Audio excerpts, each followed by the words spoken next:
The events take place during the world's largest sporting event in history, called the King of Gamers. The CEO of the corporation organizing the event encourages everyone to take part. According to him, whoever wins their tournament will receive the rights to own the entire corporation, adding that this game can bring participants everything in their lives. Because of this great temptation, the KOG tournament attracted millions of players around the world to participate.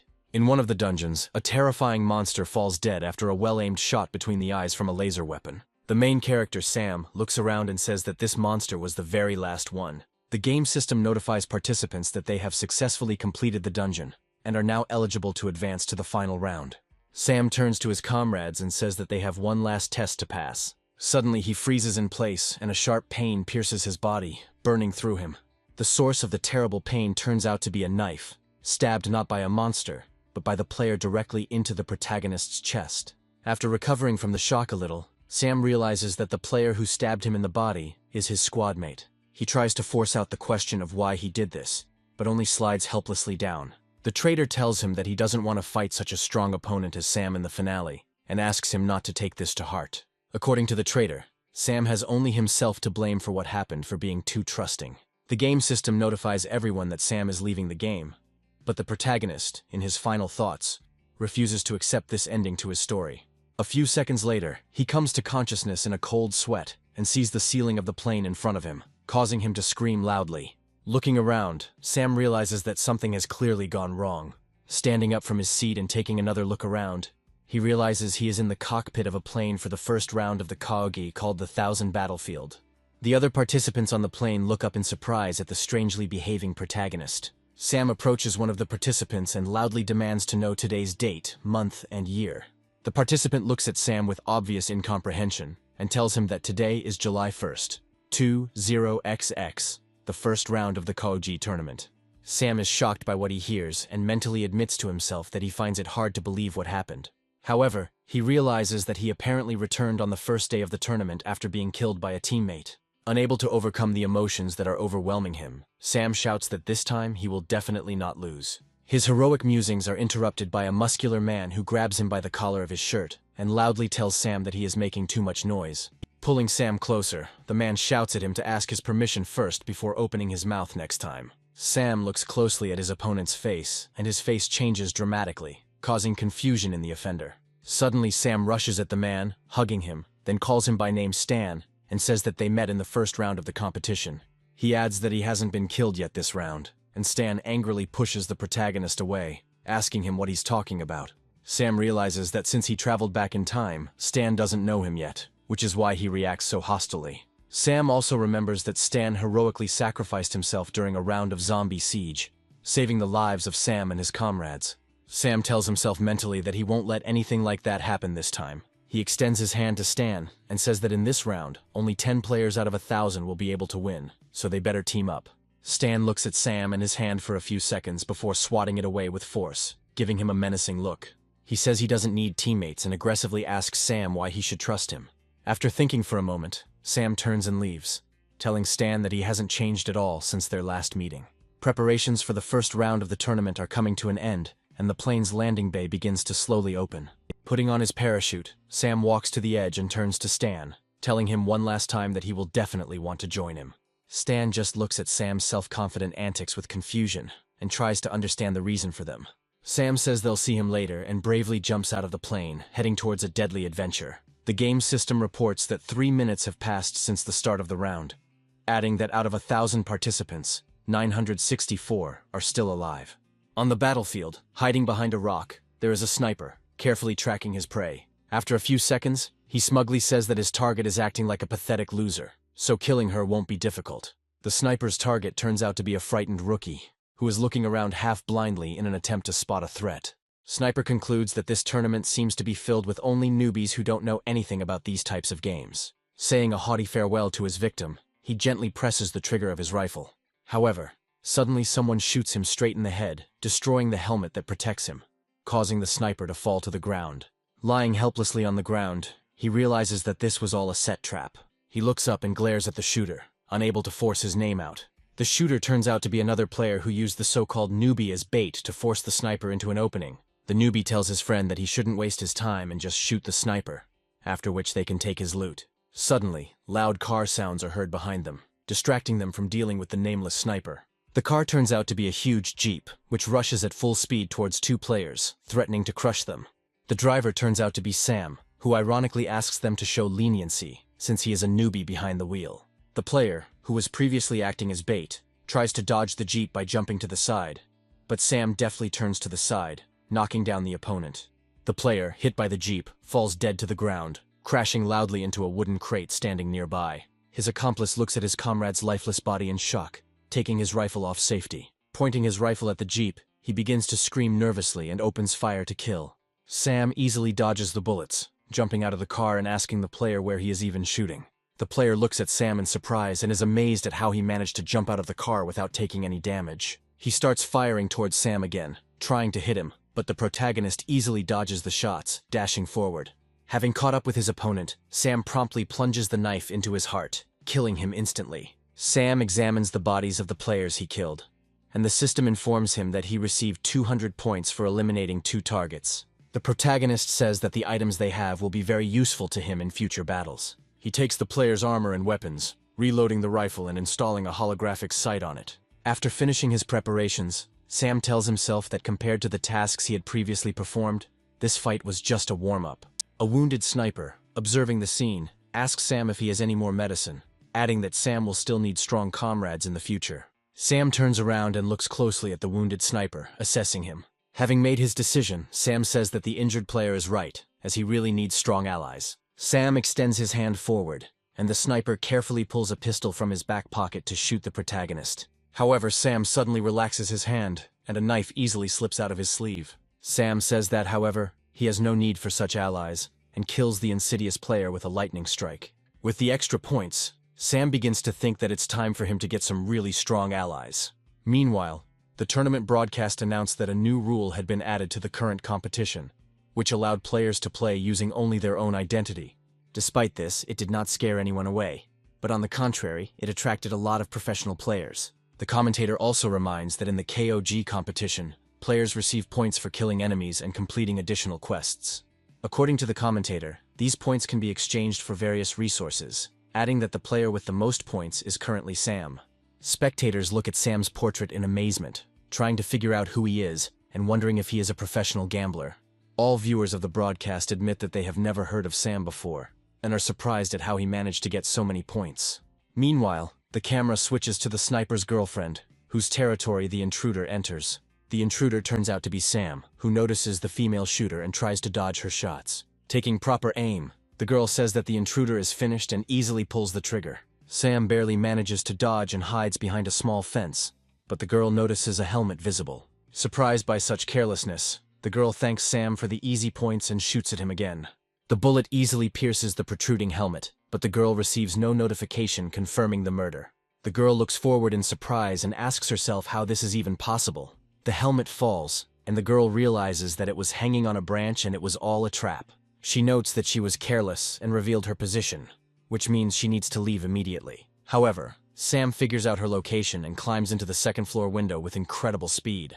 The girl fires a quick shot towards the protagonist, screaming at Sam to go to the next world. The protagonist dodges bullets, arrogantly telling the girl that she is moving too slowly. Taking advantage of the fact that the girl has run out of bullets in her clip, Sam goes behind her and knocks her out with a blow from his palm. The girl loses consciousness and falls, but Sam holds her with his hand, preventing her from falling onto the stone floor. Looking at his opponent, Sam also notes that she hasn't changed a bit and still has problems in close combat. After a while, the girl opens her eyes and sees Sam in front of her, who expresses joy that she has finally woken up. Realizing that she is suspended from the ceiling, the girl asks Sam to let her go immediately. The protagonist tells her that she doesn't have to worry because they're not in the real world, meaning she can hang there for as long as she wants, without the risk of a brain hemorrhage.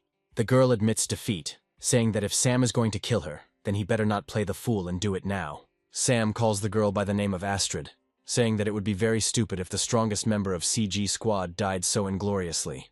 Astrid tells Sam that she left CG Squad a long time ago. Sam calmly replies that he knew about it, as he is her biggest fan. The girl closes her eyes, swinging slowly on the rope, patiently waiting for Sam to finally say something relevant. The protagonist tells Astrid that if she makes a deal with him, he will immediately let her go. The girl asks him what kind of deal he is proposing, to which he replies that he wants her to join him and become his ally. The girl tells Sam that he'd better kill him, as she will never join anyone's team. Having said these words, she remembers how everyone used to make fun of her appearance, plotting against her behind her back. Sam interrupts Astrid's stream of traumatic memories by telling her that all her past allies are idiots. He adds that he is their complete opposite and has something to counter them with. According to the main character, he is an incredibly strong player. Astrid asks Sam to stop pretending he knows everything, adding that all men are the same, and they are not so much interested in her skill level as in her availability. Sam takes a closer look at Astrid's body and notes that it looks amazing from this angle. Astrid rocks back and forth and headbutts him hard, angrily asking Sam what he's staring at. Sam clutches the area where she was hit and notes that Astrid is still as hot-tempered as ever. Astrid asks Sam not to pretend that they know each other, and adds that if he wants to kill her, he better do it right now. Sam smiles and says he'll do it his way, moving closer to the helpless Astrid. He takes out a knife and tells the girl that he will force her to join him no matter what. He asks Astrid why she thought he was going to kill her, and cuts her clothes a little in the chest area. Astrid begins to scream in fear and disgust, and asks the protagonist what he wants. Sam leans towards her and says that there are probably hundreds of millions of people watching this round right now, and most likely hundreds of thousands watching them. Astrid looks at Sam blankly and asks him what he means.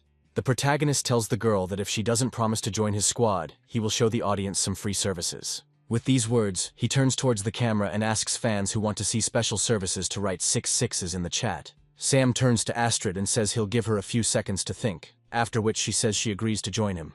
After this, Sam cuts the rope and Astrid begins to fall onto the stone floor. However, Sam catches her before she falls, in front of a disappointed crowd who demand more radical action from him. Sam looks at Astrid contentedly and says that she should treat him kindly. Astrid looks away from the protagonist and demands that he quickly put her on the ground. Sam lets go of Astrid and she falls to the floor with a thud, hitting it flat on her back.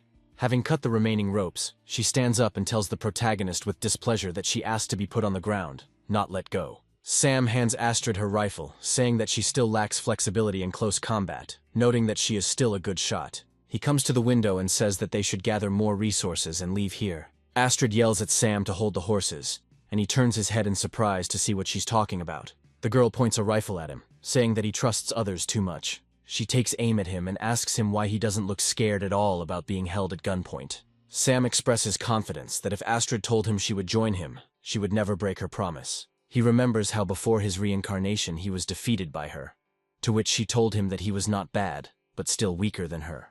Then he, just like Astrid was now, told her that if she wanted to kill him, she better do it now. However, Astrid then told him that he could join her team and act as a squire. Sam then looked at Astrid with the same distrust, not understanding what was stopping her from killing him at any moment. However, Astrid told him that if she promised him that she would be on the same team with him, she would never break her promise. With these words, Astrid smiled, forever imprinting herself in the memory of the protagonist, who received hope thanks to her kindness.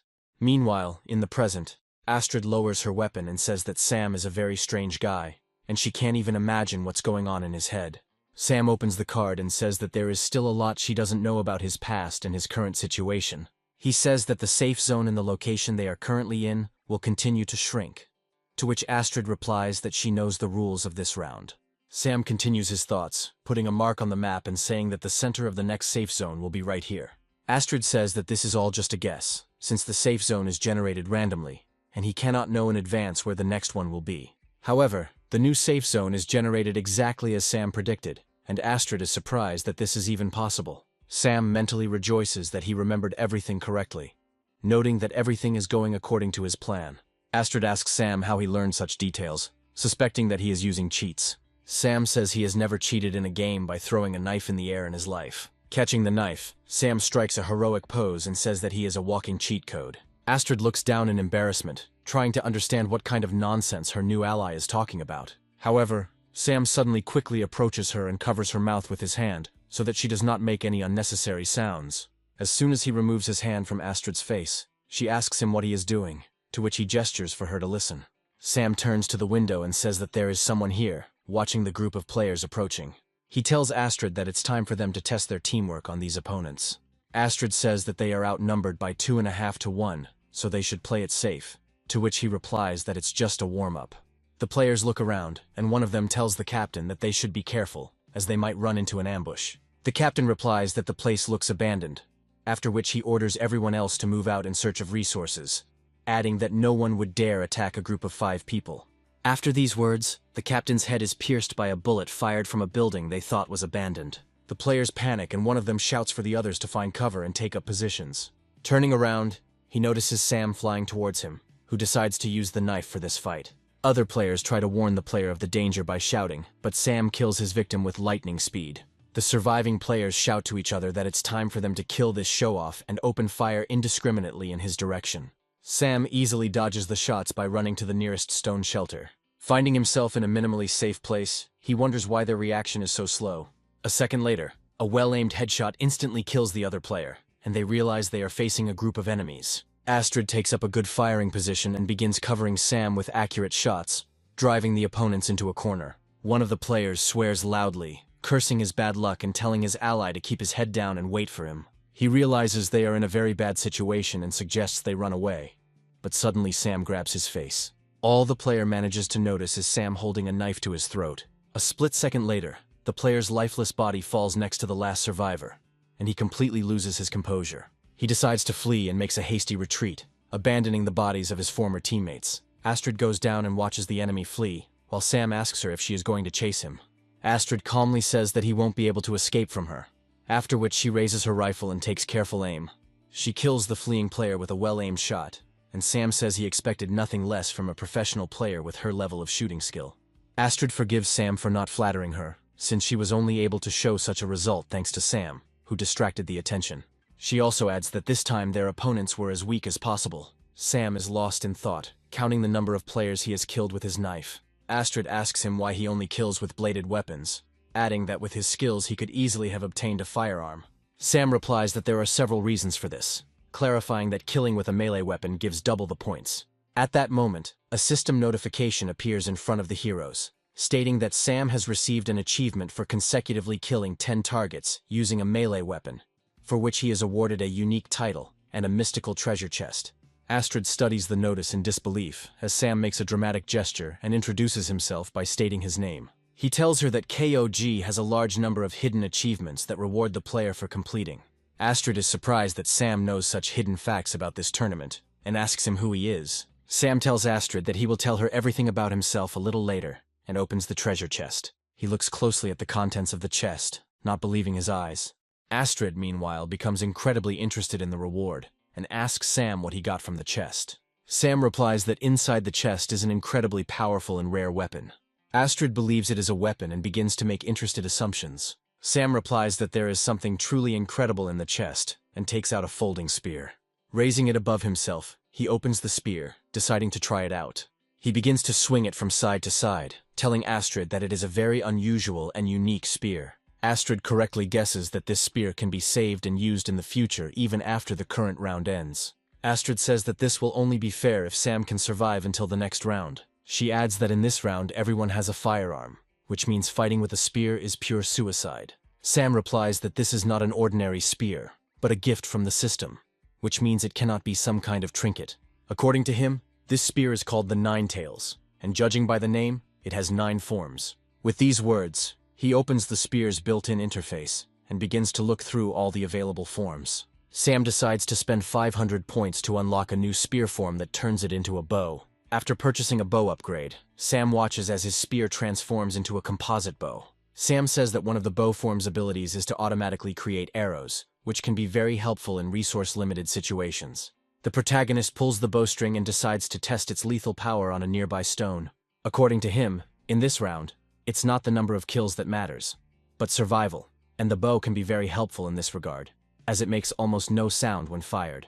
Astrid watches as the bow's arrows easily destroy a huge rock and admits that she is very impressed. Sam mentally notes that in his past life, the player who completed this quest did not receive the Nine Tails. Astrid says that she also wants to get such a weapon for herself and asks the protagonist about how she can get one of these awards. Sam replies that if such awards were too easy to obtain, then everyone would have them. Meanwhile, the system notifies all players that the round is now in the middle of an event called the Fox Hunt, the essence of which is that Sam's location will be marked for everyone, and whoever eliminates him will receive 1,000 points as a reward. The description also states that if Sam remains alive for 24 hours, he will receive the reward for winning. Astrid carefully reads the description of the notice and says with surprise that a real hunt has now begun for Sam. The heroes open the map, and Sam's location is immediately shown on the map as a huge icon. After seeing an advert for a hunt for Sam, Stan and his hastily assembled team decide to go after him to get their hands on the glasses. A professional gambler named Alexis also goes after Sam, offended by the main character's mysterious behavior. Meanwhile, Sam and Astrid are racing at full speed in a jeep, and Sam tells his companion that if she wants to leave, she still has such an opportunity, since she is now in danger next to him. Astrid calmly replies that this is an extremely pathetic reason to abandon your ally. She also jokingly adds that, in a worst-case scenario, she can get those 1,000 points for herself by simply shooting Sam. Sam smiles and asks Astrid what her real motivation is. Astrid laughs sincerely and tells the protagonist that she is just joking and that he doesn't have to worry about anything. After a while, Sam presses the brake pedal and tells his companion that they have finally arrived. Looking around, Astrid realizes that their destination is a bizarre stone structure that serves an unknown purpose. When Astrid asks what kind of building it is, Sam replies that it is a bunker, which will also serve as a trap that he will prepare.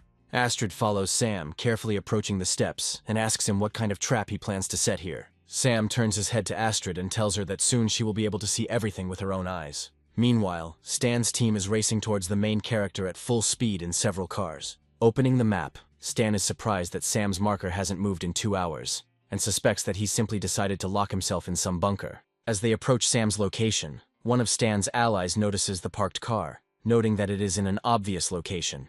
Another of Stan's ally approaches him and says that there are probably a lot of traps inside, so they could be in for some serious trouble. Stan's other comrades agree with this statement, saying that in any case, only the killer will get points, and they will get nothing.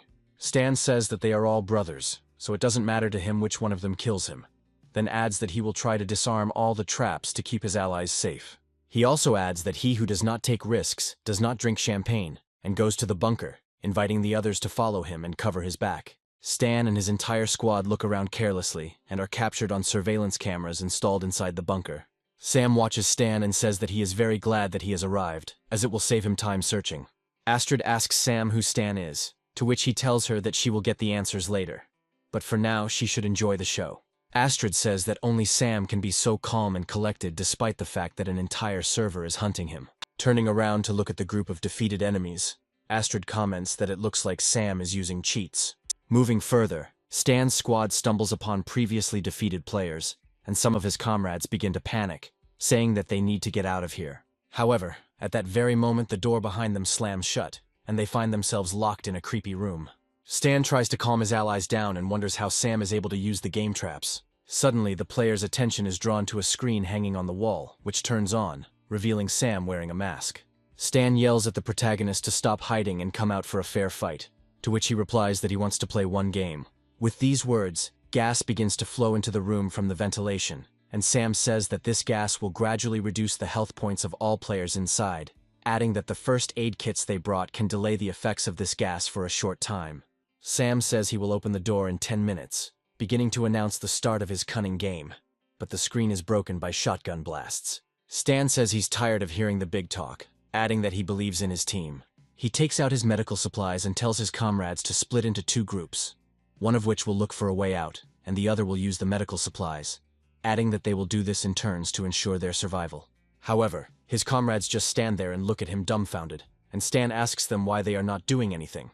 One of his comrades asks Stan why he should share with anyone, adding that he has enough medicine for himself. After these words, someone shoots this player through and through with one well-aimed and lethal shot.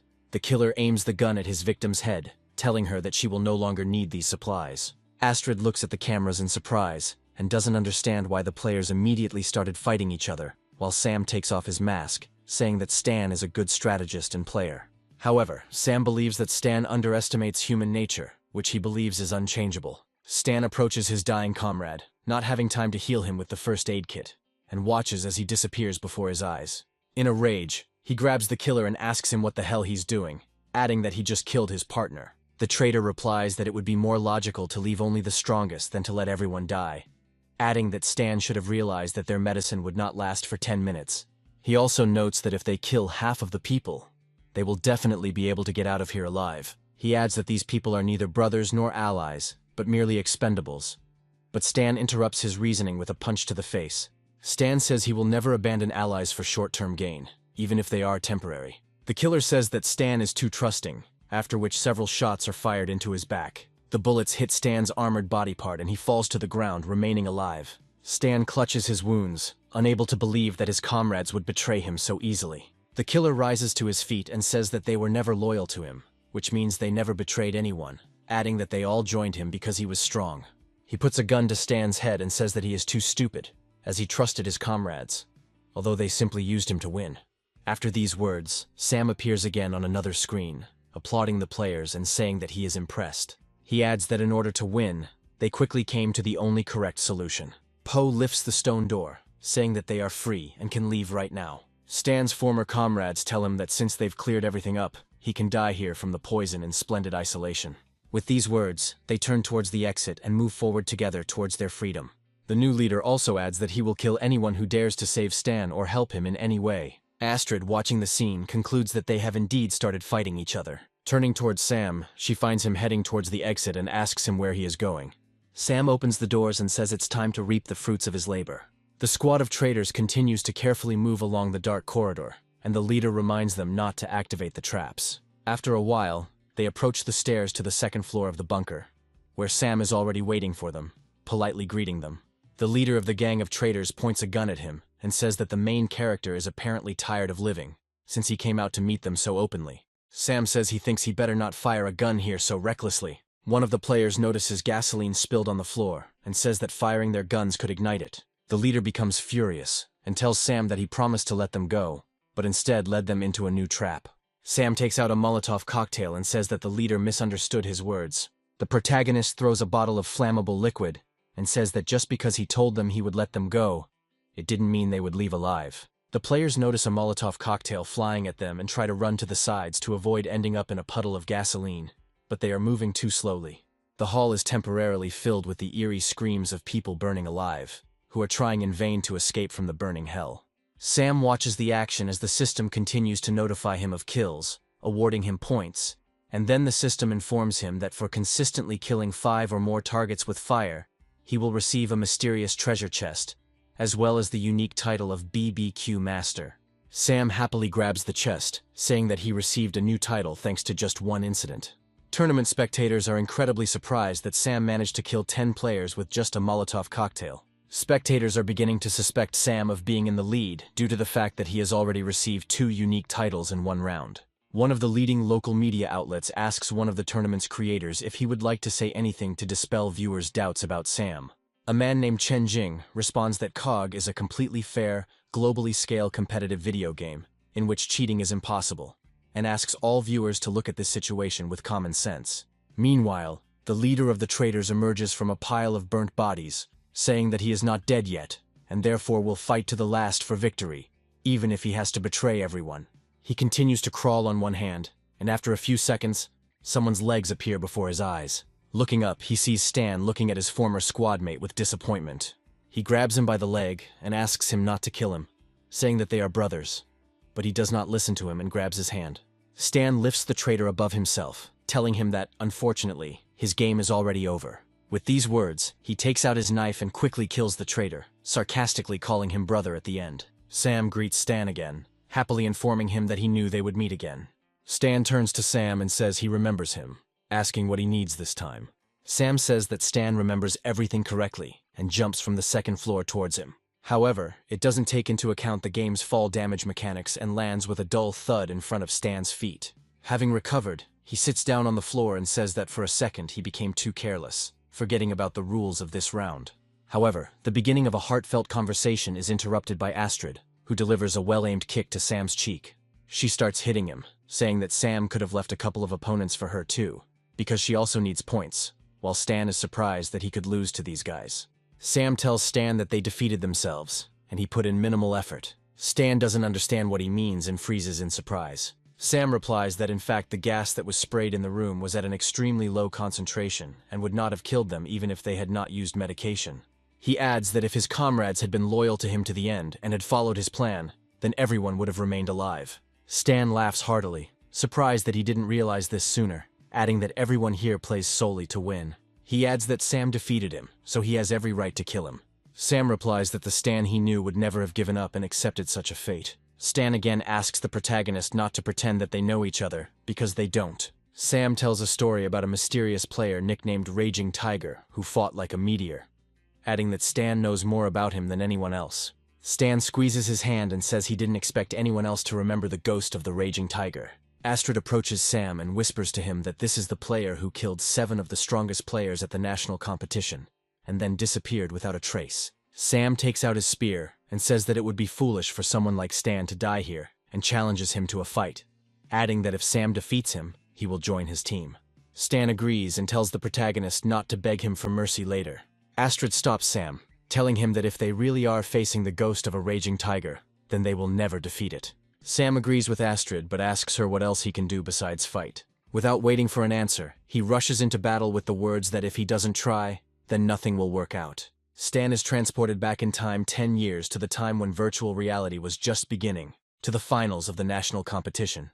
The commentator announces that on the red side of the ring is the great champion nicknamed Holy Fire Sword Quan.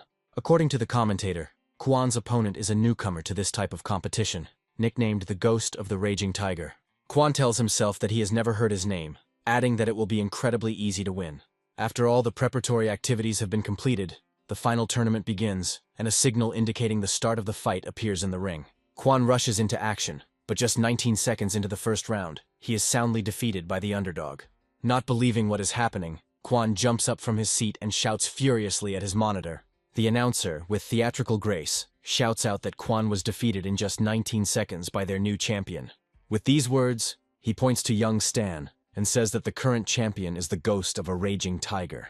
The crowd begins to joyfully chant Stan's nickname, and he raises his hand in the air, basking in the glory of victory. Back in the present, he squeezes his hand and mentally asks himself if he can achieve the same glory again.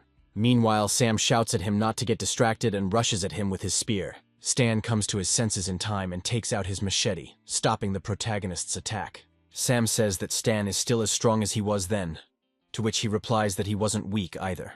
The heroes continue to strike each other with rapid blows, but none of them achieve their goal.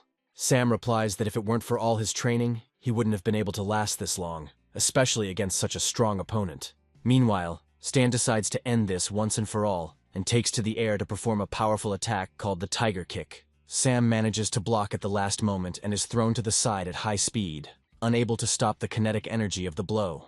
Astrid watches Sam fly and hopes she won't have to scrape the remains of his body off the wall. Stan says no one can get up from a blow like that, prematurely declaring himself the winner. However, Sam, despite being seriously wounded, rises to his feet, saying that now Stan's end has come. With these words, he changes the shape of the spear, turning it into a bow, greatly surprising Stan. Sam jumps into the air, taking proper aim at Stan and saying that at this range he won't be able to dodge. A split second later, Sam fires a shot that flies through Stan at incredible speed and crashes into the wall. Stan comes to and realizes that the arrow only grazed his face, without hitting anything else. Sam states that it was a bit unfair of him to shoot the bow, as it was completely unexpected, adding that he will consider it a draw and expressing hope that Stan will still join his squad. Stan stops in his tracks and looks at Sam again, considering his offer. After thinking for a moment, he shakes Sam's hand and says that he would be happy to accept his invitation. The heroes hug each other in a friendly manner, and Sam joyfully calls Stan brother, to which Stan calls him Little Sam. Astrid, watching this scene, says that it's time for them to wrap up. Stan takes Sam aside and asks him who this charming lady is. Astrid is about to introduce herself, but Stan doesn't let her say anything, asking the protagonist if she is his girlfriend. Astrid irritably replies that they are nothing more than allies, and Sam explains that she is their sniper. Stan thoughtfully asks Sam if she is a female player, to which she immediately points a gun at him and asks if he has anything against it. Stan quickly replies that he didn't think anything of the sort, saying that the girls are definitely good players, and then asks her to put down her weapon. However, this squabble is interrupted by a shot that hits near Stan's leg, and the heroes turn back to see the shooter. It turns out that they were overtaken by fighters from Alexis's squad, who came to collect the reward for Sam's head. 3 people enter the bunker and say that the glasses will belong to them. Astrid accuses Sam of being careless, saying they should have left calmly instead of having ceremonial duels. Sam replies that Astrid need not worry, as he has a plan just for such a situation. Stan turns to Sam and says he's incredibly curious about what plan he's come up with. The protagonist replies that his plan is extremely simple, and consists of quickly fleeing the battlefield, after which he leaves at incredible speed. Astrid and Stan follow his lead, saying that he could have made his announcement sooner, while the hunters make their way further into the bunker in search of their prey. Not far from the bunker, Alexis watches the events through binoculars, saying that things are getting more and more interesting. Alexis' assistant says that if they do nothing, someone else will definitely catch Sam. Alexis replies that he highly doubts his subordinate's ability to kill Sam. He adds that several groups of players have already entered this bunker, and no one has returned, which suggests that many traps awaited them inside. From Alexis's perspective, Sam will inevitably have to go outside because the safe zone is constantly changing. Alexis's assistant says that he is a true professional player since he knows about such subtleties. Alexis finishes his reasoning by saying that even if they don't catch Sam, they will definitely meet him on a real hunt. Meanwhile, the hunters roam the bunker, looking for the fugitives, saying that they could be anywhere. Suddenly the lights in the room go out, and the hunters tell each other to be on guard as the room is full of traps. The reason for the power outage turns out to be Sam, who says that it's time for them to go on the offensive. Stan and Astrid say that the lights being off won't help them much, as they can't see their enemies either. Sam, who has acquired a pair of night vision goggles, approaches Astrid to examine her, and says that he can see everything perfectly. Not appreciating Sam's methods of communicating with the opposite sex, Astrid forcefully hits him on the cheek, causing him to fly back several meters. She puts on her night vision goggles and adds that just because Sam has them doesn't mean he can stare at her. Stan says that he has never found anything like this, and asks the protagonist where he got 3 pairs of such glasses. Sam replies that he was just very lucky, mentally figuring that they should stay in the bunker for a while. Astrid says Sam keeps so many secrets that she wouldn't be surprised if he pulled an artillery piece out of his pockets one day. Stan tells the protagonist that they are in the same boat and asks him what they plan to do with those who came for their heads. Sam says that now is the time for killing and takes out his weapon, selecting the bow shape on it. 2 hunters are wandering in the darkness, and one of them says that they have a lot of worries, to which her ally replies that she should not bother her head with such thoughts. However, he then tells his ally that she can just give him her number so they can have some fun later in the real world. No one answers the unlucky hunter, and he looks around, trying to figure out where his companion has gone. Looking closer, he notices that the huntress has been killed by an arrow to the temple and is lying on the stone floor. The hunter leans over her body angrily and says that she could have left her number before she died. A split second later, Sam walks up to the hunter and stabs him with his spear, killing him in one blow. Sam draws his spear and looks around for other opponents. After getting 100 points for a melee kill, Sam says that even if it's just a game, it's impossible to win if you don't take it seriously. After searching the hunters, the protagonist is surprised that despite the fact that they are a newly formed team, their weapons are quite primitive. Carried away by the process, he does not notice how other hunters are approaching him and pinning him down with a barrage of fire. A few seconds later, one of the players is killed by a well-aimed shot to the forehead from an unknown location. Realizing that a sniper has them in his sights, the hunters run to the nearest shelter, and Astrid says that her moment of glory has finally come. All the hunters hide behind wooden pallets, giving the protagonist a chance to recover and attack. Sam decides to take advantage of the pause, and decides to go on the offensive, telling Astrid to be careful. The hunters peek out from their hiding place, saying that it has become too quiet and deciding to slip away quietly. However, a second later, Sam jumps onto the wooden pallet, asking them if they are looking for him. The hunters try to escape, but he grabs them by the necks and begins to strangle them until they die. Sam gets another boost in points and is happy about the extra rewards for melee kills. Sam gets too carried away, and one of the hunters swings a crowbar, saying that the reward will go to him. However, Stan interrupts him by stabbing him in the back with a powerful machete. He tells Sam that he is getting too wild, so he should be more careful. Sam replies that it is very difficult for him to remain calm in this game. Suddenly they are blinded by the bright light of a wrist lamp, which is visible in one of the dark corridors. The heroes look at the light and ask themselves what kind of object it is. A squad of hunters enters the hall, whose leader says that they now have the light with which they can defeat him. Suddenly their portable flashlight is shattered by a well-aimed shot from a sniper rifle. The hunters look at the broken flashlight with horror and immediately begin to panic. Astrid watches their behavior with undisguised incomprehension, calling them idiots. The leader of the hunters is surprised that their lamp broke due to a simple shot, and his allies begin to ask him why he raised it so high above his head. In the darkness, the hunters begin to panic and fire at anything that moves, including their own. Sam and Stan take cover, and the protagonist offers Stan another friendly competition, since their fight ended in a draw. Sam suggests they compare which of them can kill the most players, and Stan happily agrees. After a while, the last hunter falls dead, and Sam decides to turn on the light, Stan wipes down his machete and asks Sam which of them has the most kills. Sam, smiling, replies that unfortunately, after a certain point he stopped keeping count. Looking around, the heroes are convinced that the bunker has been cleared, and the system sends a notification that only 675 players remain alive. Sam still decides to show off and says that he still thinks that the victory is his. However, his display of modesty is interrupted by a well-aimed can of energy drink.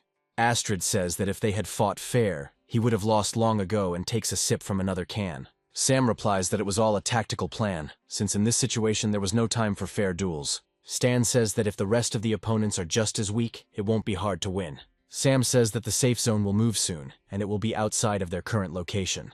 Astrid says that they have already killed so many people, which means they can fight for a very long time. Sam replies that firstly, this game is different from other games of this genre, since the battles here can be very grueling, and if they are far from the safe zone, it will be difficult for them to restore their health. He also says that players outside the safe zone are in for something worse than gas, and if they stay outside the safe zone, they will likely be in trouble. Astrid looks at the protagonist in surprise and asks him what could be worse than gas. Sam turns his head towards Astrid and tells her that they will be exposed to radiation this round. Stan asks Sam what the difference is between radiation and poison gas. Sam explains that radiation can dramatically reduce players' health, and only special medications can restore it.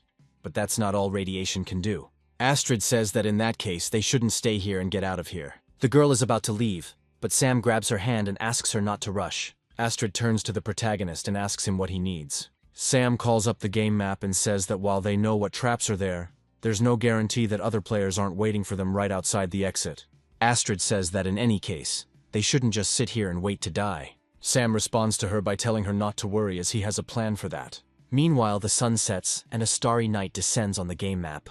Alexis's assistant tells his boss that the place will soon be out of the safe zone, asking him if he is sure they are still there. Alexis replies that the fox is still inside, adding that they cannot leave as the reward should be theirs. Turning around, he says that the safe zone is narrowing, which means they don't have long to wait. Alexis's minions begin to take damage from the danger zone, to which he tells them not to worry, as they have the necessary medical supplies. One of Alexis's comrades notices that the medicines aren't working, and his health points continue to drop. Alexis looks at the pills, saying that as he thought, this is not a normal poisoning effect, but something much more serious. One of the henchmen says that he joined their team not to die, but to win. He adds that he is heading to a safe zone, and they can stay here until they die. Alexis tells his comrade that he is free to choose whether to stay or leave. The player moves away from Alexis towards the safe zone, but after a few seconds a bullet pierces his head. Alexis says that anyone who is not on his team is considered his enemy, adding that the killed player should not be offended by this. Alexis's assistant mentally says that his boss is too cruel and cold-blooded. Alexis turns to his allies and says that anyone who wants the same fate can leave at any time.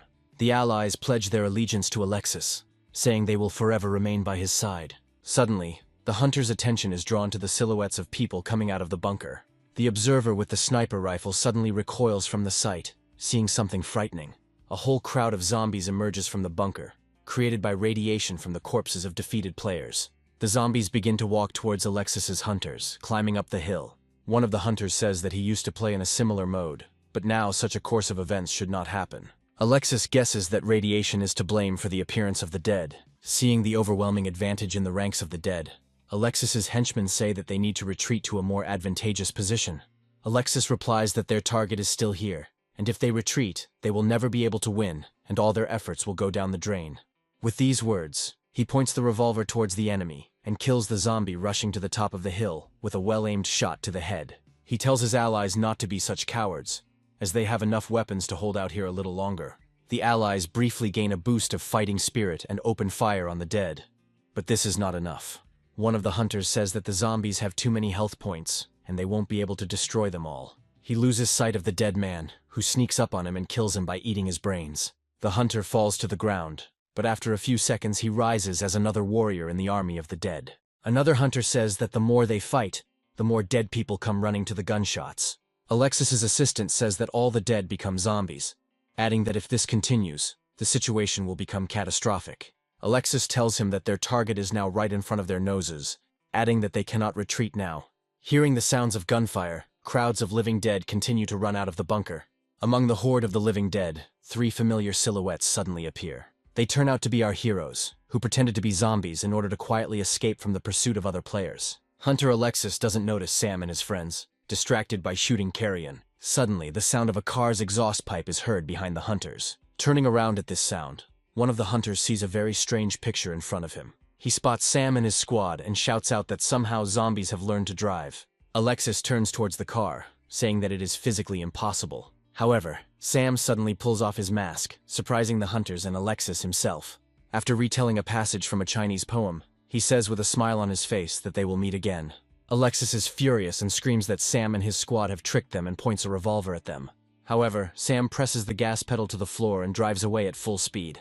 Alexis orders his allies not to hesitate and to follow the fugitives immediately. One of his henchmen asks him to save him from a zombie that has fallen on him with its whole body and is not letting him escape. Alexis just looks at his comrade with contempt and kills him with a shot to the head.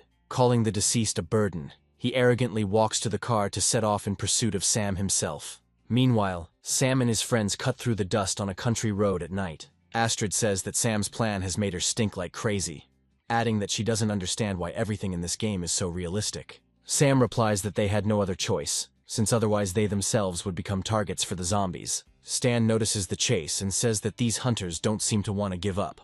Alexis, surrounded by the few remaining assistants, pursues Sam at full speed in the hopes of getting his reward. Sam says we're going to show them the power of our world-class driving skills now and grips the steering wheel tighter. Alexis's assistant tells his boss that the car Sam stole is one of the best, so they won't be able to catch up with them. Alexis replies that there is a cliff ahead of them, and if they do not learn to fly, they will fall straight into its trap.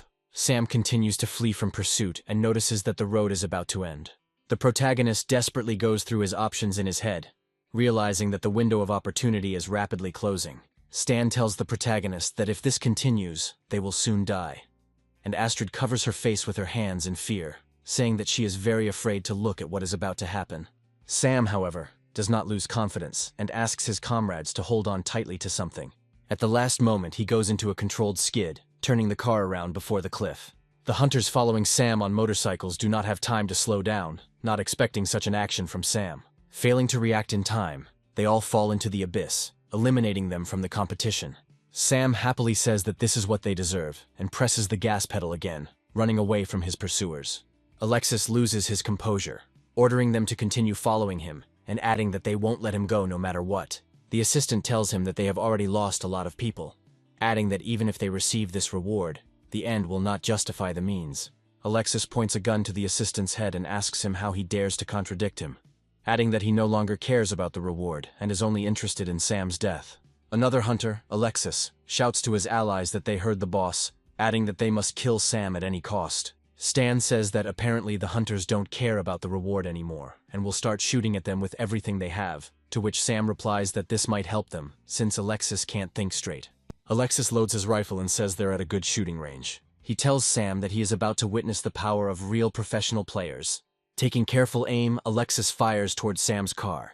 A bullet hits a car tire, and the protagonist only miraculously maintains control. He notes that the hunters have decided to go on the offensive. The hunters notice that the car with the main characters stops, and assume that they managed to shoot out a tire. They start racing towards the stopped car, overcome by the thirst for easy money. Suddenly, two of them receive multiple bullet wounds and immediately fall from their motorcycles. Their comrade, who treacherously shot them in the back, tells them to hold their horses. He adds that once he receives the reward, he will no longer have to be subordinate to anyone.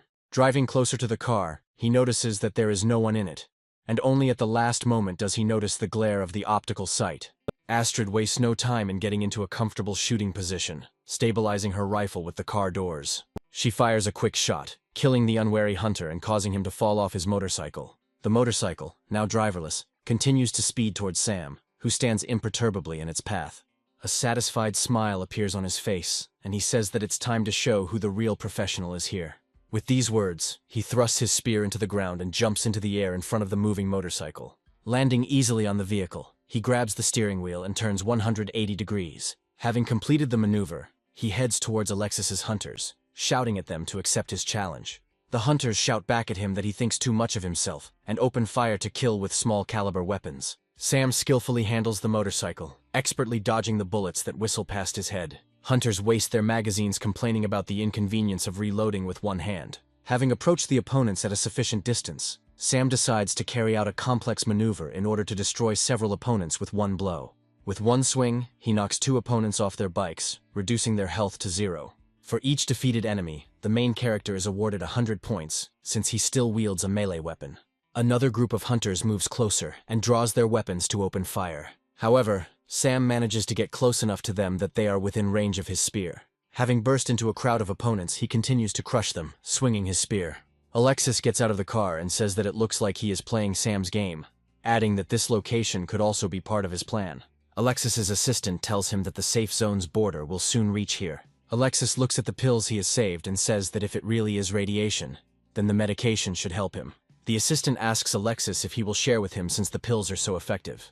Alexis only arrogantly tells the assistant that he is an unnecessary pawn and can only count on help if he kills Sam. Meanwhile, one of the hunters, driving a car, asks his driver to drive more carefully so that it would be easier for him to shoot. However, not receiving an answer, he decides to turn around to understand what is happening. He sees that his driver has been killed and their car is racing wherever its eyes lead it. The shooter tries to take control, but fails and crashes into a tree, exploding along with the car. The driver's killer turns out to be Astrid, who continues to fire accurately at the approaching enemies. Taking a break to reload her rifle, she says she can't give all the points to Sam. Stan, sitting next to Astrid, says that Sam was able to turn even a simple shooter into a real action game. He says that, unfortunately, his weapon has a very short range, and because of this, he cannot kill other players as effectively.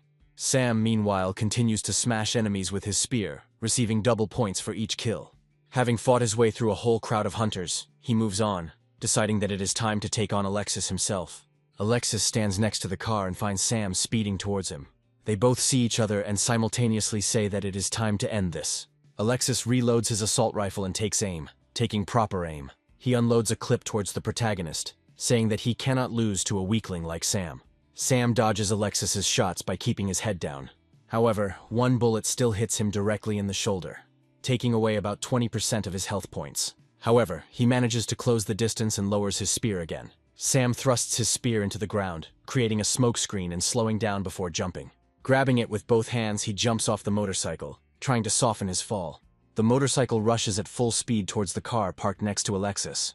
Alexis manages to jump to the side in time, doing a somersault. The motorcycle crashes into the car and explodes, taking the car with it, illuminating the area with a bright flash. Alexis gets to her feet and asks what these stupid tricks are. He raises his rifle, but is immediately hit by an energy arrow from Sam's composite bow. The arrow hits Alexis's hand, causing his rifle to roll several meters away. Alexis looks at the huge hole left by Sam's shot and curses angrily. He looks up to see Sam standing in front of him, holding him at gunpoint. Taking aim, he says he seems to have missed someone, looking at Alexis's assistant. The rifle that Alexis had recently owned ends up at the feet of that very assistant. The assistant looks at the rifle with a gloomy gaze, immersed in thoughts about what is happening. Alexis yells at his assistant, calling him by his first name, Todd, for the first time, and demands that he hand over the gun as quickly as possible. Todd reluctantly reaches for the assault rifle, looking at Alexis with disdain. Meanwhile, Astrid and Stan arrive at the scene, cheerfully informing them that everything is fine. Sam decides it's time to end this tiresome chase and draws his bow again. Alexis turns to his assistant in a rage and angrily asks him what the hell is taking him so long. Todd looks at Alexis with disdain and yells at him, telling him to shut up. Alexis looks at Todd in shock, asking him how dare he talk to him like that. However, instead of answering, Todd pulls the trigger, emptying the entire clip into Alexis's body. The damage proves fatal to Alexis, and he falls helplessly to the ground. Lying on the ground, he can barely point at Todd, calling him a pathetic traitor. Astrid gets off her motorcycle and asks the others why Todd doesn't run away. Sam turns his gun on Todd and takes aim. However, Todd decides not to resist and quickly throws the rifle to the ground. He raises his hands up and says that he surrenders, asking Sam and his comrades to take him into their squad. Sam draws his bow and asks Todd why he suddenly wanted to join them. He adds that one of his allies is an excellent shot, and the other is extremely strong, and asks Todd what he can offer them. Todd calmly replies that he is a very smart person because he always knows who to join. He takes one look at Alexis's body and says that he immediately understands who is strong and who is weak. Sam says that these are very good qualities, and he takes him on his team. Stan approaches Sam and asks him if he really wants to take Todd into his squad, expressing doubts about his loyalty. Sam replies that Stan shouldn't worry, as he knows exactly what he's doing. Remembering full well that it was Todd who killed him in his past life, he tells him that if he betrays him, his death will be slow and painful. Morning comes and the system informs everyone that there are only 284 players left alive on this server. Sam and his squad greet the morning by cooking roasted rodents over a fire to somehow replenish their health points. Sam brings the fried catch closer and says that he hasn't eaten anything for a long time, noting that breakfast smells absolutely wonderful. Stan bites into his food and says he can't call it bad, but the food does have a strange aftertaste. Astrid says that they can eat as much as they want, since in the real world they won't gain weight. Sam listens to his companions' conversations and mentally tells himself that they are thinking about completely different things. Todd politely asks Sam if he can share his portion of food with him. Sam replies that unfortunately, they only caught 3 rabbits, adding that he will look for something for him. Todd happily thanks Sam, smiling genuinely at him.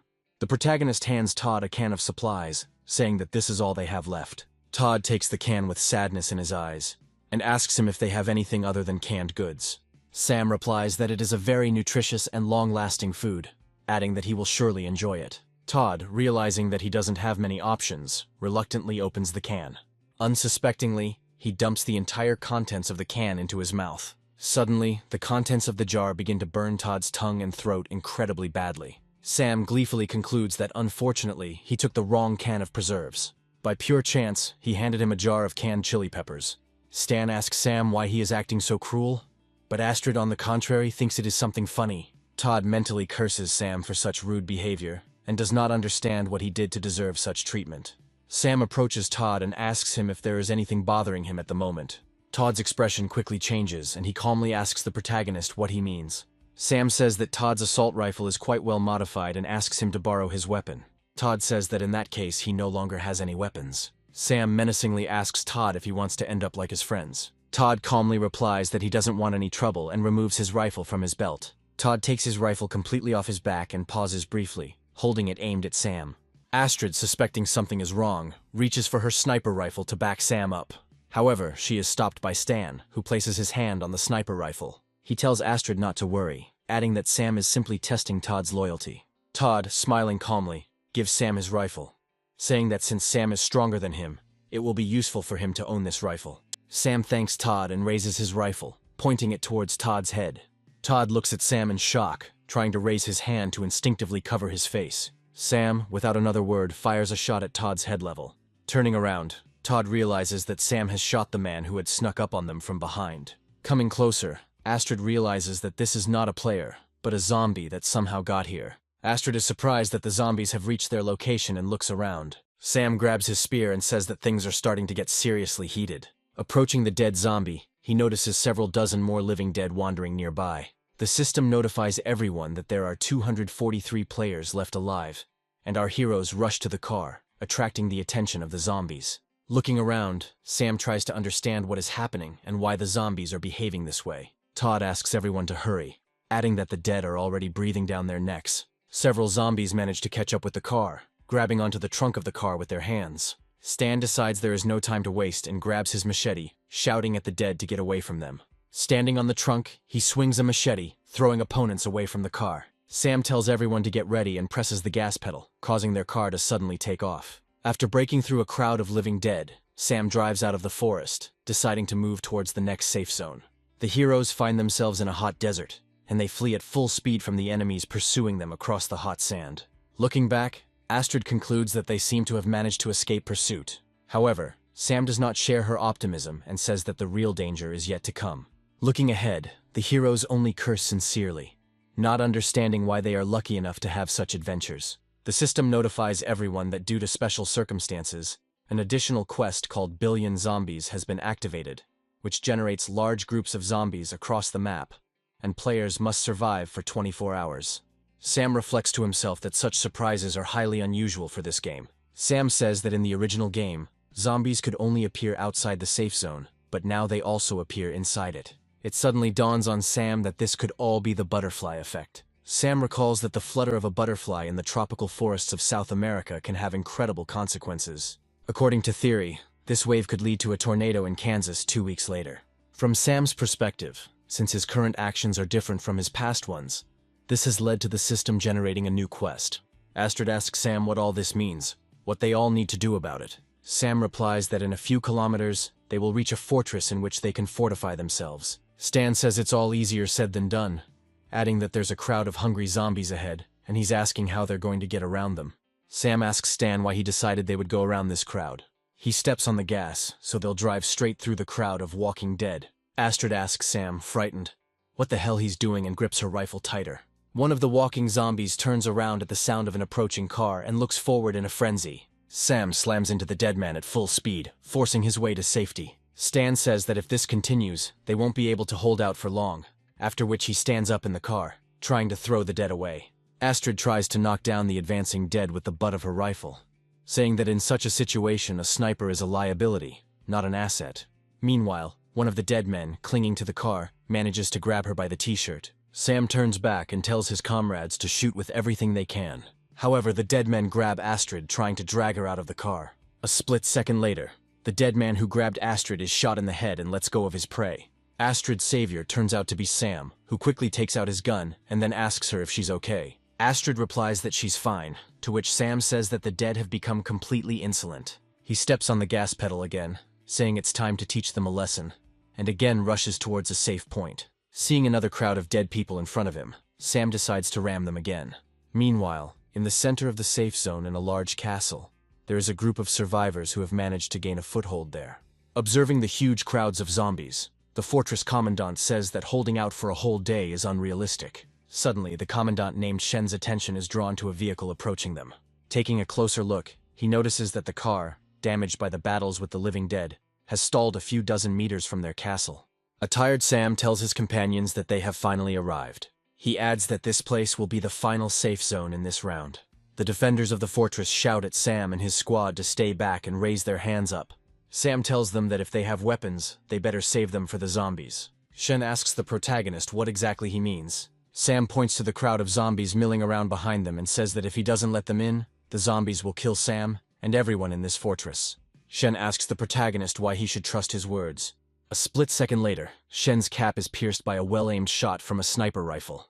Astrid looks at him smugly, implying that Shen doesn't have much of a choice in this situation. Sam says he has one very good reason why Shen should trust him. He says that he and his squad are incredibly strong players who outperform everyone on this server. Shen takes off his cap and looks at the neat bullet hole left by Astrid's rifle.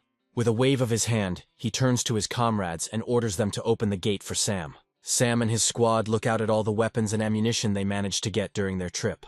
Shen and his comrades look at this collection in awe, saying that they are very impressed. Sam tells everyone that he proposes to divide all the weapons among themselves to increase their chances of survival. Shen is surprised by such generosity on Sam's part and says that he is very magnanimous. Todd says he agrees with Shen and asks Sam if it wouldn't be better to save the gun. Sam replies that there is no point in them doing so, since they are all in the same boat, and if they fail, they will all go down. He hands Shen a machine gun, saying that the jokes are over, adding that the rules of the game have changed, and if they do not unite, they will die. Shen freezes for a second from such a heartfelt speech of Sam, not finding the words to respond. Having come to his senses, he loudly says that he agrees with the main character and takes the machine gun from his hands. Astrid and Steen stand at the makeshift distribution point and begin distributing equipment and ammunition to anyone who wants it. After some time, Shen reports that all his guys are equipped and ready for battle. Sam praises Shen and asks everyone to tell him what their ultimate goal is. The defenders of the fortress shout in unison that their only goal is victory. After some time, Sam climbs up the tower and stealthily shoots the dead man with his bow. Sam notes that the reward for killing zombies is negligible, only 10 points. Meanwhile, Todd comes up to him and asks him if he wanted to see him, calling Sam the boss. Sam tells Todd not to call him that again because he's no one's boss. Todd says that Sam's plans, however, compel him to follow him. He adds that Sam is, however, very cruel, as he recruits so many people into his team only to mercilessly kill them at the end of the game in order to win. Sam says that Todd is wrong, as he just wants to fight alongside them and stand firm until the very end. Todd says that this must all be some kind of joke, since there are so many of these zombies that it is impossible to survive until the end. Sam responds that KOG doesn't give players tasks they can't complete, meaning they're guaranteed to win, adding that's why he has an important task for Todd. Todd asks Sam what is required of him, to which he replies that he is required to gather information about the zombies so that he can develop a defense plan. He adds that Shen has already sent 3 people from his team, so they should also send someone as a sign of trust. Todd asks Sam why he should go, since Astrid and Stan are much stronger than him. Sam says that Stan loses control of himself as soon as he starts fighting someone. He also adds that Astrid is an excellent shot, but she will have a very hard time in close combat without support. Todd, from Sam's point of view, is very agile and proficient with all types of weapons, which makes him ideal for the job. He asks Todd if he wants Sam to go instead of him. Sam says that as a reward, I'll let him sit on the sidelines while they defend the castle, adding that this way he'll get the highest survival rate. Todd says he's happy with the terms, hoping Sam won't take his words back. With these words, he leaves, thinking over the plan of his mission. Sam tells Todd to be careful and to make sure he comes back safe and sound. Todd takes one of the fortress defenders' motorcycles as transport and goes off on reconnaissance. Stan watches Todd drive away and asks Sam why he sent the boy to his death. Sam says that he and Stan have been working together for a very long time, so he shouldn't doubt his decisions. Sam reflects that Todd probably has his own plans for victory, which means leaving him in the castle would be the worst decision. Meanwhile, Todd takes a lookout position in a tree, and in a rage, says that he will definitely kill Sam someday. He tells himself that the zombies will never think to look for him in the tree, so he can just sit here and then calmly return back to Sam. A sudden rustling of leaves interrupts Todd's thoughts and makes him wary. Todd decides to get closer to the source of the noise, trying to figure out who is making it.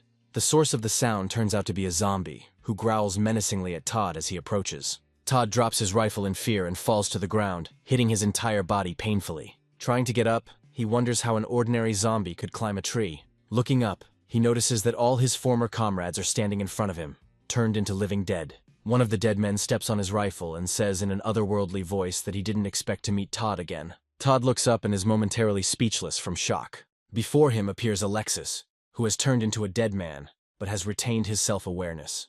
After some time, Sam fills out the necessary reports for the future defense of the fortress, sitting in one of the offices. Stan says he's finished counting the number of players in the fortress, adding that there are 72 people in total, including the newcomers they've accepted. Sam tells Stan that 72 people will be more than enough for his plan. Suddenly, there is a loud knock on the office door, and a male voice announces that there are 73 people in the fortress, not 72. Stan and Sam are distracted by the sound, trying to figure out who said it. Todd enters the office and announces that he has successfully completed his mission. Stan pats Todd on the shoulder, praising him for his excellent work and expressing his joy that he is safe and sound. Todd says he gained incredibly valuable experience fighting hordes of zombies. Sam also thanks Todd and tells him that he did a great job. Todd approaches the protagonist and asks him if his promise is still valid. Sam says that Todd can tell everyone everything he learned, and then he can go to rest in peace. He adds that he can safely leave the defense of the castle to them, since they are well prepared for it. Astrid, meanwhile, is busy shooting the dead from a distance and wonders if the zombies are going to attack them at all. Shen approaches her and applauds her accuracy, saying that she is very good at what she does. He admits to Astrid that he is almost a devoted fan of hers. Astrid asks him why he still carries around a cap with a bullet hole through it. Shen says that because Astrid was the one who shot her, he will keep the cap until the end of the match. Sam comes out to them and calls out to Astrid, saying that he has been looking for her everywhere. Shen says he won't disturb their conversation and leaves to check the equipment. Astrid asks Sam if Shen whispered anything to him as he walked past. Sam answers a question with a question, asking Astrid if Shen is flirting with her. Astrid is surprised by this, and says that this is something on the verge of impossible. Sam replies that Astrid is quite beautiful, and also has a great body, and asks her if she is popular with men. Astrid says that she is not strong in love affairs, specifying that if she wants to find a boyfriend, it will only be someone who is excellent at playing games. Sam says that they will finish this conversation later, since now he wants to discuss a more serious topic with her. Astrid looks at Sam questioningly and asks him what exactly he wants to discuss. After some time, night falls again, and the system notifies everyone that only 74 players are left alive, and the remaining time until the end of the event is 6 hours. Stan looks at the horde through binoculars and asks Sam if he is sure the zombies will attack them. According to Stan, there was only a small group of living dead hanging out in front of them. Sam answers him, saying that if their information is correct, the horde will attack very soon. Stan replies that there is nothing to indicate that yet, but he stops mid-sentence and takes a closer look. A second later he screams, looking in surprise towards the zombie. He notices a huge number of dead people arriving on the horizon in huge numbers. The defenders of the fortress watch in horror as the horde of zombies approaches, not believing that they will be able to defeat them all. Sam approaches the edge of the castle tower and admonishes his comrades, saying that he cannot guarantee that they will all survive, nor that they will be able to kill all the dead. However, he immediately adds that he can guarantee that he will never betray his allies and will fight alongside them on the front lines. The The defenders of the fortress are inspired by Sam's speech and listen to him, spellbound. Sam adds that, in truth, he has never been good at giving fiery speeches, so he will only say one thing. With these words, he raises his fist into the air and shouts that they will definitely win. The crowd picks up his enthusiasm and starts chanting these words too. Meanwhile, a horde of walking dead arrives at the castle, beginning its siege. The first thing the zombies do is step on a mine, causing a powerful explosion that scatters dozens of the dead in all directions. The defenders of the fortress are surprised by this turn of events and look at what is happening with downcast eyes. Sam commands the defenders not to relax and to remember that victory is at stake. The defenders open fire on the crowd of the dead, which in the meantime activates several more mines as it approaches. Stan shoots the dead with a heavy machine gun, joyfully shouting that he must kill them all. The dead fall one after another under the bullets, but new ones immediately take their place. Stan says there are too many dead people and asks Sam how he plans to deal with them. Sam draws his bow and tells Stan not to worry, as he's just warming up. Pulling the bowstring, Sam asks the dead if they are ready to die and releases the arrow. The arrow quickly cuts through the air and lands next to an unknown liquid.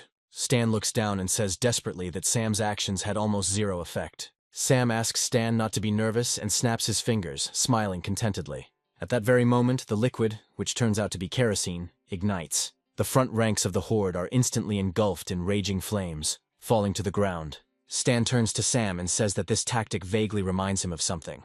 Sam says that this is a very convenient tactic, as he can destroy an entire crowd with one shot. The dead stop in front of the fiery barrier and do not dare to cross it. However, after a few seconds, raindrops start falling on Sam's head, and he says that this is all some kind of stupid joke. A torrential rain extinguishes the fire barrier, and all the defenders curse this game and its mechanics. Sam looks up at the storm clouds and says he's starting to think someone is doing this on purpose. The horde begins to pile up on top of each other, trying to overcome the castle wall, and the defenders begin to get nervous again. The defenders drop a special mixture on the climbing dead, which throws them down. However, the dead do not give up and stubbornly continue to climb the sheer walls. One of the dead invaders climbs over the wall and begins to climb onto the final ledge. However, he is interrupted by Stan, who sends the dead man down with one blow of his machete. Sam shouts at his allies not to give up, adding that victory will be theirs. With these words, one of the allies approaches him and says that victory will truly belong to them, and puts a pistol to the back of his head. The traitor turns out to be Todd again, who adds that unfortunately, Sam will not see this victory.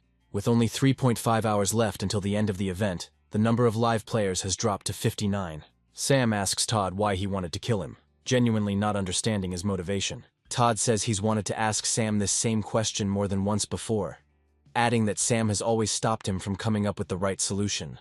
Sam says Todd just had to hide and wait, but even there he was disappointed. Todd tells the protagonist that he made a deal with the zombies, who guarantee his safety if he kills Sam. Sam says Todd has said enough, so his time is up. After these words, a shot rings out and Todd gets a bullet near his heart, which is why he doesn't have time to shoot and falls to the ground. Astrid, who has been watching the whole time from a nearby castle tower, reports that the task is completed and looks at Todd from afar. Todd guesses that Sam suspected him of betrayal all this time, which is why he prepared so thoroughly. The protagonist tells Todd that he placed a bug on him and noticed that he stood in one place for too long, adding that after that, anyone would begin to suspect something was wrong. Todd, barely holding back the pain from the wound he received, says that Sam should not rejoice too early, since he still will not be able to win this fight, because he did not take into account one important factor.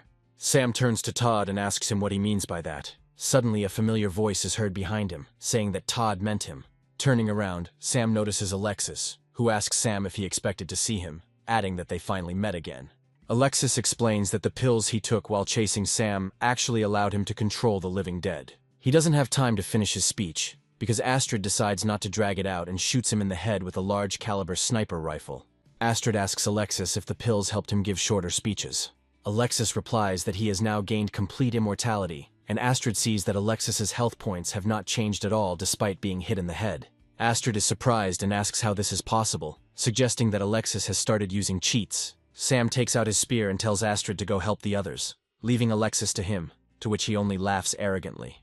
Alexis says that all their attempts are futile, as zombies will follow him wherever he goes, adding that this fortress will very soon be filled with the living dead. Sam says that then he will finish him off first and rushes at him with his spear. He easily pierces Alexis's body, but he only laughs in the protagonist's face, calling him a pathetic idiot, and adds that physical attacks do not harm him. After these words, he grabs the protagonist by the throat and easily lifts him into the air for a throw. Deciding to finish Sam off quickly, Alexis slams him into the stonework with all his might, breaking the side of the watchtower. Alexis gleefully asks Sam what it's like to lose when you almost won. Sam replies that there is no feeling worse than this, because he has already been through such torment once. With these words, he knocks Alexis's hand from his neck and grabs his spear. Grabbing the shaft of his spear, Sam instantly ignites it with just a touch. He says that he never wants to feel something like that again, and then plunges the burning part of the spear deeper into Alexis's body. The flames begin to consume Alexis's body, and he screams that this is impossible, not understanding where Sam got such abilities from. Sam's mind goes back to the moment he would receive his title for consecutive kills using fire. He recalls that in addition to everything else, he then received another completely random title. As a reward, he received a card that could teach him a certain skill when used.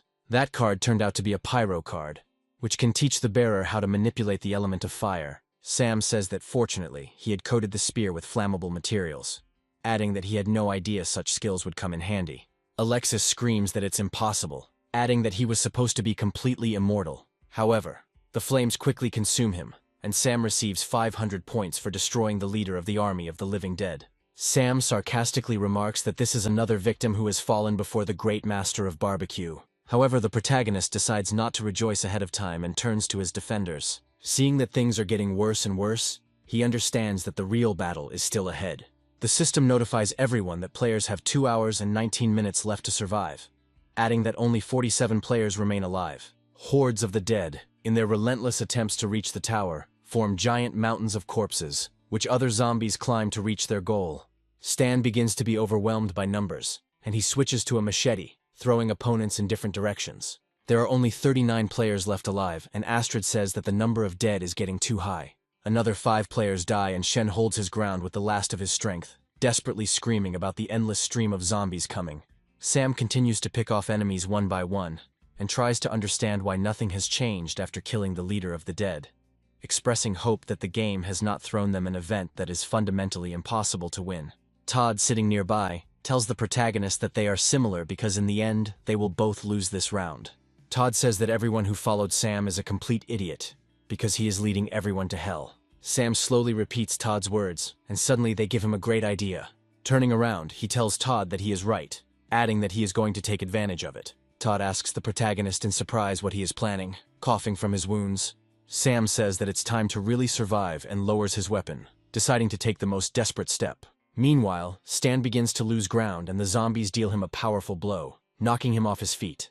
Looking up, he sees a dead man in front of him who is swinging a sharp axe at him. However, a split second before Stan is hit, the zombies suddenly freeze and look back at the strange sounds and screams. Stan sits up and says that he recognizes this strange voice, and also turns towards the noise. Stan grabs the fresh motorcycle with the dead Alexis tied to it and jumps off the tower. Astrid, observing this desperate act, says that Sam is becoming too reckless. Sam turns around to face the horde of walking dead and yells at them to follow him, honking his horn from his motorcycle. Hearing the screams and sensing the presence of their leader, the dead turn around to look at Sam. A second later, they abandon all attempts to besiege the castle and head towards the main character. The system notifies players that they need to hold out for another hour, and Sam says that his chances are about 1 in a million, but he will still take this opportunity. Stan struggles to his feet and asks the others not to tell him that Sam is thinking about sacrificing himself so that they can win. Astrid puts her hand on his shoulder and pulls him up, saying that such actions would clearly not be Sam's style. They both agree that Sam is clearly the type of guy who would survive the most unlikely situations. Meanwhile, the crowd of dead people continues to follow Sam, activating the mines they had previously bypassed. Sam says that everything is going according to his plan, adding that if he hasn't messed anything up, the most interesting part is about to begin. Soon after these words, heavy bombs begin to fall on the crowd of living dead, causing powerful explosions. Astrid opens the map and sees that the area Sam led the dead into has been selected as the location for carpet bombing. She is surprised by Sam's intelligence and says that she wouldn't be surprised if he also predicted her appearance. After an hour of intense bombing, all that remains of the zombie horde is a vast field of mangled bodies lying on the ground. The system reports that only 26 players remain alive, adding that there are 17 minutes left until the end of the event. Astrid stands atop the siege wall, scanning the horizon, worried that Sam has not yet returned. Shen tells her that, by his rough calculations, all 26 survivors are in their fortress. concluding from this that Sam most likely did not survive. Astrid says that's impossible, adding that Sam isn't the type of person to give up so easily. A minute later, a small black dot appears on the horizon and rapidly approaches the castle. Astrid realizes that this point is Sam returning to the castle on a motorcycle, and says that he never ceases to amaze her. Climbing the castle wall, Sam asks the others if they expected him to return, adding that he is safe and sound. Shen and Stan surround him, saying that he was acting like a fucking genius, adding that it was the coolest thing they had ever seen. Astrid, however, grabs him by the collar and pulls him aside, asking him what the hell he's doing. She asks him how he could do something so dangerous, adding that he doesn't rely on his teammates at all. Sam smiles and says he promises he won't act so recklessly again. The system notifies all players that they have won the Billions mission, adding that all surviving players receive 500 points, and all survivors are eligible for further scoring. Sam looks at the notification with a smile, saying that they have finally completed the first round of the tournament. Astrid looks closely at Sam and asks him if he forgot something important. Meanwhile, Todd struggles to crawl to safety in the besieged castle. Todd tells himself that he just needs to wait a little while and victory will be his. Suddenly, he hears the sound of approaching footsteps, and a voice asking him where he is going. Looking up, he sees Sam, who asks him if he is going to celebrate his victory with all the other surviving players. Todd begins to frantically fawn over Sam, telling him that he is a great man with a kind heart, so he should not worry about such a humble person like Todd. He kneels before Sam and says that he repents of his sins, asking him for mercy and adding that he will help him in the next rounds until he dies. Sam replies that Todd only says that until it suits him. However, a second later he says with a smile that he can even forgive him for all his actions. Todd happily rises up and asks Sam if he will really forgive Todd. A second later, a bullet hits Todd's head and he falls dead onto the stone floor. Sam, walking away from the cooling corpse, tells him that he lied to him, adding that he can never forgive the betrayal. Sometime later, in the real world, a TV show discusses the topic of a player named Sam being too strong. The moderators participating in the discussion are divided in their opinions about whether Sam is simply an experienced player or a common cheater. The patrons of the cafe where the show is shown are also suspicious of Sam's success, believing that he is somehow cheating. Sitting in this cafe, Stan, Astrid, and Sam laugh at what is happening, and Astrid tells the main character that he already has fans. Sam says many people online accuse him of using cheats, adding that his identity would have been ruined long ago if not for their information. Astrid says she herself suspected Sam of using cheats, as he knew the exact times and locations of safe houses and bombing zones. They check the scoreboard and find that Sam and Astrid are in the top 2 places respectively among all the players in the tournament. Stan asks Sam how he knows so much about the first round, adding that Sam is definitely hiding something. Sam tells him that, unfortunately, he won't be able to tell them anything, but he hopes that they can continue to fight together as teammates. Astrid replies that they might not be on the same server next round, meaning they won't be able to group up. Sam agrees with her, saying that even if the first round cleared 99% of the players, the remaining ones are still impressive. He also adds that the closer they get to the final, the fewer players there will be, meaning there will be a greater chance of ending up on the same server. Astrid says that unfortunately, not everyone is as strong a player as Sam, adding that she is not confident that she will be able to pass the next round. Stan looks at Astrid with concern and asks her what she means by that. Sam replies that he suggested that they meet not only to sit in a friendly atmosphere and drink coffee. He explains that cheats are typically manipulations of game data that enhance the player's abilities, but under Koji conditions, using cheats is virtually impossible. He adds that what he is about to offer them is a deception that does not meet the criteria of cheating. Astrid and Stan are surprised by Sam's proposal and ask him what he means. Sam smiles and says that he is offering them the most important thing possible, which is information. He clarifies that the phone he brought them contains detailed information about the next round, which is about to begin. After some time, Sam comes home, where his computer set up with a virtual reality helmet is already waiting for him. Putting on the helmet, he turns on the full immersion mode, saying that great fun awaits him. Once in the virtual arena, Sam says he knew the order of the games would remain the same as he remembered. The system says that the second round is dedicated to a game called the Infinite Tower, in which the player, using magic cards and winning numerous battles, must reach the top and move on to the next stage. Players are surprised by such strange rules and try to figure out what cards they should use. An arena materializes in front of the players, in which a lone silhouette of a man is visible. A light illuminates a man in the arena, and he turns out to be an extremely expressive host who introduces himself as Dance. Sam notes that even the host hasn't changed a bit since their last meeting. Players publicly express dissatisfaction with Dance's appearance, saying that it would be better if some pretty girl played instead of him. Dance doesn't appreciate the criticism and throws the microphone at one of the players, saying that he is a professional host and so their caustic comments are inappropriate. However, a second later, he pulls himself together and asks for forgiveness for this excess, after which he says that it is time to explain the rules of the second round. He explains that the players are now in a tower filled with traps and monsters, adding that they need to reach the top, overcoming floor after floor, and only then will they be able to achieve victory. According to him, the difficulty increases with each floor, but each player will receive 3 types of different cards as a reward during the game. There are 3 types of cards in total. Red cards are attack cards, yellow cards are goods cards, and blue cards are effect cards. A girl appears among the players and tells Dance that many players don't have weapons or equipment, so if they encounter a monster on the first floor, the game will end for them immediately. The crowd picks up on these words and asks Dance why he can't give them the weapons from the previous round, adding that they can't start the game empty-handed. Dance says players now have the opportunity to use points to purchase cards that are sold at the lowest price. He adds that the cost of one card is an incredibly modest 1,000 points. Players are starting to protest loudly, saying that this price is too unfair, and that players with low points are being left out in the cold. Dance tells players not to have any illusions, as even in this game the strong become stronger and the weak become weaker, as this is the true nature of the world. He adds that some players manage to get out of the first round through luck, but this tower will eliminate all weaklings from the competition. The expressive host says that they have half an hour to decide whether to buy cards, but once the game starts, this option will be blocked. The players become discouraged and decide not to spend many points, as they will not be able to win this competition anyway. Dance says the players are acting too hesitant for those who made it to the second round, and is surprised that they decided to give up before the second round even started. One of the players raises his hand and says that he would like to buy some cards for himself. Dance hears the player's voice and turns around sharply to get a good look at the player. He tells the player that he should think carefully, as one card is worth 1,000 points. The person who wants to sell him is Sam, who asks the presenter to sell him 7 cards.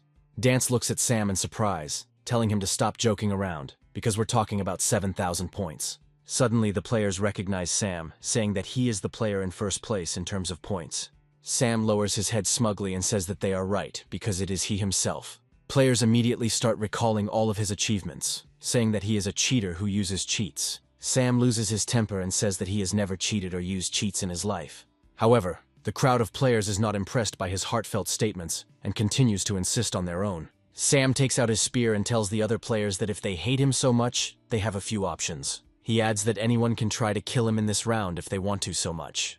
One of the players calls Sam a pathetic braggart, adding that he will definitely deal with him this round. The other players pick up on this idea, promising to smash Sam into the ground as soon as they get the chance. The girl watches Sam's act of self-admiration and mentally admits that he irritates her a lot. Dance watches what is happening and mentally notes that the players' morale is gradually increasing because of Sam. Sam turns to the host again and says that he still wants to buy 7 cards and asks him if there are any problems with that. Dance smiles broadly and says that the customer's word is law for him, after which he snaps his fingers. A whole pile of cards appears in front of Sam, face down, and Dance says that the cards in the store are randomized and wishes him luck. Sam thinks about it and realizes that since the order of the cards is random, his memories from the past will not help him in this situation. He decides to poke at random and chooses a card that he likes at random. He says that he is now going to show everyone what the power of a player with exceptional luck really is. The room is illuminated by a golden light, and the players shout that they cannot believe that the main character has received the rarest card. Sam realizes that he has hit an incredible jackpot, and decides to see what prize he has won. Unfortunately, Sam gets a card that is a joke from the developers, as it does absolutely nothing despite its rarity. Players look at Sam's card in bewilderment, not understanding why, with a value of 1,000 points, there could be such ridiculous specimens among them. Sam decides he doesn't need this card and throws it into the air, then with a slight movement of his spear cuts it in half. Players are shocked that Sam got rid of items worth 1,000 points so easily, even though he had extremely low practicality.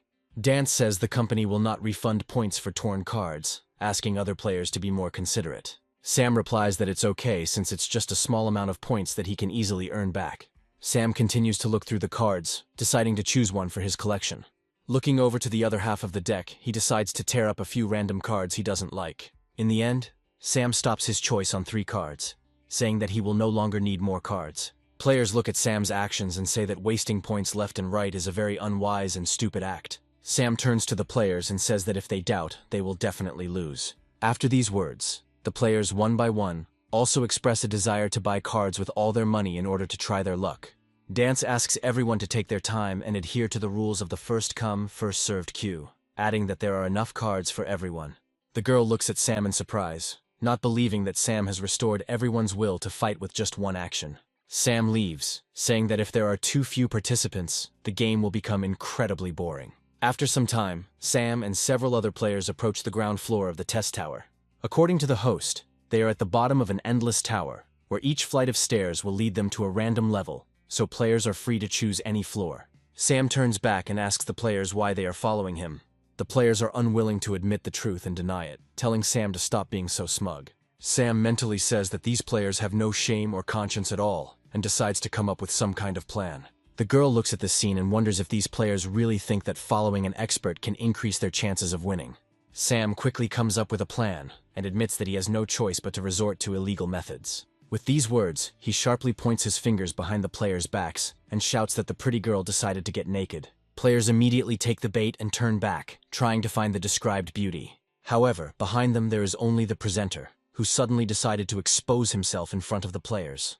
The players throw garbage at the presenter, saying that they don't want to see him, asking him to go to hell. One of the players turns around and notices Sam is missing, shouting to the others that this cheater has cheated them. Sam decides not to waste time and runs away as quickly as possible so that no one will bother him in the future. Meanwhile, the corporation's executive director is closely watching Sam's adventures. An assistant comes to his office and asks him about the situation with the second round, clarifying whether there are any discrepancies. The assistant replies that the only blind spot is Sam, since he not only took first place in the ranking, but also significantly outpaced the second player in points, and also earned at least 2 achievements. The CEO asks the assistant if they have noticed any anomalies in the system or evidence that Sam is using any deceptive methods. The assistant says that this player, for unknown reasons, acts as if he is very familiar with the game, adding that there is a possibility of data leakage about the game. The director says that the contents of the second round are completely randomized, so even if there was some kind of leak, it will not help Sam, after which he orders the assistant to organize the strongest monster for Sam. The assistant replies that according to the rules, the company cannot interfere with the course of the game, let alone with a powerful monster that is impossible to cope with. The executive director asks his assistant how he dares to disobey his order. The assistant slavishly replies that all his orders will be immediately carried out and leaves. Sam finds himself on the second floor of the Infinite Tower and decides to look around to see what kind of challenges await him. Sam remembers that the first level's challenge is a battle and wonders what kind of enemy he will face. Suddenly, an incredible roar is heard next to him, and he sees the paw of a huge monster stopping right in front of him. He looks up at the monster standing in front of him and says that this must be some kind of joke. Before the main character stands in all its glory an 8-headed demonic dragon. The dragon lets out a loud roar, and Sam asks the monster when he last brushed his teeth, noting that he smells disgusting. The dragon lets out another loud roar and prepares to launch a powerful attack with its multiple heads. Sam looks happily at the monster's rage and asks him if he touched a nerve. A loud explosion is heard where Sam is standing, but as soon as the smoke clears, only an empty crater remains in its place. The dragon begins to breathe menacingly, trying to find its victim, and looks around menacingly. Sam looks at the monster and says that fighting this monster brings back old memories. He briefly dives into the past, remembering the battle with this monster a year ago, when they tried with incredible difficulty to defeat this dragon. A year ago, Sam once again put his leadership skills to use and asked his allies to unite and destroy this monster, regardless of the casualties. Back in the present, Sam says that previously this monster should only be found on the upper floors and should not be found on the ground floors. However, from Sam's point of view, this is a great change, as he will now be able to get all the points for himself. Spectators watch Sam's fight and say that he is just a crazy daredevil. Sam says that the broadcast screen must be full of comments right now, wishing him death for his arrogance. The demonic dragon does not lose patience and decides to finish Sam off with a long-range attack and flares its nostrils. Opening its huge mouth, the dragon spews a deadly wave of fire straight at the protagonist. Sam easily dodges the fire attack and shouts at the dragon that playing with fire is no good. With these words, he jumps up and attacks the dragon, saying that it is time to end this. The dragon tries to knock Sam down with a headbutt, but Sam pushes off the ground and launches into the air. Selecting the most vulnerable point, Sam drops down like a stone, pointing his spear towards the monster. Falling on the monster, he easily pierces its fire-breathing head with his spear. The mighty dragon howls in pain, beginning to shake its head from side to side. Sam says the fun is just beginning, holding tightly to his spear. Seizing the right moment, he pulls the spear out of the dragon's head and uses transformation, unlocking a new form. The new form turns out to be a deadly blade with a razor-sharp edge. He gives the dragon a defiant look and says that he will use it to test the power of his new weapon form. The protagonist delivers a powerful blow, easily cutting off the dragon's head, and then jumps to the ground. The game system notifies Sam that for destroying one dragon head he gets 200 points. Sam says that at this exchange rate he will get 1,600 points for all 8 goals, adding that this is a very good offer. However, a second later, the dragon's severed head begins to regenerate and quickly grow back. Sam is very surprised by this feature of the dragon, noting that he does not remember him having such powers last time. According to him, a year ago this dragon was a much more honest monster than it is now. However, suddenly a brilliant idea strikes Sam, and he thinks about it for a moment. Examining the dragon's head, he realizes that one head is worth 200 points, and the dragon will regenerate infinitely. However, this also means that it is a very convenient way to endlessly farm points. The dragon hears Sam's thoughts and is clearly not happy with this arrangement. Sam draws his sword again and says that in that case he will take advantage of such a gift of fate. He rushes into the attack and begins to chop off the dragon's heads one by one, receiving an incredible amount of points. After a while, he knocks off all the dragon's heads at once and lands in front of him. Looking at his score, he notices that in this short period of time he has accumulated 8,000 points. Viewers watch Sam's adventures and say that he is definitely a crook since he earns points using such dirty methods. The executive director, also observing the events, becomes furious and asks the technical staff how they could have made such a mistake. According to him, such a low-level farming exploit should not exist in their game. The staff says that this boss was supposed to destroy any player at this stage, so they didn't expect this to happen. Another employee asks the director what they should do now, adding that they cannot change the monster's data. The director calls his subordinates idiots, saying that they have no choice but to add special restrictions. Turning to the monitor, he adds that Sam really is an amazing player, since because of him, they are forced to change the rules of all the game zones. Meanwhile, a system notification appears above Sam's head, stating that a new restriction has been introduced for this round, requiring each floor to be completed within 30 minutes. Stan, who is on another server, also receives this notification and is glad that he managed to deal with all the monsters in advance. Astrid, who has also successfully destroyed all her opponents, is surprised that the rules of the game are changing so abruptly. Tournament spectators are surprised by this turn of events and suspect that this restriction was added only to prevent Sam from endlessly farming points. There is less than a minute and a half left in the round, and Sam realizes that his golden time is coming to an end. He changes the shape of his spear and says that normal players would not be able to destroy all the heads in one blow. He adds that, fortunately, he drew the right card for the occasion. Sam reveals his card, and it turns out that he owns the arrow volley card, which allows a player armed with a bow or crossbow to fire multiple arrows in one shot. With these words, Sam activates the card, and it is charged with the energy of his arrows. Pulling back the bowstring, Sam decides to shoot an arrow that pierces the heavens at the demonic dragon. He spells his arrow to destroy all heads and releases the string of his bow. A powerful shot pierces all heads simultaneously, depriving the monster of the ability to regenerate. Sam changes his weapon's form to a blade and says he's not finished yet. The protagonist makes a dash, delivering a powerful blow that cuts off all the heads at once. The huge monster falls heavily to the ground, and the system rewards Sam with extra points for all the heads destroyed. The severed heads of the monster begin to transform into a shining clot of energy. After a few seconds, the clot of energy turns into valuable loot, which is an item of equipment. Sam is happy that he finally got some good loot and reads the description of a demonic dragon cloak that protects the wearer from fire attacks. The system notifies all players that a player named Sam has been the first to kill the 8-headed demonic dragon and has received a unique dragon cloak. The girl who was previously watching Sam on the ground floor of the tower notices this notification and hopes that she will not meet him in this competition. Meanwhile, the same announcement plays on the tournament broadcast, causing viewers to once again be amazed at how Sam manages to take home the best rewards. Former participants look with envy at his success and suspect that he is an agent sent by the company organizing this tournament. Astrid also notices this notification and says that it wouldn't hurt Sam to behave a little more modestly and not show off at every opportunity. Stan, watching this, says that he is not at all surprised that Sam shows himself to be the best. His opponent asks if he knows this divine player who is at the top of the list of players. Stan happily replies that he not only knows Sam, but is also his comrade in arms. Meanwhile, Sam decides to try on the coat and notes that despite its average attributes, this coat looks damn stylish on him. However, His latest ritual of self-admiration is interrupted by a system notification that tells him he only has 13 seconds left to move to the next floor. Sam is surprised that the timer continued to count down, even though he had already dealt with the boss, and calls the game unfair. However, realizing that justice is not on his side, he makes every effort to fly up the stairs at full speed to the next floor.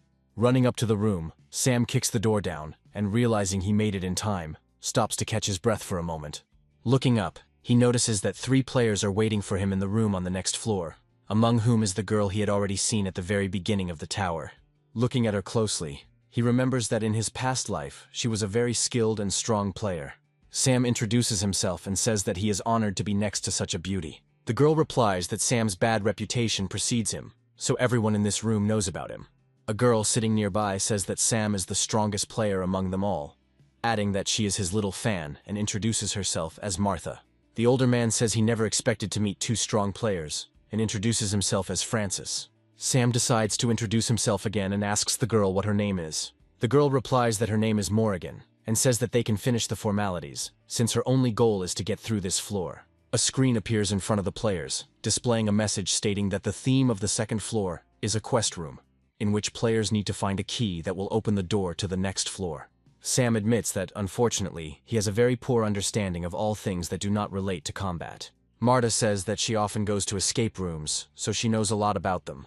Morrigan says this game may be different from the ones Martha has played before, as the difficulty has been greatly increased. Sam says that if this is an escape room, they won't be able to get to the next floor until they find the key. Francis points to the box lying on the table, and says that perhaps this is the key to the mystery. Sam reaches for the box and says that if he is right, then this task is too easy. Sam decides to shake the box a little, but Morrigan immediately gives him a good slap on the back of the head.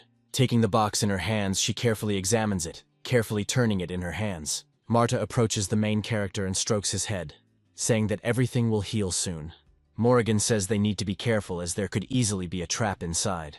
After carefully examining the box, she notices that there is an inscription on it, according to which the players need to find the key. Marta says that this is exactly how quest rooms are designed, explaining that one riddle in them leads to another, so by solving them all they will be able to pass this floor. Francis says that this room is not very big, suggesting that everyone look for the key. Morrigan asks Sam what he thinks about this plan. Sam replies that he sees no other options and decides to join the search for the key. Players begin searching for the box, looking into every corner and checking every possible place. After some time, Morrigan says that she looked everywhere, but did not find any clues. Martha says it looks like she'll have to take action herself to get everyone out of this impasse. With these words, she takes out an effects card that helps the wearer look for clues. Sam remarks that this ability is incredibly interesting, and Francis points out that the piano is glowing red. Sam says they were supposed to be looking for the key, and wonders why the piano was the key. Morrigan says that in addition to a simple lock key, it could also mean a treble clef. She adds that if the key is the piano keys, then if a specific melody is played, the riddle will be solved. Sam sits down at the piano and says that he can play the piano a little, and asks his companions to let him play. He tells Morrigan that he can play the melody without any trouble, and flexes his fingers. Martha is amazed by Sam's abilities, admiring the fact that he also has musical skills. Morrigan asks Sam if he can really play the piano. Sam says he was taught music as a child, so he should be able to handle this task without any difficulty. Sam says that now he will charm his companions with his musical talents and begins to perform. Sam's musical talents are as terrible as his self-esteem, and he fills the room with the sounds of an incredible cacophony. Morrigan decides to end Sam's life rather than go through this torture and asks him if he really can play the piano. Sam stupidly replies that the teacher in kindergarten personally taught him music lessons.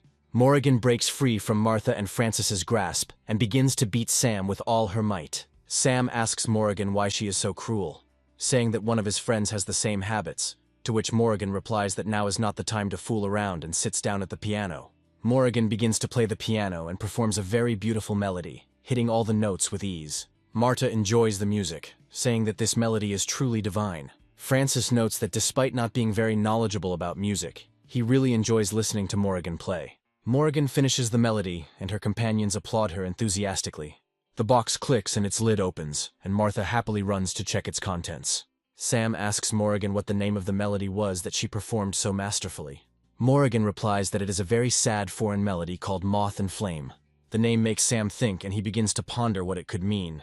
Suddenly he realizes the trick and shouts at Marta to run away from the box immediately. A small flamethrower appears next to the box, and douses little Martha with a stream of flame.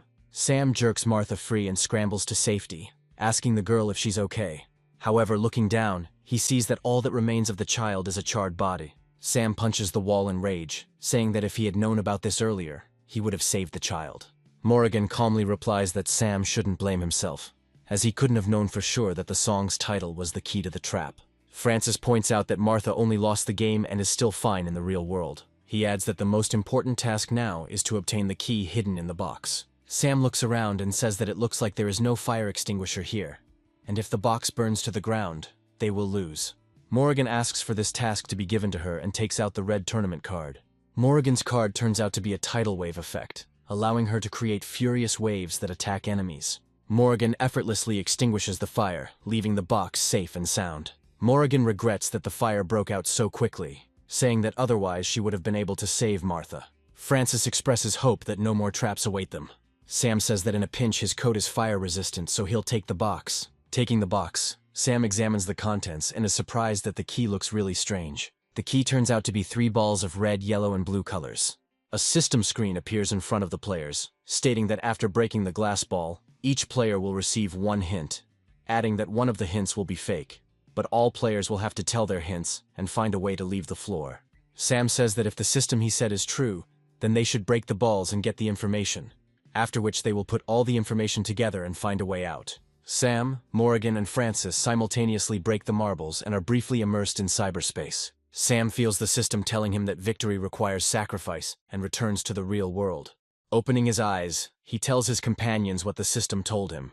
Morrigan replies that she received a hint that she needs to have an eye for the hard way. They both ask the sadly silent Francis what clue he got. Francis says his clue is that the room's door will open when his comrade dies. Sam says that if this clue were real, the door would have opened when Martha died, after which he concludes that it is a fake. Francis hesitantly agrees, saying that his clue does sound too strange to be real. Sam puts the words of his clue together with Morrigan's and begins to think about what it could mean. Morrigan says this could mean that the item they need is shaped like an eye. Sam says he's getting really bored with searching for more items, adding that the game's methods are starting to get outdated.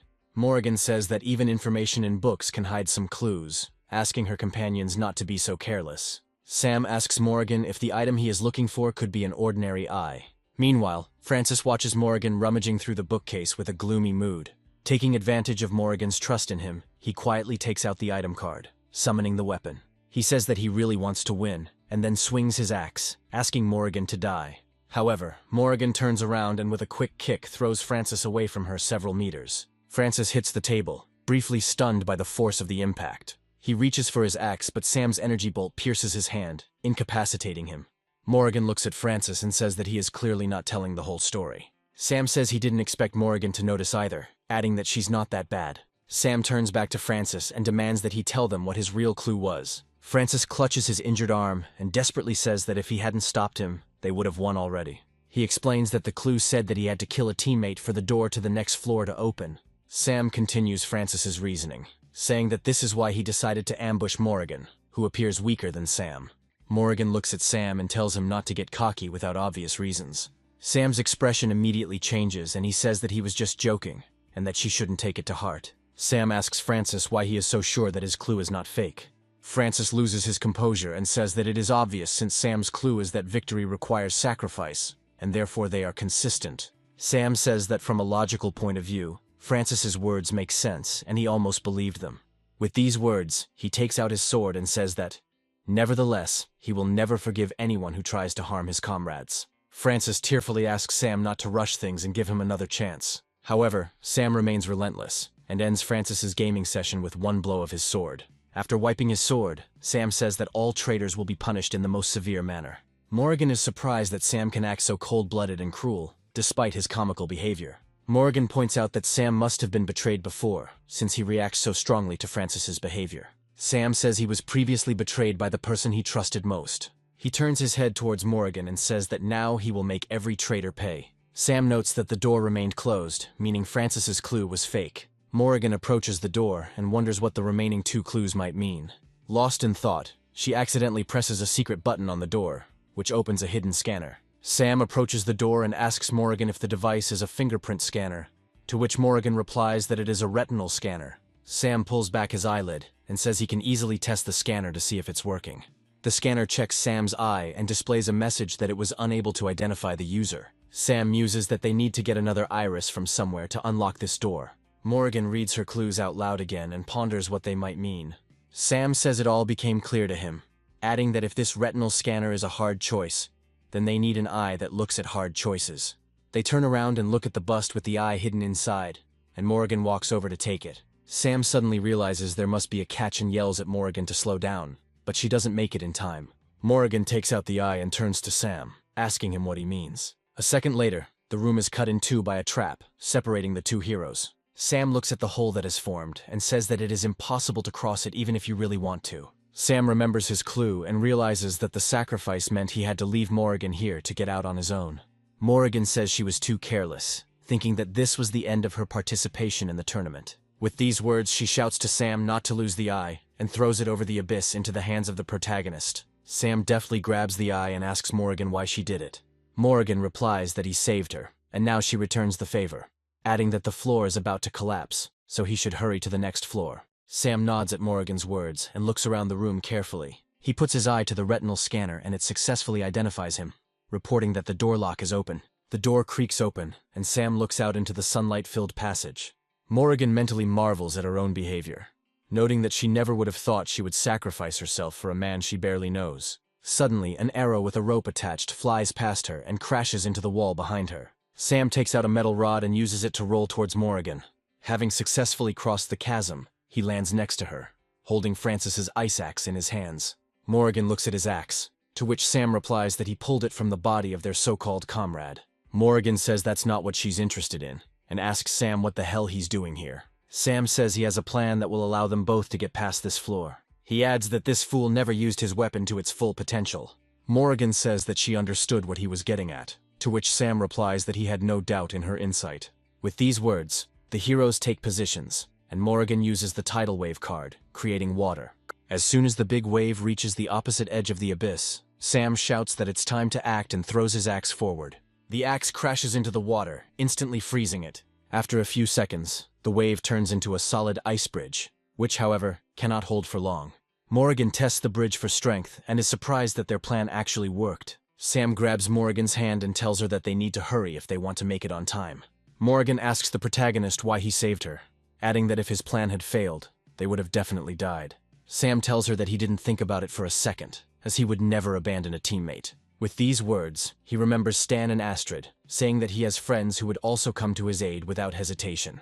Morrigan asks him who his comrades are, to which he replies that he will definitely tell her about them later. After some time, they reach a room with a notice in the center stating that the next stage must be completed alone. Sam tells his companion that they will have to split up, adding that they will definitely meet after this stage. Sam adds that he wishes her luck in getting through this stage. Morrigan turns around with a smile and waves at him, wishing him the same. Sam enters the emerging cyberspace and wonders what awaits him next. A second later, he notices a razor-sharp knife flying towards his face at high speed. The bearer of this knife is Todd, previously killed by Sam in the first round, who screams at the protagonist to die immediately. Realizing that Todd is wearing the armor he used to kill him the first time, Sam is surprised and only manages to utter a few curses at Todd. However, Todd flies past him, killing the monster that was sneaking up on Sam from behind. Sam turns around and can't believe his eyes and asks Todd what's going on here. Todd puts his hand on Sam's shoulder and tells him not to stand there like a pillar, adding that they are at the last stage and they need to work together. Sam suspects that all the reincarnation jokes were illusions and wonders if what is happening is real. Absorbed in his thoughts, he doesn't notice how a huge monster appears behind him, trying to devour Sam in one sitting. At that very moment, Stan pops out of nowhere and tells Sam that the points for this monster will go to him. Swinging his sword, he cuts off the head of a huge monster with one blow. Astrid answers him, saying that Stan can deal with all the monsters on Earth, and she will take on the flying creatures. With these words, she makes many well-aimed shots, killing the flying monsters one after another. Suddenly, a horde of monstrous beasts appears out of nowhere in front of the heroes and rushes headlong towards them. Morrigan comes to the heroes' aid, saying that they are just showing off, accusing them of being unreliable. Raising her magic staff above herself, she activates the instant flood skill, creating a huge tsunami. The wave instantly covers the monsters, sweeping them all off the face of the earth. Sam observes the coherence of his comrades and says that they have all become incredibly strong. Suddenly, Stan comes up to the protagonist from behind and puts his hand on his shoulder, asking him why he is standing rooted to the spot. Sam turns around and sees all of his comrades in full combat readiness. Astrid approaches him and asks him if he is nervous about being so close to the championship. Sam looks at Astrid and asks her what she means by that. Morrigan responds that their team's victory is in their pocket, adding that as their leader, he will be the one to receive the championship title. Todd says that it was thanks to Sam that their team was able to reach this stage, and asks him not to forget about them when they take first place. As Sam approaches the edge of the building, he notices huge crowds of players chanting his name. Meanwhile, in the real world, a journalist interviews one of the tournament's creators, asking him why the current stage of the competition is structured this way. The creator replies that among the many stages of the tower, they have created a floor that will show players what they desire most. A journalist asks the creator why they chose such a challenge if the goal of the KOG tournament is to find the best player. The creator replies that this stage is designed to test the player's character, adding that if they cannot overcome temptation, they will never be able to become the champion title holder. Meanwhile, one of the participants sees a handsome guy in her stage who says he can teach her how to play basketball. However, a second later, he turns into a terrifying monster and instantly kills the unsuspecting victim. Meanwhile, Stan, in his stage, hugs a girl who hugs him and asks him to promise that they will always be there. She also turns into a terrible evil spirit who is going to finish off Stan with one blow. Stan hugs the creature tightly, saying that he misses it very much. But a second later, he pulls her away from himself, saying that disturbing the dead in this round is too much. With these words, he grabs his machete and cuts in half the creature that pretended to be a person dear to him, passing to the next stage and receiving 1,000 points as a reward. Astrid, meanwhile, is transported to the esports arena, where she and her former squad become world champions. Her teammates hug her, suggesting that they celebrate their victory that night by going to a restaurant or karaoke. Astrid admits that she always dreamed of winning the championship as a representative of this squad. Meanwhile, her friends turn into clay monsters, trying to devour her body. However, a second later, accurate fire from pistols causes the monsters to turn into a sieve and die. Astrid looks back at the monsters' bodies and blows away the smoke from the barrels of her weapon. She adds that she already has real friends who are sincere with her. Morrigan is transported to a luxurious mansion, where a whimsical melody plays on the piano. She sits in front of him, continuing to play the beautiful melodies that she liked so much as a child. Suddenly she hears light applause and a familiar male voice praising her efforts. Morrigan instantly recognizes the voice and turns to face the man, calling him father. Morrigan's father tells her that in a couple of years, her musical abilities will definitely surpass his own. He approaches her and says that he will be just as happy if she does whatever she wants. Morrigan calmly uses the tide card, washing her father away, slamming him into the wall. Rising to her feet, she says that this test turned out to be incredibly boring, since only complete idiots would fall for this trick. Meanwhile, Sam is basking in the glory, and is happy that with such strong allies, he will easily take first place in the tournament. However, a second later, a monstrous hand pierces him through and through, tearing out his heart. Turning around, Sam notices that all his comrades turned out to be monsters who were waiting for the right moment. Sam falls to the ground and expires a few seconds later, giving the monsters a reason to roar with joy. However, a second later, Sam appears behind them, saying that he gives this simulation credit, noting its veracity. Looking at the monsters, he says that his idea of using a special map before the stage was the right decision. With these words, he shows the monsters the sacrificial lamb card, which allows the bearer to create a copy of themselves that has no combat skills. After this, he takes out his bow, saying that he hates traitors more than anything in the world. Taking quick aim, he shoots the monster that was imitating Todd in the head, punching a huge hole in it. Without giving the monsters time to recover, he rushes into the attack, instantly executing another monster. After finishing with all the monsters, he notes that these monsters are too weak, suggesting that the hardest part of the test is overcoming the illusion. The system notifies the protagonist that he has successfully passed the test, awarding him 1,000 points. He turns around and sees a staircase appear that leads him to the next stage. For a second, he wonders whether his comrades manage to cope with this test and goes inside. The fourth floor turns out to be the Labyrinth of Death, in which the player's health will gradually decrease, but killing other players will be able to replenish it. The system adds that to win, the player must reach the very center of the labyrinth, and wishes everyone good luck. Sam doesn't have time to walk even a few dozen meters before two players appear behind him, happy to have found another victim. Sam hears their conversation and turns towards them, looking closely. The players tell Sam that if they don't kill him, their health will be reset to 0 very soon, and ask him not to take it personally. Sam just raises his hand in the air and starts counting down from 3. One of the players asks him what he is counting, adding that he would be better off counting the last seconds of his life. Sam ignores their words and continues counting, saying that there are 2 seconds left. Another player says that Sam is just trying to be cool, adding that he is about to die and replenish their health. Sam raises one finger and gives his opponents a menacing look. At that very moment, a huge tidal wave appears near Sam's opponents. Before they can react, the players are caught in the trap and carried away by the raging current. They are thrown out of the labyrinth, to the very bottom floor. Sam looks down at them, surprised that they couldn't hear the water making such a loud noise. Without turning around, he tells the people approaching him that only Morrigan can possess such a water attack. Striking a handsome pose, he greets Morrigan, saying that she was delayed at the last stage. However, in front of him appears a huge, muscular man in a women's suit, who joyfully greets him. Sam looks at the new guest with undisguised surprise and asks him who he is. A second later, Morrigan approaches them and introduces the man as her classmate named Alice, adding that they met on the way here and decided to team up. Sam continues to stand rooted to the spot, even more surprised by the new details, saying that Alice's name suits her very well. Alice covers her face with her hand in embarrassment, and coquettishly asks Sam not to make her blush. Sam realizes that he has run out of arguments, and so he decides to just take a little break by standing still. Morrigan asks Sam why it took him so long to get here, adding that she was starting to think he was dead. Sam says that these were just stupid illusions, boasting that he easily realized that they wanted to fool him. Alice sincerely admits that it was quite difficult for her to get through this stage, and she almost fell for it. Sam tells Alice not to worry, because if she was able to get to this test, it means she is already very strong. Alice blushes again and says that Sam is incredibly polite and kind. She grabs Sam and asks him if he is single or if he has a girlfriend. Sam can't find the words to answer and just fumbles back and forth, saying only unintelligible things. Morrigan says that Sam is a very popular player, adding that he might give Alice a chance because she is a very good girl. Sam says that now is not the best time to think about it, adding that first of all, they need to find a way out of this damned labyrinth.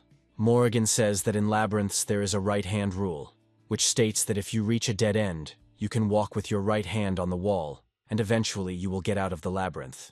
She also adds that this labyrinth is too big, and their health is gradually decreasing, so this option is not suitable for them. Sam says they can just follow him to get out of this maze. Sam starts rummaging through his pockets, saying that he didn't think that this map could be useful to him in this situation. Sam takes out the unmanned drone card, which summons a scout drone for 3 minutes. Sam says that with this map they can easily map this labyrinth and pass this test. With these words, he launches the reconnaissance drone into the air, turning it on from the control panel. The drone takes several pictures of the maze and Sam looks at the map, noting that it is too confusing. Sam says that with such a confusing maze, even a map might not help them. Morrigan takes the remote from Sam and says that he is too slow, adding that she has already found the exit using this map. Sam looks questioningly at Morrigan and asks her how she managed to find the way out of the labyrinth at first sight. Alice puts her hand on the protagonist's shoulder and says that at school Morrigan was recognized as a genius with the highest IQ. Meanwhile, 2 players stuck in the maze notice that they are low on health and say that even if they fail the challenge, they had a great time. However, a second later, one player feels a revolver shot into his back. Turning around, he sees the girl looking at him contentedly, thanking him for serving as her first aid kit. After a few seconds, a round shadow looms over the girl and begins to rapidly increase in size. The girl looks up and sees a huge boulder falling on her at high speed. Before she could react, the girl found herself crushed by a huge boulder. Sam arrives at the scene, saying that all the traps have been disarmed, adding that Morrigan really is a genius for being able to calculate their location. Morrigan replies that it was a very easy task, as she quickly realized that the traps were set in the Fibonacci sequence. The girl grabs Sam by the leg and asks him to help her get out of this trap. Sam agrees to help her and kills her with a swift sword strike. Morrigan tells Sam that he doesn't know how to be gentle at all, to which he replies that he gave the girl what she asked of him. He adds that he will under no circumstances help a traitor, even if he begs him for it on his knees. Alice approaches Sam and says that he has a very bold and determined character, adding that she is crazy about him, to which Sam calmly replies that he is very glad to hear it. Sam tells Morrigan that if her theory is correct, then according to the Fibonacci sequence, there will be fewer traps waiting for them at the end. Morrigan replies that this is done in order to eliminate as many players as possible at the beginning, adding that the closer they are to the exit, the faster their health will run out. At that very second, an arrow flies towards Morrigan and Sam jerks to block it with his body. He looks around, saying that the enemies have already caught up, which means it's time for them to prepare for battle. Silhouettes of several players appear in the labyrinth corridor, saying that they have finally found a way to gain health points. The players say that they outnumber Sam and their team, meaning they don't have a chance. Sam says he's happy with the odds, adding that it's not the first time he's found himself in such a situation. Suddenly, Alice appears behind the inattentive players, catching them off guard. Without giving them time to come to their senses, she grabs 2 players by the heads and instantly kills them. The remaining 3 players turn back and ask each other where this monster came from. However, this leaves them open to attack, and Sam immediately takes advantage of this by killing the other player with his sword. Alice rushes to attack the remaining pair of players, who again turn away from her. Having dealt with her opponents, Alice says that it was not in vain that she had her eye on Sam, adding that he is very strong, to which he replies that she cannot be called weak either.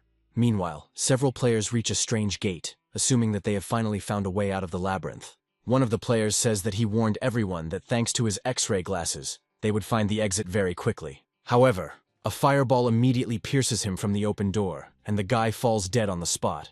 The players are surprised by the ambush, and decide to look inside the hall to understand who killed their comrade. A small light comes on in the darkness, and a child's voice joyfully says that new prey has finally arrived. The hall begins to be illuminated by a dim light, and the players notice that at the end of the hall, a little girl is sitting on the goal. She asks the players why they don't let her burn them all to the ground. The players grab their weapons and decide to take the bold girl on the offensive. They shoot at her with all calibers, which causes her to disappear from sight for a while. However, as soon as the smoke clears, a tall man appears in front of the players, covering the girl and not receiving a single scratch. One of the players points his finger at the man and girl in horror, saying that he had heard about this couple. According to him, their names are Dorothy and Dell, and they are known for only getting points from killing players. The players decide not to hesitate and say that there are still many more of them, which means they have a chance to kill them. Dorothy happily announces that in that case, she would be happy to play with them and takes out a red effect card. A few seconds later, a powerful explosion is heard in the labyrinth, which can be seen from any point. Morrigan and Sam notice a huge pillar of flame and wonder what is going on there. Sam says things are only getting more interesting and suggests they follow him there to figure things out. Approaching the site of the explosion, they discover a large number of charred bodies piled up in a heap. Entering the hall, Sam and his comrades see Dell sitting on a pile of bodies and ask him if he killed everyone else alone. Alice hides behind Sam and says that she is very scared, asking him to comfort her. And Morrigan says that they should all be careful, since all these players were killed by a powerful fire spell. Dell just chuckles slightly as he watches Sam and his squad, mentally saying goodbye to them. Sam guesses that there is some kind of trap here and pushes Alice aside. A second later, a bright stream of fire flies into the place where they were standing, incinerating the floor. Dorothy appears out of nowhere, revealing an invisibility card in her hand that grants the wearer invisibility that wears off on the first attack. Dell tells Dorothy to be careful, adding that Sam doesn't seem like a weakling. Alice says that she is not used to guys jumping on her, adding that such things really embarrass her. Sam slaps Alice across the cheek, telling her to pull herself together and be more serious. Dorothy points at Sam and says she remembers him, saying he is number 1 on the points list. Sam realizes that he has another opportunity for self-admiration, and says that they guessed correctly, and it really is him. Alice looks at Sam again with love, saying that he is an incredibly modest guy, and Morrigan says that she is starting to get tired of this circus. Dell says this is all starting to get interesting, adding that since Sam is in first place, he probably has a lot of good loot. Dell rushes into the attack, saying that he was lucky to find such loot, because now all of Sam's things will go to him. Sam takes out his spear and says that if Dell wants it so badly, he can try to take them away. Alice bursts into the fight, saying that Dell wouldn't dare touch her man without her knowledge. Sam looks at Alice and shouts at her to be careful and not get into trouble. Alice slams her fist into Dell's fist, creating a powerful shockwave. The force of the blow sends Alice flying into the wall at full speed, and Sam watches as a large column of smoke rises from the impact. Sam asks Alice if she's okay, and Morrigan is genuinely surprised that someone could beat Alice in a fistfight. Alice says she feels like she broke her arm, and is surprised that Dell's fist can be so strong. Sam says that if he remembered correctly, the pair are experts on the scoreboard, adding that they are different from all the opponents they have met before. Dell says that his body has a special effect called Mountain Body, which allows the user's body to become as hard as rock, greatly increasing defense and attack.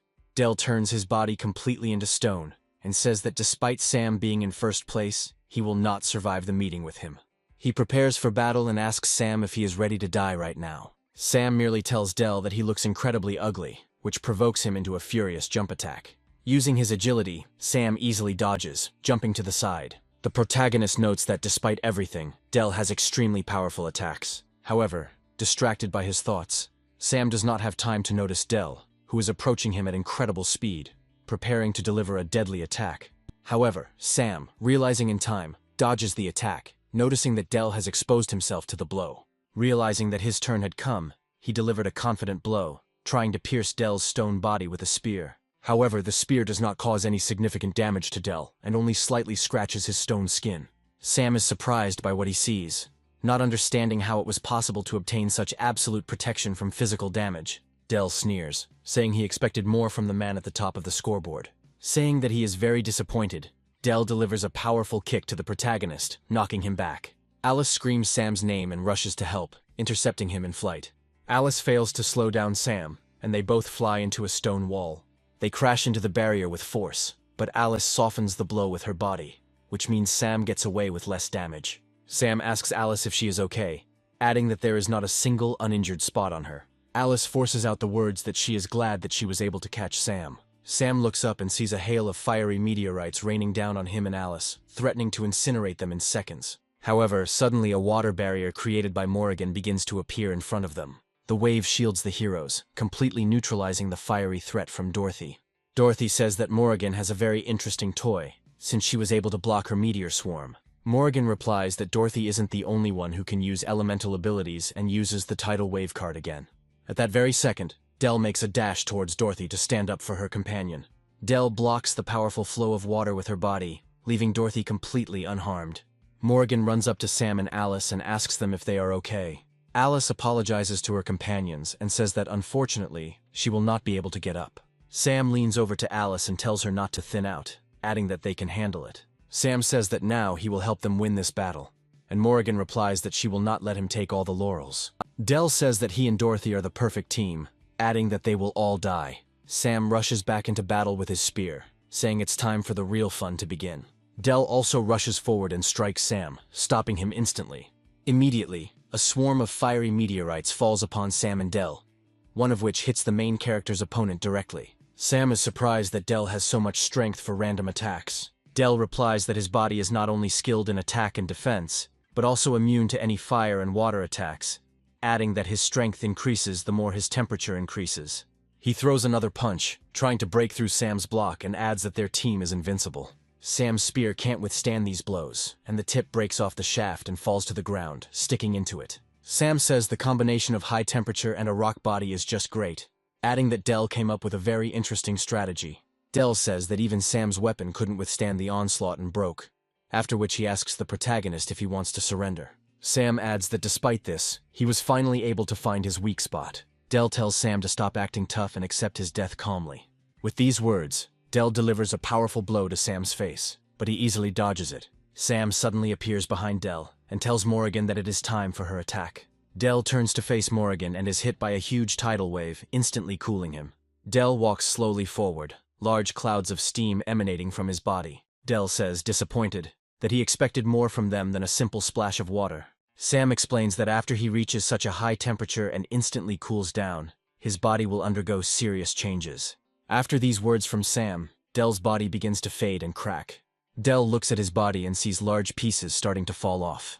Enraged, he asks Sam what they did to his body. Sam tells him that everyone has weak points, regardless of their position and rank. He adds that Del does indeed have incredibly strong defense, but because of this, he does not dodge magical attacks. Sam says he used this to buy time until his ally could heat his body red hot. However, if a hot stone is cooled sharply, then due to thermal expansion, any stone will simply break. Morrigan tells Sam to stop messing around and get down to business. Del says that it doesn't matter to him anymore, because he will have time to kill Sam anyway. Sam says that Del is telling the truth, but because he's cooled down, he's become much slower. He adds that on top of this, he has become very fragile and thrusts a spear into his back. Del lets out a loud scream, which attracts the mysterious player, who realizes which way the exit is and heads towards it.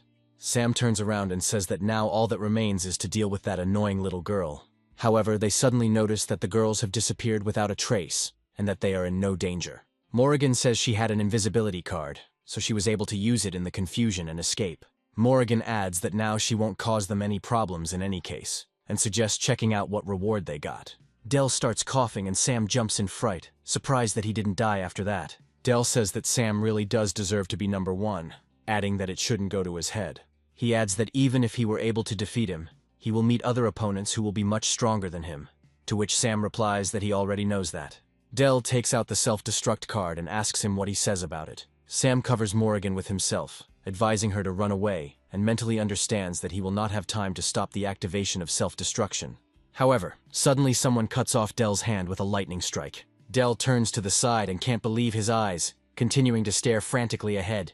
The very next second, the first blow is followed by dozens of others, and Del's body turns into a sieve. Sam turns to the stranger and says that he recognizes that arrogant style of hitting. The stranger says that Del must blossom from blood at this glorious moment, like a flower. Sam says that he recognizes this player, adding that he always spoke very strangely. The stranger introduces himself as a swordsman named Lee Han, looking at Sam and Morrigan with interest. Morrigan asks him what he needs and takes out her tidal wave map, but Sam stops her. In his mind, Sam remembers that Lee Han was very strong, and he had never had the opportunity to fight him before. With these words, he briefly plunges into memories, and before his eyes appears the image of Lee Han standing on a mountain of corpses. Lee Han continues to look at Sam with curiosity, and after a few seconds, he recognizes him, saying his name. Sam tells Lee Han that he was not mistaken, and it really is him. Lee Han says that Sam is injured, adding that he does not fight weakened opponents, after which he calmly turns around and walks past the protagonist. Sam feels annoyed that Lee Han used him to make himself look tough, but Morrigan is unimpressed by this behavior, and says that Lee Han looks like a child. Lee Han approaches the gates of the hall and draws his katana to perform the ritual. With 2 quick swipes, he creates a cross-shaped wave that fills the room with blue light. Turning around, he tells Sam that he is weak, adding that they will definitely fight, but only when he becomes stronger. Alice, finally assuming her normal form, hugs Sam and asks him which form he likes best, adding that for his sake, she is ready to take any. Sam, not used to female attention, breaks into a smile and says that he likes both of them. Suddenly he turns his gaze to Morrigan, and her stern look immediately makes him perk up and come to his senses. He tells Alice to concentrate and suggests that everyone go to the center of the maze. The system notifies that the number of players remaining in the labyrinth becomes 0. However, the silence that reigns in the labyrinth is immediately broken by Alice, who, having taken on a stone form, breaks through the walls of the labyrinth to the center. Having cleared a path for her team, she admits that she is very tired and switches to her usual form. Sam leaps over the ruins, saying that he knew that breaking through walls was the most effective method, while Morrigan, following him, says that only he could have thought of that. Upon reaching the center of the labyrinth, our heroes discover a system notification congratulating them on completing the labyrinth, adding that they now have 30 minutes to form a team of 4 people to complete the next stage. Sam reads the text and notes that this time, fortunately, the rules remained unchanged. Morrigan says that she guesses that the test at the next level will be between teams, and those who came here first will be the first to team up with stronger players. Alice says that she doesn't think they need a 4th teammate, as the 3 of them are doing so well. Sam replies that he disagrees with her, adding that there is one more person he really wants to see on his team.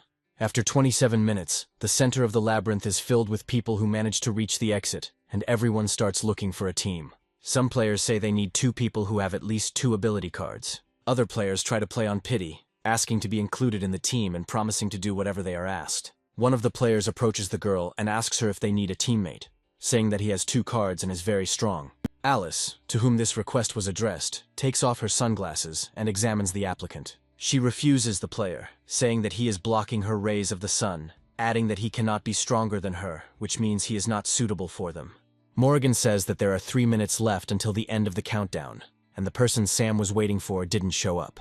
Sam says that this man is already nearby, adding that he can smell his scent a mile away. The players are surprised by the cherry blossom petals that have started appearing around them and begin to look around. Lee Han arrives at the center of the labyrinth, saying that he was late because he took a long route here. The players look at Lee Han with bewilderment and call him a strange eccentric. Sam says that this scent of arrogance is unmistakable, and Morrigan asks Sam in disappointment if he really was waiting for him all this time. Sam greets Lee Han and asks him if he would like to join his team, adding that they are just 1 person short. Lee Han says that he is forced to refuse the protagonist, since from his point of view, he himself is enough to win. The system notifies all players that there is 1 minute left until the end of the preparation phase, adding that all players without teams will be disqualified. Sam says that Lee Han will still have to join the team, adding that with Sam as his teammate, his chances of winning will increase exponentially.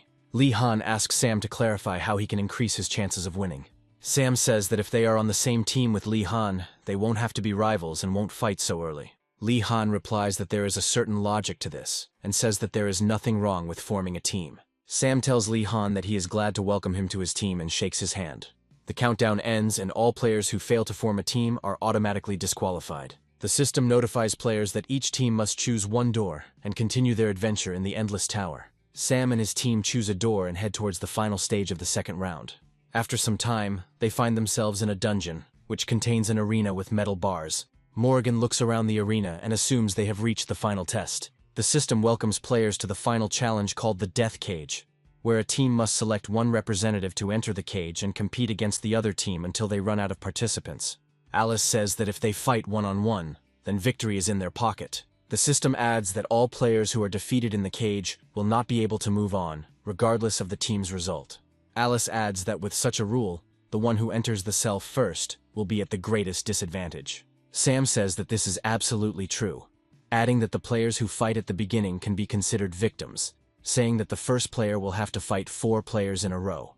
Lee Han says that the creators of this round specifically came up with this rule in order to create conflict within the team. Morgan says that since all teams are temporary, it is unlikely that anyone will sacrifice themselves for the team.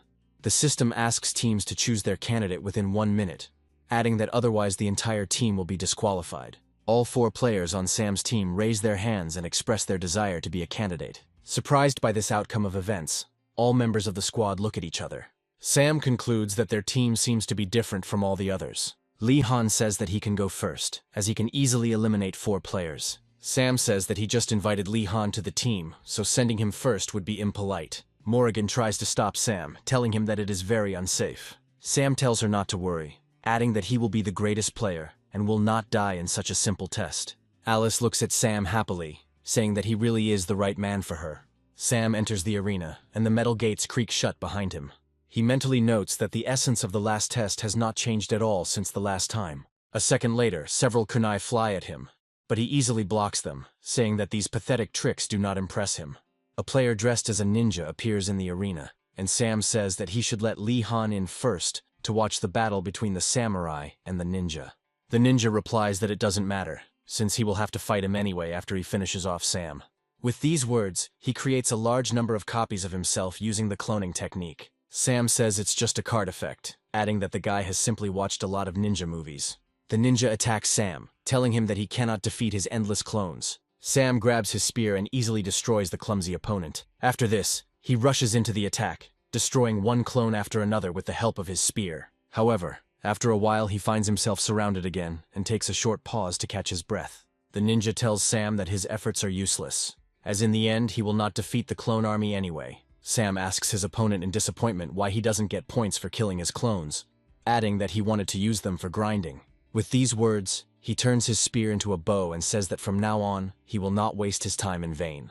Pulling back the bowstring, he uses the arrow rain effect card and shoots all the shadow clones in one volley. Sam's opponent falls to his knees and wonders how this is possible, lamenting the fact that his army of clones was destroyed in a second. Sam tells his opponent that in order to defeat him, his opponent should use something like Chibaku Tensei or Shinra Tensei.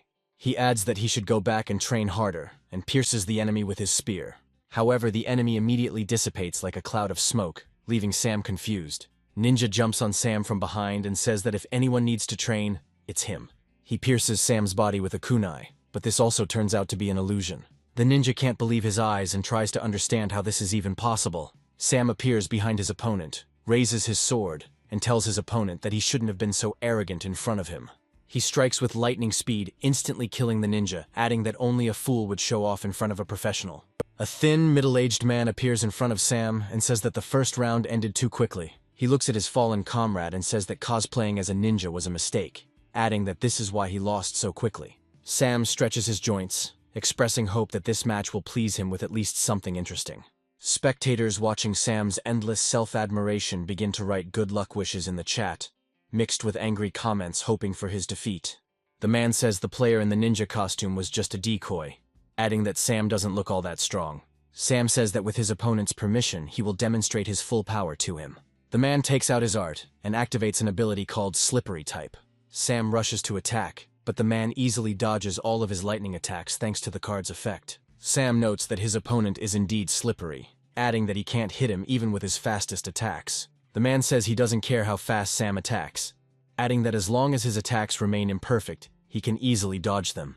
Sam jumps back, telling his opponent that he's tired of this nonsense. He says that he will now give his opponent a chance to try a blind attack and attacks him with a storm attack. The attack hits the enemy without difficulty, causing serious damage. Sam says that if all his opponent can do is dodge punches, then he won't defeat him. The man tells Sam that he is too naive even for his age. He looks at Sam with a haughty look and says that Sam probably didn't fight at full strength during the last battle, and is still hiding the cards he wants to use as a trump card. Sam replies that it is quite obvious, adding that no one starts their game with trump cards. The man says that this is simply wonderful, adding that now his trump cards are his. Sam searches his pockets and realizes that the man stole his card right in the middle of the fight. The man draws a steal skill card, which allows him to steal one of his opponent's unused cards and use its effect. Sam accuses his opponent of deliberately closing the distance with him only to steal his trump cards. The man happily takes out the stolen card and says that now Sam is going to lose miserably. Sam's expression suddenly changes and tells his opponent to be careful with the card he stole. The man tells Sam that it is too late to beg for mercy and activates the stolen card, turning his gaze to it. However, after taking a closer look at the stolen card, he realizes that he stole the self-destruct card from Sam, which he took from Dell. Sam bursts out laughing, saying that his opponent has suffered an incredible setback. The man looks at his hands and realizes that he is about to explode and die. Falling into despair, he runs at Sam, saying that if he dies, he will take Sam with him. Jumping on the protagonist, the man says that running away is pointless, adding that they will turn to ashes together anyway. A second later, a powerful explosion occurs, obscuring Sam's team's vision. Alice begins to lament sadly, but Morrigan says that she is despairing too early. The smoke clears, and Sam appears before them, having used the stone body map he borrowed from Alice. Morrigan asks Alice why she didn't tell her about this before, adding that she was seriously afraid for Sam's fate, to which Alice replies that she simply forgot about it. Sam tells his opponent that stealing never leads to anything good. His opponent's ashes are scattered, and Sam is awarded an additional 500 points for winning the battle. Alice congratulates Sam on his victory, saying he fought well, while Morrigan says he used almost all of his cards despite there still being 2 unknown opponents left. Sam's next opponent is a harmless girl who tells Sam that he easily defeated her friends. She adds that in truth, she is unlikely to be able to defeat him, and begs him to help her, promising to surrender without delay if he fulfills her request. Sam replies that he would never refuse such a stunning beauty. The girl admits that she is an ordinary streamer, adding that all she wanted to get from the competition was PR. She says that if she plays a round with someone famous, it will be a great chance to increase her popularity. Sam says that even in this case, they can't just stand there and do nothing. The girl replies that she has an idea on how to make her stream more popular and suggests playing a game. She adds that she wants to play strip rock paper scissors with Sam and asks him if he is comfortable with these options. Sam says that even though this is the first time he has seen such a beautiful girl in his life, and he has no idea what she is going to do, he will never refuse such a request. Morrigan is indignant at Sam's behavior and calls him an idiot, asking him to quickly finish off the girl so as not to delay the test. However, Lehan places his hand on Morrigan's shoulder and asks her to take her time, adding that he is interested in watching how things develop. Meanwhile, Sam and his opponent begin the first round of their game, in which the protagonist easily wins. Sam happily says that he has won, demanding that the girl take off her jacket. The streamer slowly undresses, telling Sam not to push her so hard. Sam lifts his head up and shouts that he is providing a special service to all of today's viewers. After 5 minutes of continuous play, Sam asks her opponent if she wants to continue playing, adding that they could simply get banned. The streamer tells him that she doesn't mind stopping, adding that he turned out to be unexpectedly bad at such games. Sam watches as the streamer leaves him in his underwear after only losing once and realizes that games like this really aren't his thing. Sam says that since this carnival is over, they can fight, to which the streamer replies that the battle has already begun and asks him to look under his feet. Coming to his senses, Sam realizes that he is standing in a pile of quicksand that is preventing him from getting out. The streamer says her card can create quicksand that's impossible to escape from. She adds that this trap only takes some time to activate, which is why she decided to play this game with him. Sam realizes that the sands are beginning to suck him deeper and deeper, and soon he will lose the ability to move. The streamer screams that all his efforts are useless, adding that the faster he moves, the more he will be sucked in. Alice starts to get upset again, begging Sam not to lose and go to the next round with her.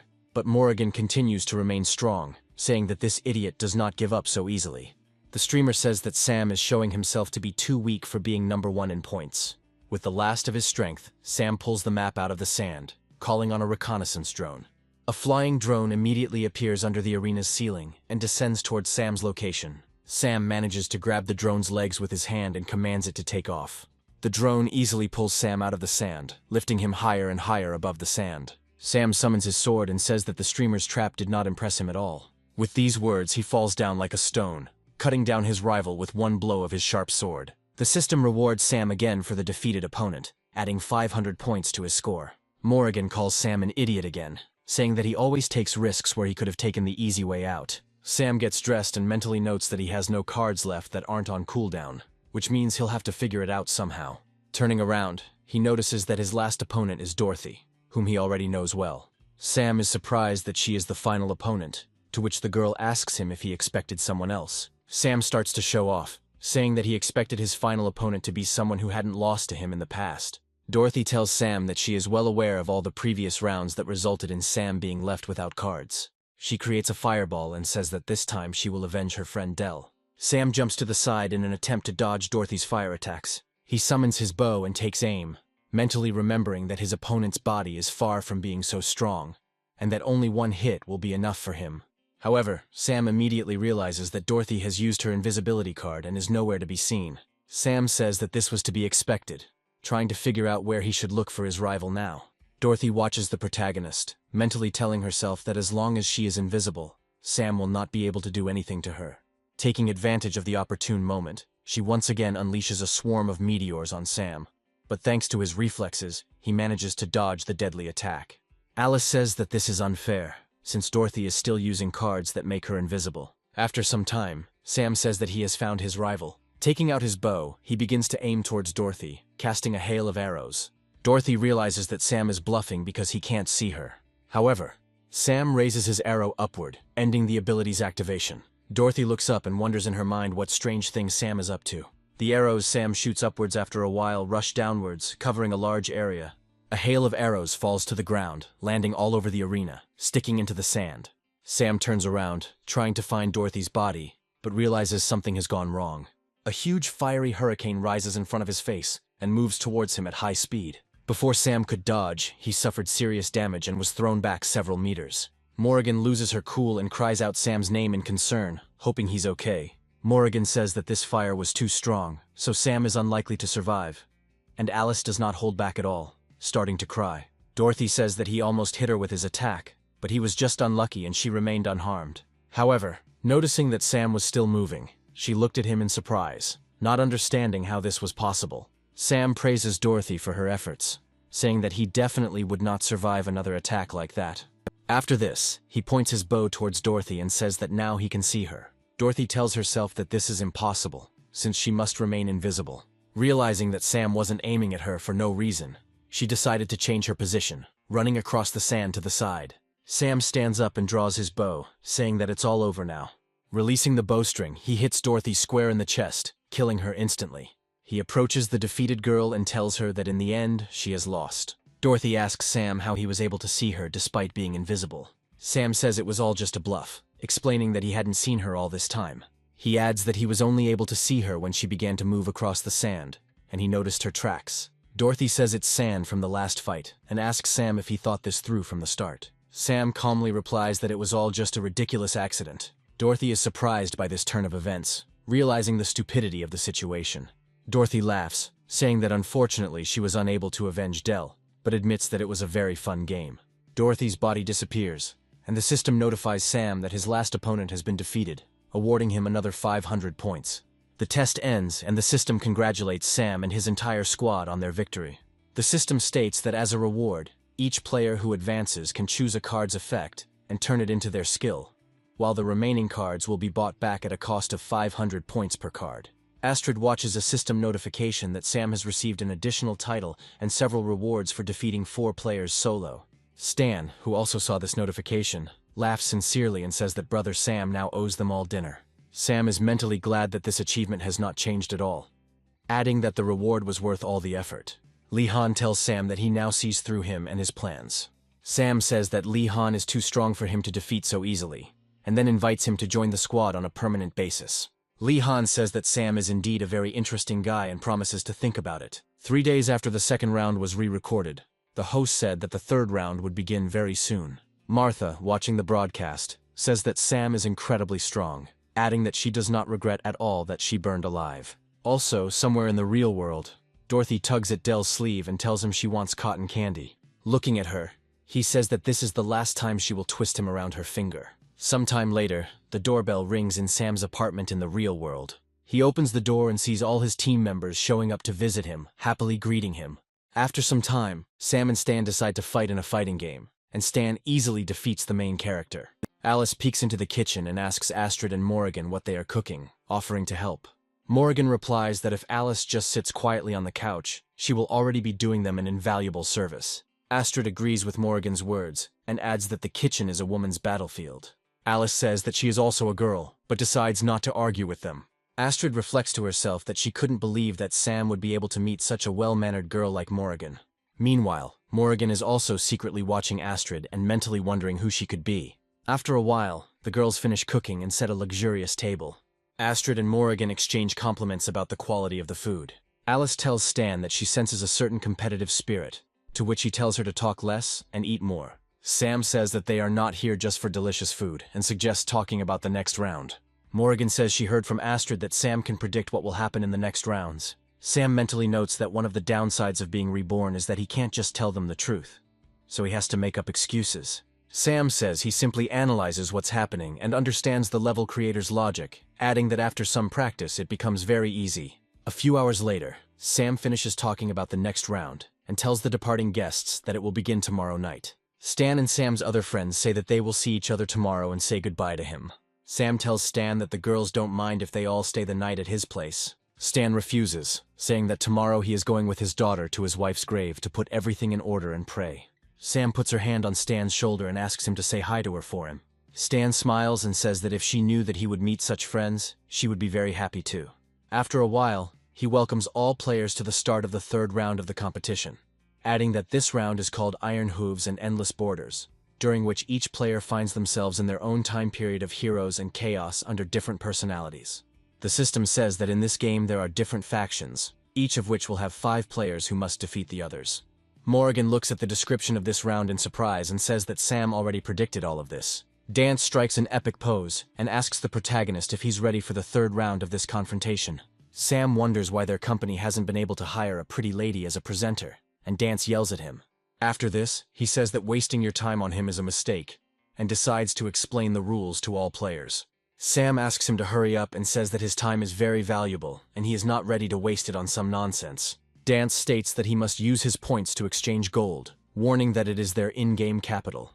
Dance says that Sam currently has 17,600 points on his balance, and asks him how much he would like to exchange for gold. Sam laughs and says that such questions are inappropriate to ask such an incredibly rich man. After this, he decisively says that he is ready to exchange all his points in order to get a lot of gold. Dance asks him if he is confident, or if he thinks he can avoid problems if he has a lot of money. Sam, with the face of a very smart man wearing glasses, says that he really thinks that money will help him a lot. Sam notes that, based on his experience, the number of points he changed will directly affect his luck and will help him. Dance goes through the process of exchanging points for gold coins and then moves on to the next stage. He claims that with these ID cards he will be able to choose his identity and enter the game. Sam smiles and says that everything happened exactly as he thought, and the more points he spends, the better his luck will be. Dance advises him to hurry up and not waste time, but Sam declares that now he will show the highest class of luck manipulation.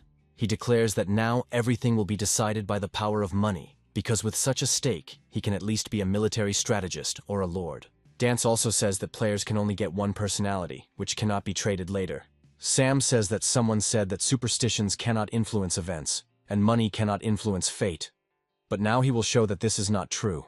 After this, he turns his card over and looks at what role he should enter the third round of the game. This card says that he got a very ordinary robber without any outstanding achievements. Sam throws the card down and starts to stamp on it with his foot, wondering why fate is so cruel to him.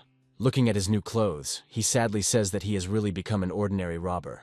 Dance encourages him to keep working, saying that if he can pass this challenge, he will have a great future. Sam notes that this is very strange, since last time everything worked exactly as he expected. He wonders if someone is fooling him, and we are transported to the CEO's office. He smiles and wonders if he didn't expect such a sudden change in his luck out of the blue. Smiling, the director says that even if he cannot change the game data, it will still weaken it significantly. He slams his pipe loudly on the table and says that he will not allow anyone to exist who upsets the balance. The workers watching him reflect on how incredibly heartless and cruel the director is. A few moments later, our hero is teleported into the air, and now he has to find a suitable place to land. He happily talks about how it's time to take a leap of faith, and is already aiming for the right spot. A few moments later, he crashes into a haystack at incredible speed, which immediately dampens the energy of his fall.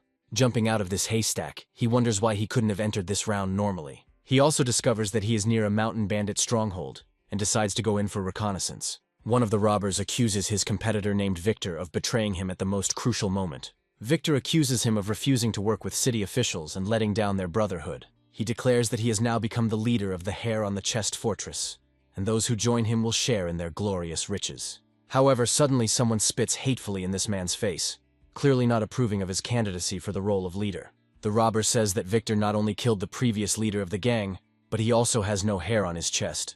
They all start chanting that he has no hair on his chest, so he is not worthy of being a true robber. Victor rushes forward, saying that they are all ungrateful scoundrels whom he will destroy for their disloyalty. The bandits who are not fast enough are seriously damaged and fall to the ground.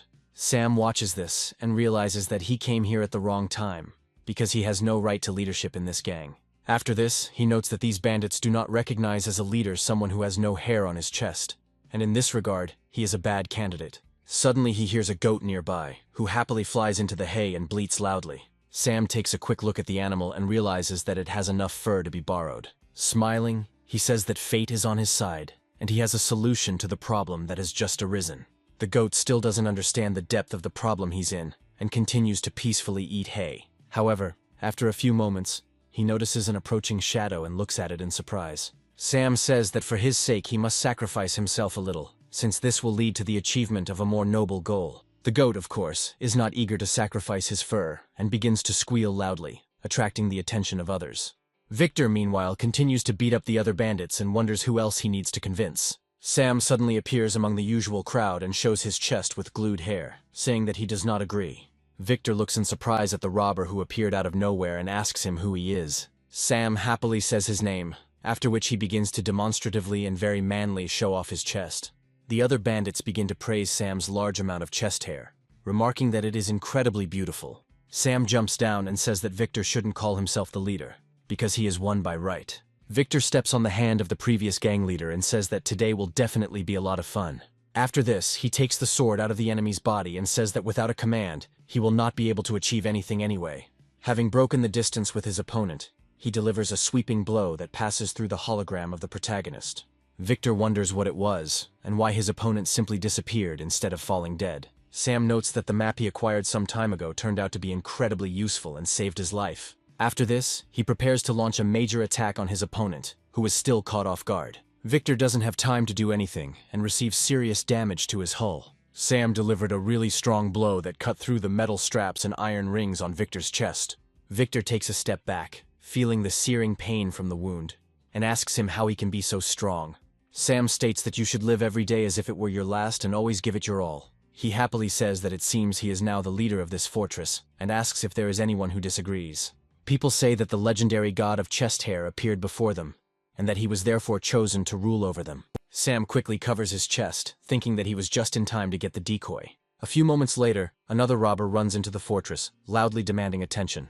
The robber says that many soldiers have arrived here, surrounded the fortress, and want to destroy them all. Sam says that these soldiers probably came here under the leadership of Mayor Jerome, which means they need a plan. The bandits gather together to discuss all possible options, while soldiers wait near the fortress. Near the fortress stands a high-ranking official, Lucius, who is a lucky player. Sam comes out of the fortress and asks him about why they decided to come to them, and why they brought so many soldiers. Lucius says that they are all here illegally, committing crimes and irritating the peasants. Sam says that they never irritated the peasants and only robbed dirty officials. Lucius notes that there is no point in arguing here, and orders the soldiers to prepare for battle in order to destroy the enemy. The soldiers immediately carry out his order, and prepare to fire a targeted volley towards the bandits. Sam states that if archers are to be measured against each other, they are far more capable marksmen than soldiers. Lucius advises him to stop messing around, as his one bow is no match for 100 of theirs. Sam draws his bow and says that he has only one bow, but he has a huge amount of ammunition. The next moment, a whole rain of deadly energy arrows appears above the heads of the soldiers. The archers never have time to fire back and almost immediately fall dead under the onslaught of this rain. Lucius wonders with irritation how this could even be possible, and realizes that things are getting dangerous. He tries to look around to understand whether he still has soldiers left in reserve or not. A few moments later, he finds himself being targeted with that same bow. He activates a special defensive spell, and asks the others to raise their shields as well. However, these arrows cause much more serious damage to energy shields than one might initially expect. Lucius comes to the conclusion that, apparently, the leader of this gang is a player who is also very experienced and strong. The bandits begin to rejoice and say that now ordinary soldiers will recognize the strength of the bandit leader. Sam looks at his opponent with joy, and asks him if he still hasn't run away and hopes to win this fight. Lucius reflects with irritation that his power level is nowhere near that of this player. He gives the command to retreat, and the soldiers immediately turn around to save their miserable lives. Sam watches them and notes that he never expected to encounter hostile players so quickly. He smiles and states that the game seems to be getting more and more interesting with every minute of the new round. Meanwhile, we are transported to a small town the next day, when the sun has already begun to rise over this area. One of the soldiers addresses the villagers, saying that they need 200 adult men. The old man says that now is the time to harvest the autumn crop, and they will not be able to cope without workers. The soldier says that they are simply following orders, and states that without their protection, their village would have been plundered. The girl comes out to meet the soldiers and says that as soon as they are attacked, the soldiers immediately run away. An angry soldier asks this impudent girl how she dares to behave so inappropriately and disrespectfully. He immediately grabs the whip and says that for these words, she will pay with 1,000-fold pain that he will make her experience. This whip cuts through the air with a very loud and frightening whistle, so the girl will certainly have a hard time. At the very last moment, an unprecedented force destroys the whip, thereby sparing the girl from serious punishment. Sam says that if they had disfigured such a beautiful lady's face, she would never have married, and that is cruel. The soldiers look at the girl's savior in surprise and wonder who is standing in front of them. Sam advises him to clean his ears thoroughly and listen to him very carefully, because his life depends on it. After this, he and his comrades say that he is the leader of the Hair on the Chest Fortress, named Sam. The soldier says that he is not such a coward, and advises him to mind his own business before it is too late. The head man sadly says that now, when they will be robbed by both bandits and soldiers, their village is doomed. Sam reflects on how it was the same last time, and the faction he's currently fighting is one of the most vile. He also turns to his brothers and says that these mayor's henchmen want them to take their scraps. The robbers declare that they will show these scoundrels where the crayfish hibernate, and how great the gap is between them. The soldier asks them if they are planning to rebel, and states that they are the city's army. He also warns them against attacking, as there is responsibility for this, but they immediately break his words. He also says that the village paid them for their safety, and they must keep their end of the bargain. Sam takes aim at them with his bow again and says that if they don't leave here, he will shoot them in the head. The leader of the guard quickly mounts his horse and says that they will retreat, but will return for revenge. One of the bandits happily says that the damned soldiers have left, which means they can safely rob the village. Sam immediately slaps him on the back of the head and tells him that he specifically warned them that they were not here to rob. The village thanks him, saying that they have nothing left to offer as thanks. Sam tells them not to worry, because after the change of power in their fortress, they started with a clean slate. The bandits begin to help the local residents, saying that they will fix everything that they destroyed. They also add that they will not only take grain from these peasants, but will also exchange valuables for it. The bandits also say that last time they had no choice but to be villains, but now they will become good. Their relationship with this village improves significantly, as does their relationship with the city, to which this village is not adjacent. Residents say that the soldiers really turned out to be much worse than the bandits, who greatly helped the village. Sam reflects that such actions will not be enough to get the city mayor himself to pay attention. Meanwhile, we are transported to that same city 3 days ahead to see the mayor's reaction. The mayor listens to the report of the captain of the detachment of soldiers and asks him if everything really happened that way. The captain says that the bandits from the Volos fortress have taken all the villages near the city under their protection. The mayor wonders how he is going to spend the money now and calls him a useless idiot who failed to do his job. After some time, another person enters the throne room, who also decided to speak out about what happened. This man is Lucius, who says that these bandits are strong, but one can play on their greed. The mayor asks him why he suddenly decided to express his ideas if he was unable to figure them out yesterday. Lucius states that it is not as difficult as it seems, because they must offer them amnesty and take them as recruits into service. The mayor understands that another war could be quickly declared, and they could be used as cannon fodder, and gives the go-ahead for this idea. Meanwhile, we are once again transported to the same village in which our heroes have already managed to settle in a little. Sam provides intensive training to local men so they can stand up for themselves and their village. He tells them that the body should follow the legs, and the hands should follow the body. A brave girl approaches the main character and invites him to rest a little and have a cup of tea. Sam happily approaches the teapot and says that he is very grateful to her for such generosity and hospitality. Meanwhile, the robbers are wondering why they don't take this girl with them and make her the treasure of the fortress. After some time, the girl notices approaching soldiers and asks them what they are doing there. The messenger hands over the message, saying that it is addressed exclusively to Sam and has come from the city. Sam immediately turns around, realizing that it probably contains some very important information. He comes closer to them and finds Lucius there, after which he laughs at him for his defeat in battle. The brave girl declares that they must get out of here, as their village is no longer happy with the city's soldiers. Lucius says that they did not come here to argue, since they were sent here by order of the mayor. After this, he unrolls a scroll that grants amnesty and hopes that the bandits will cooperate. Some of the bandits say that this is not the best idea, since they would rather stay here to help their fellow countrymen. Sam gives a quick and decisive command to everyone else to be silent, as he has made a decision on how to proceed. After this, he points the gun towards his interlocutor and asks him if the mayor himself is hiring him.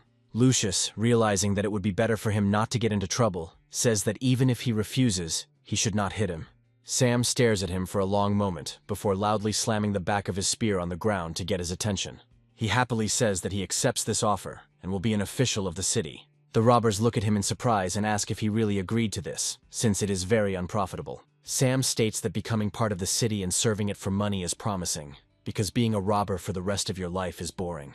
The brave girl quickly approaches him and immediately hits him on the cheek with her hand in order to sober his mind. She states that he and these soldiers are the same, and she was wrong about him, although she initially thought that he was a very noble man. The robbers look at this situation in surprise and wonder if their boss will not respond in any way. Sam says with a smile that he helped them only for the sake of amnesty, and now his goal has been achieved, and he has nothing more to do here. The bandits and villagers look at him with disdain, and his relationship with the village worsens significantly. Lucius reflects that this guy's strength is indeed great, but when it comes to strategy, he is a complete zero.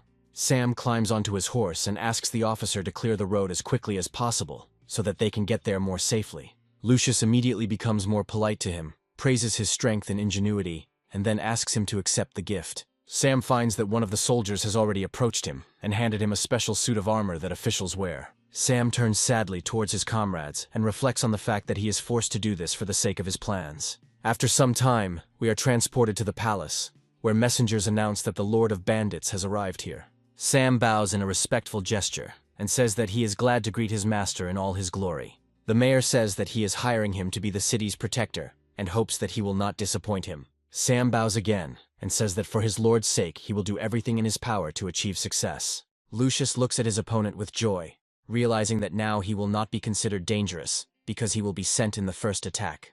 The mayor also understands that it will now be very easy to get rid of this person, and he will stop bothering them. Well, Sam understands that everything is going exactly according to his plan, and now he can easily fool these pathetic fools. After a while, we are transported to the chambers of the mayor of this city, which look incredibly expensive even for such a ruler. There, one of the girls hands him a grape, saying that he should try these incredibly tasty fruits. The mayor rejoices and says that surrounded by such concubines, he will eat grapes and will never get tired of this activity. Lucius stops at his room and says that he has come to report on the success of his work. The mayor asks him if this little bandit chieftain has been behaving in any unusual way in recent days. Lucius says that he recently set up free taverns around the city to feed the poor. The mayor says that this is a very naive strategy, but this food and money will belong to him very soon. Lucius happily assumes that the mayor already has a suitable plan on how to deal with this scoundrel. Lucius also says that these two concubines were given to him by Sam, and despite this, he will still kill him. Meanwhile, Sam went to the poorest areas to volunteer, helping those in need. He cooked a huge amount of porridge and told everyone else not to rush, because there was enough for everyone. The system tells him that relations with the city have improved, and his reputation has grown significantly. Ordinary citizens say that Sam is a very good person who behaves more decently than their mayor. After a while, Lucius approaches him and calls him a great kind man who is again helping the poor. Sam says that he has nothing better to do now anyway, so he needs to earn the respect of ordinary people. Lucius says that the mayor remembers him and that is why he sent him, adding that they wanted to talk to him about something very important. Sam smiles and says that these two scoundrels can no longer hold each other in their hands, and it seems are planning to kill him. After some time, he comes to bow to the mayor and says that he does not know the reason why he was called here. The mayor states that he is very pleased with his performance, but without military achievements, he cannot promote him. Sam thanks him for the praise, then adds that he didn't quite understand the second part of his thoughts. The mayor says that his city has received resistance from another city, so their soldiers need to be destroyed. Sam understands perfectly well that with such an order, he is simply brazenly sending him to his death. Nevertheless, he calmly says that he will fulfill his master's order with great joy. After this, he quickly gathers a small detachment and moves forward, hoping that this mission will not be difficult. He says that forces from the opposite city have recently been spotted in these surroundings. His comrades say that they only recently accepted the amnesty, and they are already being sent on a suicidal attack. Sam tells them that he is not thrilled about the prospect either, but as their boss, he will be responsible for them. The robbers say that they are ready to follow their master with hair on his chest to the last. After some time, one of the scouts approaches them and says that they have spotted the enemy about 2 kilometers away. Sam looks approvingly at the scout and says that they will act according to the plan and orders them to move out. Meanwhile, we find ourselves in a canyon where a small group of soldiers is traveling, accompanied by a commander. This commander looks like a girl, which means she must have outstanding skills if she was able to get into the army. After a while, one of the other soldiers drives up to her and says that he has urgent news. He adds that their scouts reported that some movement resembling an armed detachment had recently been spotted near the city. The girl says that their power is enough to demolish some pathetic town and destroy their lord. One of the soldiers suddenly draws the other's attention to the landscape, telling them to be careful. The thing is that a huge number of stones are already falling towards these soldiers. Some of them, unfortunately, do not have time to jump to the side and become victims of the collapse. The girl turns to her soldiers, telling them to be careful as this is an obvious ambush. Sam's squad continues to rain rocks down on their opponents while firing arrows at them. Sam decides it's time to go to the forefront of the battle and rushes forward. He orders the horses to be shot and the riders to be shot down, after which he declares that he will capture them very quickly. However, suddenly the woman, looking at the main character, asks him who he is and asks him to stop. Sam talks non-stop about how the time for talking is over, as he will shut her chatty mouth with his spear. After this, he delivers a quick blow to his opponent's head, but fails to kill her. This blow merely knocks off her helmet, and now we can finally find out who the enemy soldier is. Sam proudly asks her how she feels, emphasizing that now she knows how good he is. However, it quickly turns out that luck is not on his side again, and he has offended his comrade. Astrid says with a grin that he was indeed good, and that this blow can be considered quite good. The robbers look at their rival and say that their opponent's general is an incredible beauty, and that this is a great success. Sam reflects that he never expected Astrid to be the general of the enemy army. He frantically tries to think of a way to explain the situation to her without attracting the attention of others. He proudly dismounts from his horse and asks her if she's going to fight him one-on-one to find out who is tougher. Astrid immediately realizes that this idiot wants to fake the fight and then discuss the next course of action. She takes out her weapon and says that this is really what she would like at the moment. After this, they choose a suitable place to fight and cross their blades. Sam asks her about how she suddenly became a general of an enemy city, hoping that she can explain everything to him. Astrid tells him a short story about how everything happened and why she came here anyway. Sam suggests that he might initiate her capture to gain her trust, but Astrid is not keen on the prospect. She suggests a reverse plan, and Sam says that he agrees to it, but she must behave as he planned. The bandits continue to watch this battle and wonder why the boss is taking so long to fight the woman. Astrid asks him if he's ready and informs him that she's going to use her super move. Sam looks at her in surprise and asks what this super move is that she is only now deciding to tell him about. Astrid takes a special stance and proudly says that she is using the air slash skill. There's an awkward silence between them immediately afterward, but her movement does indeed stir a small breeze. Sam throws his weapon to the ground in frustration, realizing that he has to feign defeat in such a stupid situation. Astrid states that she feels he is the strongest warrior, and recommends that he begin his performance before it is too late. Sam, realizing that there really is no point in delaying this, immediately imitates how he slips from the force of the blow. After this, he falls down, dramatically shouting some curses under the guise of a reaction to incredible pain. After this, he falls to the ground and says that their enemies are too strong and therefore they must run away from here. The robbers ask how they can abandon him and run away, since they have no meaning in existence without him. However, after a few moments, they decide that their boss is not so valuable and climb onto their horses to escape. Sam calls them heartless bastards and demands that they return the tender feelings he momentarily feels for them. A few moments later, he discovers that Astrid is already approaching him in order to capture him. Sam turns sharply towards her, trying to understand why she is acting so strangely. Astrid leans carefully towards him, lifts his chin with her fingers and tells him that he is now her prisoner. Afterwards, she asks him how much he values this fight and how much he longs to surrender to her mercy. Sam says he's never played a game like this before and asks the general to be a little gentler. Astrid, of course, does the exact opposite, because he asks for it for obvious reasons. She finally gets a chance to get revenge for what Sam does to her at the very beginning when he tries to recruit her. Sam feels very uncomfortable and shouts at his old friend that she should not take revenge on him so cruelly. After some time, the action moves to the mayor's palace, whom Astrid serves faithfully. This mayor's name is Sheldon, and he asks the main character why the robber is suddenly given amnesty. Sam says he doesn't know, then emphasizes that at heart he's still a proud bandit with a thick chest of hair. Sheldon says that this is the most insignificant prisoner of all he has seen, after which he orders him to be taken away and executed.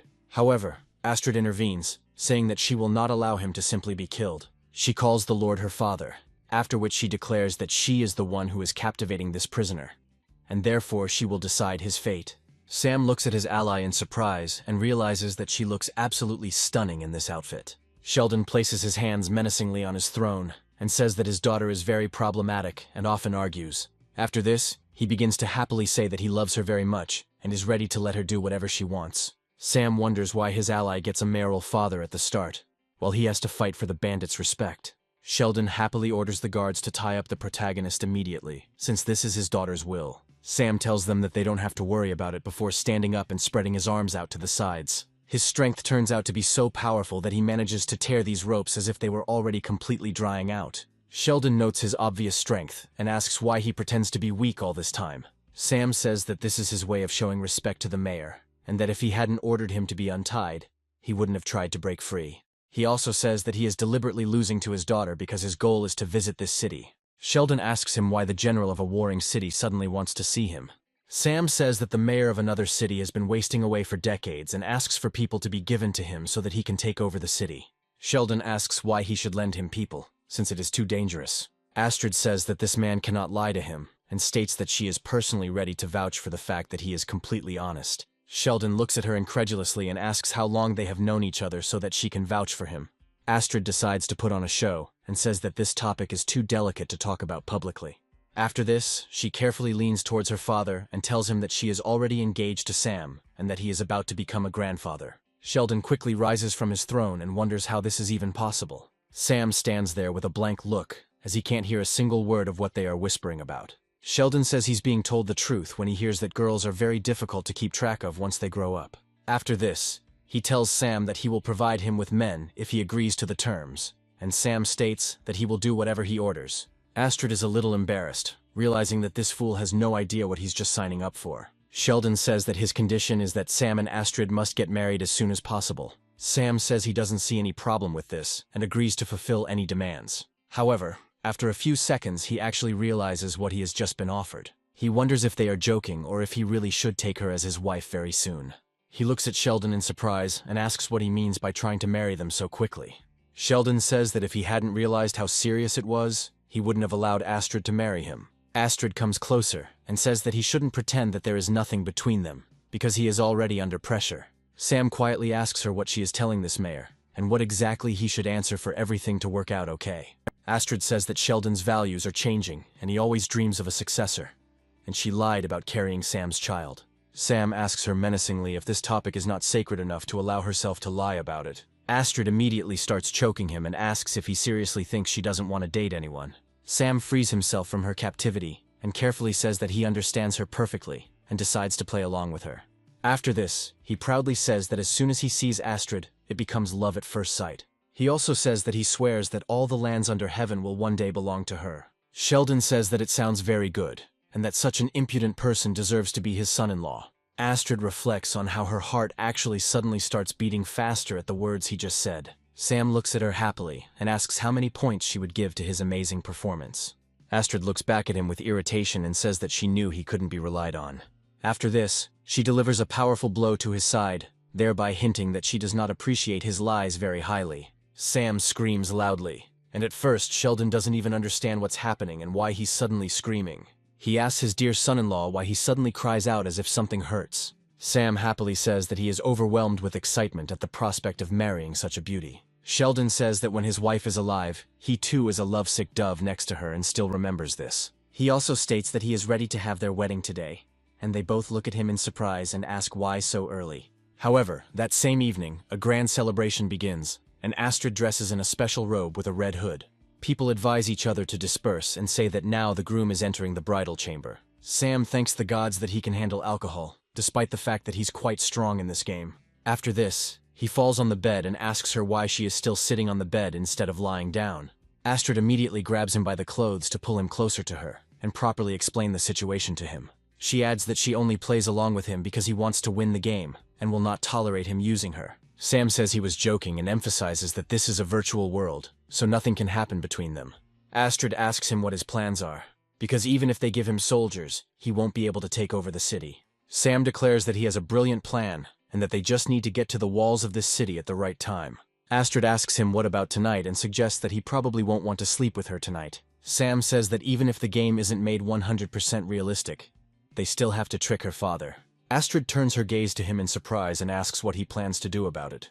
Sam grabs the blanket and lunges at her, saying he will pretend as thoroughly as possible. After a while, they decide to light a small fire so that it won't be completely dark. Astrid asks him in surprise how he can light a flame on the tip of his finger, as if it were a candle. Sam says that he gets this ability in the first round and that it seems useless to him. But in this situation it helps him a lot. After that, he smiles a little strangely and says that it is time to get back to the things they have planned. Astrid feels a little awkward and asks what tasks they should start doing now. Sam states that they need to discuss the next steps of their strategy for conquering the cities in as much detail as possible. Astrid asks him why they crawl under the covers in that case, and Sam says that this way no one will overhear them. After this, they begin to talk, assuming that there will be no outside spies near them. However, in reality, all this time they are being watched by two maids, who, apparently, are also players. One of them turns to her friend and says that they must return immediately and report this. Another maid looks at her friend in surprise and asks why they cover their heads. The older girl decides not to explain the intricacies of adult life to her friend, and says that she will understand it later. Meanwhile, Sam's colleagues return to their mayor and say that Sam is being captured and that he needs to be rescued immediately. However, the mayor is not enthusiastic, and says that it is his own fault, and that the city does not have additional troops to go after him. One of the bandits says that the mayor is simply sending the boss to certain death, and that this is unacceptable. Suddenly, Lucius enters the room and slowly approaches the rebellious robber. He claims that all his accusations are true, but no one will bargain with them, so they need to get lost. The bandits look at him angrily, but they understand that there is no point in fighting the entire city. After they leave, the mayor says that everything is happening exactly as he predicted, and praises him for his intelligence. Lucius smiles and says that it is an incredible honor for him to serve the Lord Mayor and carry out his will wherever he may be. Meanwhile, the bandits in their barracks are restless because their boss is captured and they can't do anything. One of them adds that they can no longer return to the way they lived before, and that they will have to stay in this city. Another robber states that in case of danger they should fake their retreat and wait for orders. Moments later, one of the other bandits bursts into their barracks, claiming that their boss is alive and delivering a message. They carefully open the note to study what is written there and what their next plan of action is. One of the bandits says he finds it hard to believe that their boss can get out of even such a mess. The next morning, the maids come into Sam and Astrid's room, claiming to be bringing them toiletries. Sam, who looks very ill, looks at them and says that he will start all the procedures on his own. The girl looks at him with fear and assumes that he is turning into a real zombie. Astrid wakes up and says that she hasn't felt this rested in a long time. She asks the maids not to be surprised and says that they can go, and they will join the Lord later. Sam yawns and says that he has been thinking about plans all night, and that is why he looks so tired and exhausted.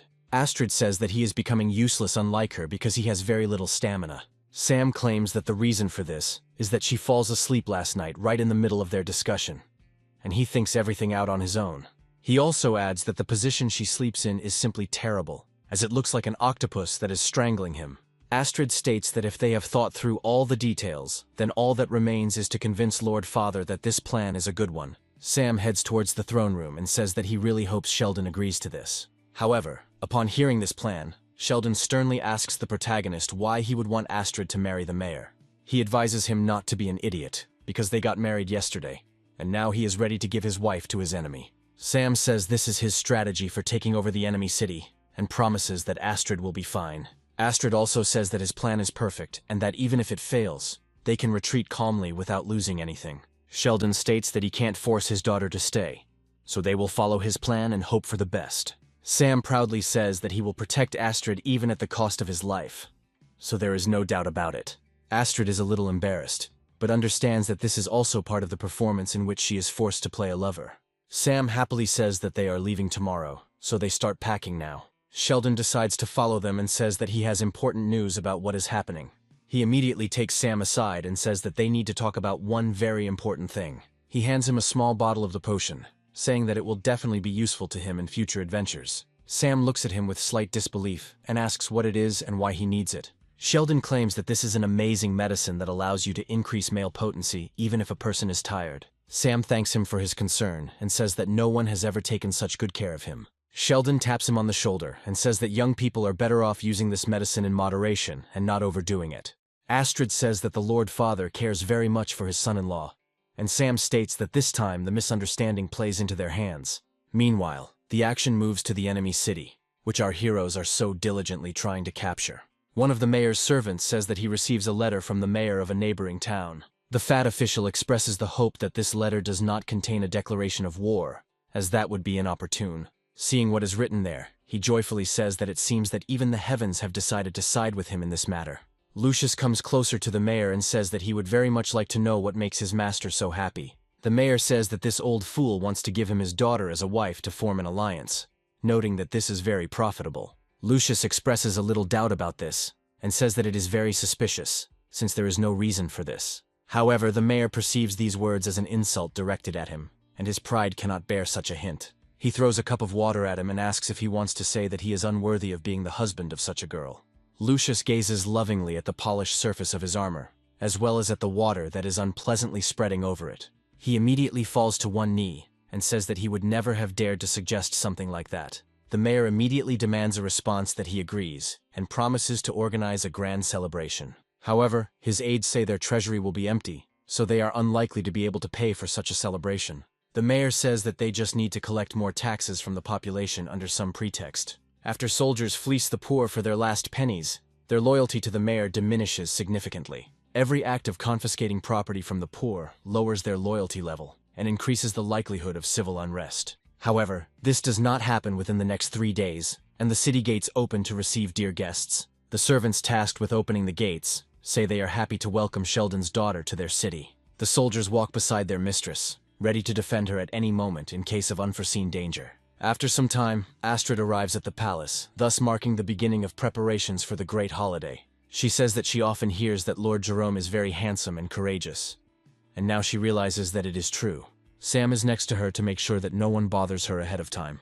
Jerome says that Lady Astrid is a beauty who has no equal, and that he is also convinced of this with his own eyes. Lucius says he would like to find out from her what happens to Sam when he is captured. Jerome immediately starts to say menacingly that he is having such a good time, and Lucius starts to talk about this idiot. Lucius says Sam goes missing, and then the town proposes a marriage alliance, and it looks suspicious. Astrid suddenly stops, as if these words are extremely offensive to her.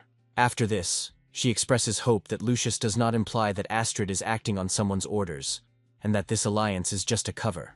Lucius says that he does not dare suspect them, but states that this situation seems very atypical and strange. Astrid smiles and says that she has a gift that she wants to give to the Lord to make her intentions clear. After this, one of the maids brings a small box, which she immediately places on the table in front of Jerome. The fat official carefully opens it and says that if they want to come to an agreement, then it is not necessary to give gifts. It turns out that inside is Sam's severed head, which they somehow managed to fake. Astrid says that this bandit wants to capitulate, speaks badly to the Lord, so he will be executed. Lucius looks closely at the severed head and says that there can be no doubt, and that it is definitely Sam. Astrid reflects on how the head she creates with magic actually looks very realistic. Sam gives her subtle signals that they should move on to the next phase of their very elaborate plan. Astrid says that she is very far from home and suffers from the fact that Jerome does not like her. Jerome immediately tries to cheer her up and says that he is giving the order to build a palace for Astrid so that she will be more cheerful. Astrid says she is very afraid that it will be too expensive and that they will not be able to afford such expenses. Jerome states that their city is incomparably rich and that it is not that expensive, after which he shifts the responsibility to Lucius. Lucius quietly says that they are just collecting taxes, so it is better to do it again in a while.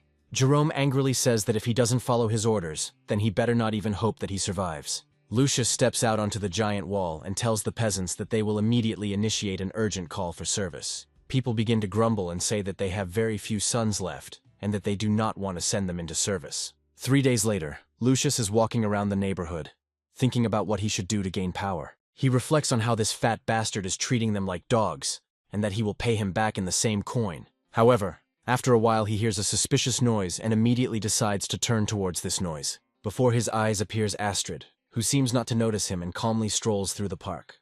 Lucius immediately takes cover and wonders why this girl is wandering around here at such a time.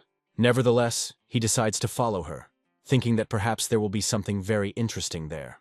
After some time, he finds her in one of the gazebos and understands that she is probably waiting for someone. Lucius is still trying to understand why she comes here, because this is a palace that is intended for Jerome's relative. After some time, she says that her lover is late, and that she has been waiting for him for an unforgivably long time. She also says that even though she has weak bodyguards in front of her, she will still love him. Lucius realizes this is his chance to gain the mayor's authority, and immediately jumps out of the bushes. He says he would never have thought that she would commit adultery with her bodyguard. Astrid says she is not afraid of him because he has no evidence or witnesses, and the mayor will not believe him. Lucius happily says that he is waiting for the two of them to get closer to each other, and that now he has proof. Astrid turns to the nameless bodyguard and asks him to run away from here quickly, and not let himself be caught. Lucius jumps forward and says that a simple bodyguard will never be able to escape from him because he is fast. However, as soon as his hand is near the bodyguard's body, it turns out that it is just a hologram. Astrid looks at him, smiling, and says that he is falling into the most obvious trap of all. After a while, she starts screaming loudly, calling for help from the guards and saying that she is being harassed. The guards immediately rush to the call of the unfortunate princess to find out what is happening. They realize that Lucius is behind this and claim that he is surrounded, so resistance will be futile. Lucius looks at Astrid and asks her how dare she set him up when she has no reason to do so. Astrid says with a smile that he shouldn't have followed her, and that it's his own fault for what's happening to him. Meanwhile, a lone silhouette peers out of the window of a small barracks and watches what is happening. Sam smiles and says that the trapping strategy always works and has never failed. The comrades who managed to sneak in to see him say that they didn't expect everything to go so well. Sam says that now is not the time to flatter him, as they must continue to proceed as planned. The robbers bow in a respectful gesture and say that they understand his order and will begin to carry it out immediately. The next day, Lucius is brought into the throne room as a prisoner and ordered to kneel. Jerome asks him how he dares, since he supports him with all his heart, and he encroaches on what is sacred. Lucius says that this woman is plotting against him because she is meeting with some man at night. Astrid accuses him of harassing her that night, and is now trying to frame her, taking advantage of his position.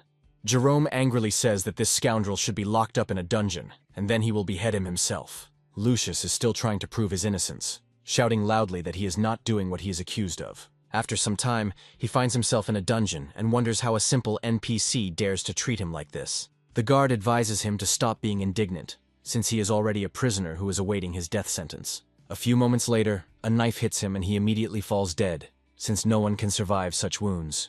It turns out that Lucius has his own man, who comes to his aid at the right moment to free him.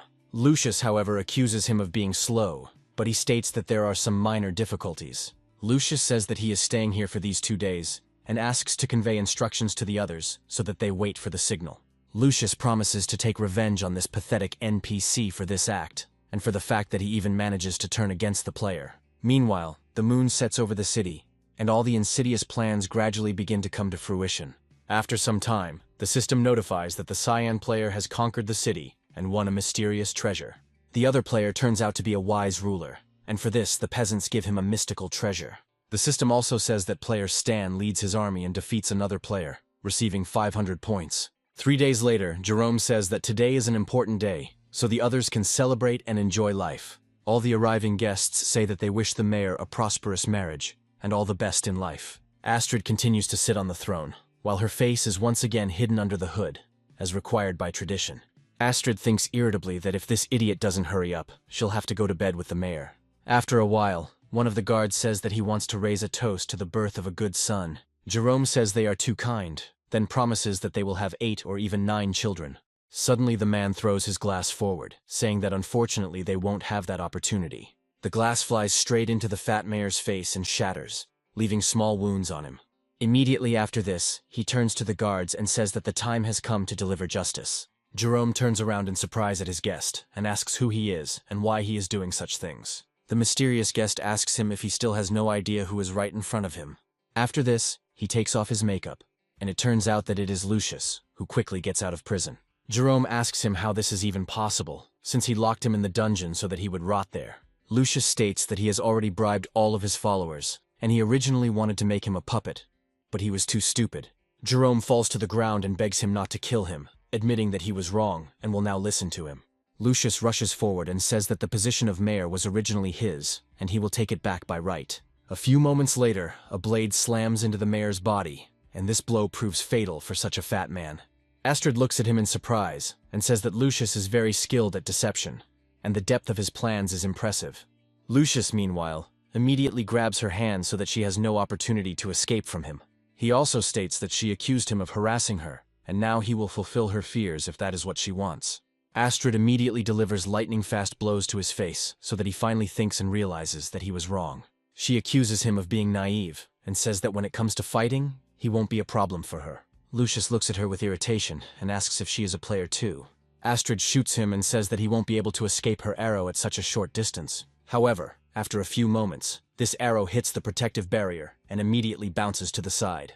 Astrid wonders what these are, assuming that they are cards of some kind of magical effect. Lucius, with a slight smile, rushes forward to push her aside and prevent her from shooting. Astrid loses her balance, falls to the ground, and realizes that now it is unlikely that anything will be able to save her. Lucius says that he wanted to make her the mayor's wife, but now that she's a player, he'll just kill her and get the points. Astrid looks at him with fear and understands that it is unlikely that Sam will come to her help, because he has disappeared somewhere. Lucius raises his sword and says that he will finally finish off this creature that forced him to sit in prison.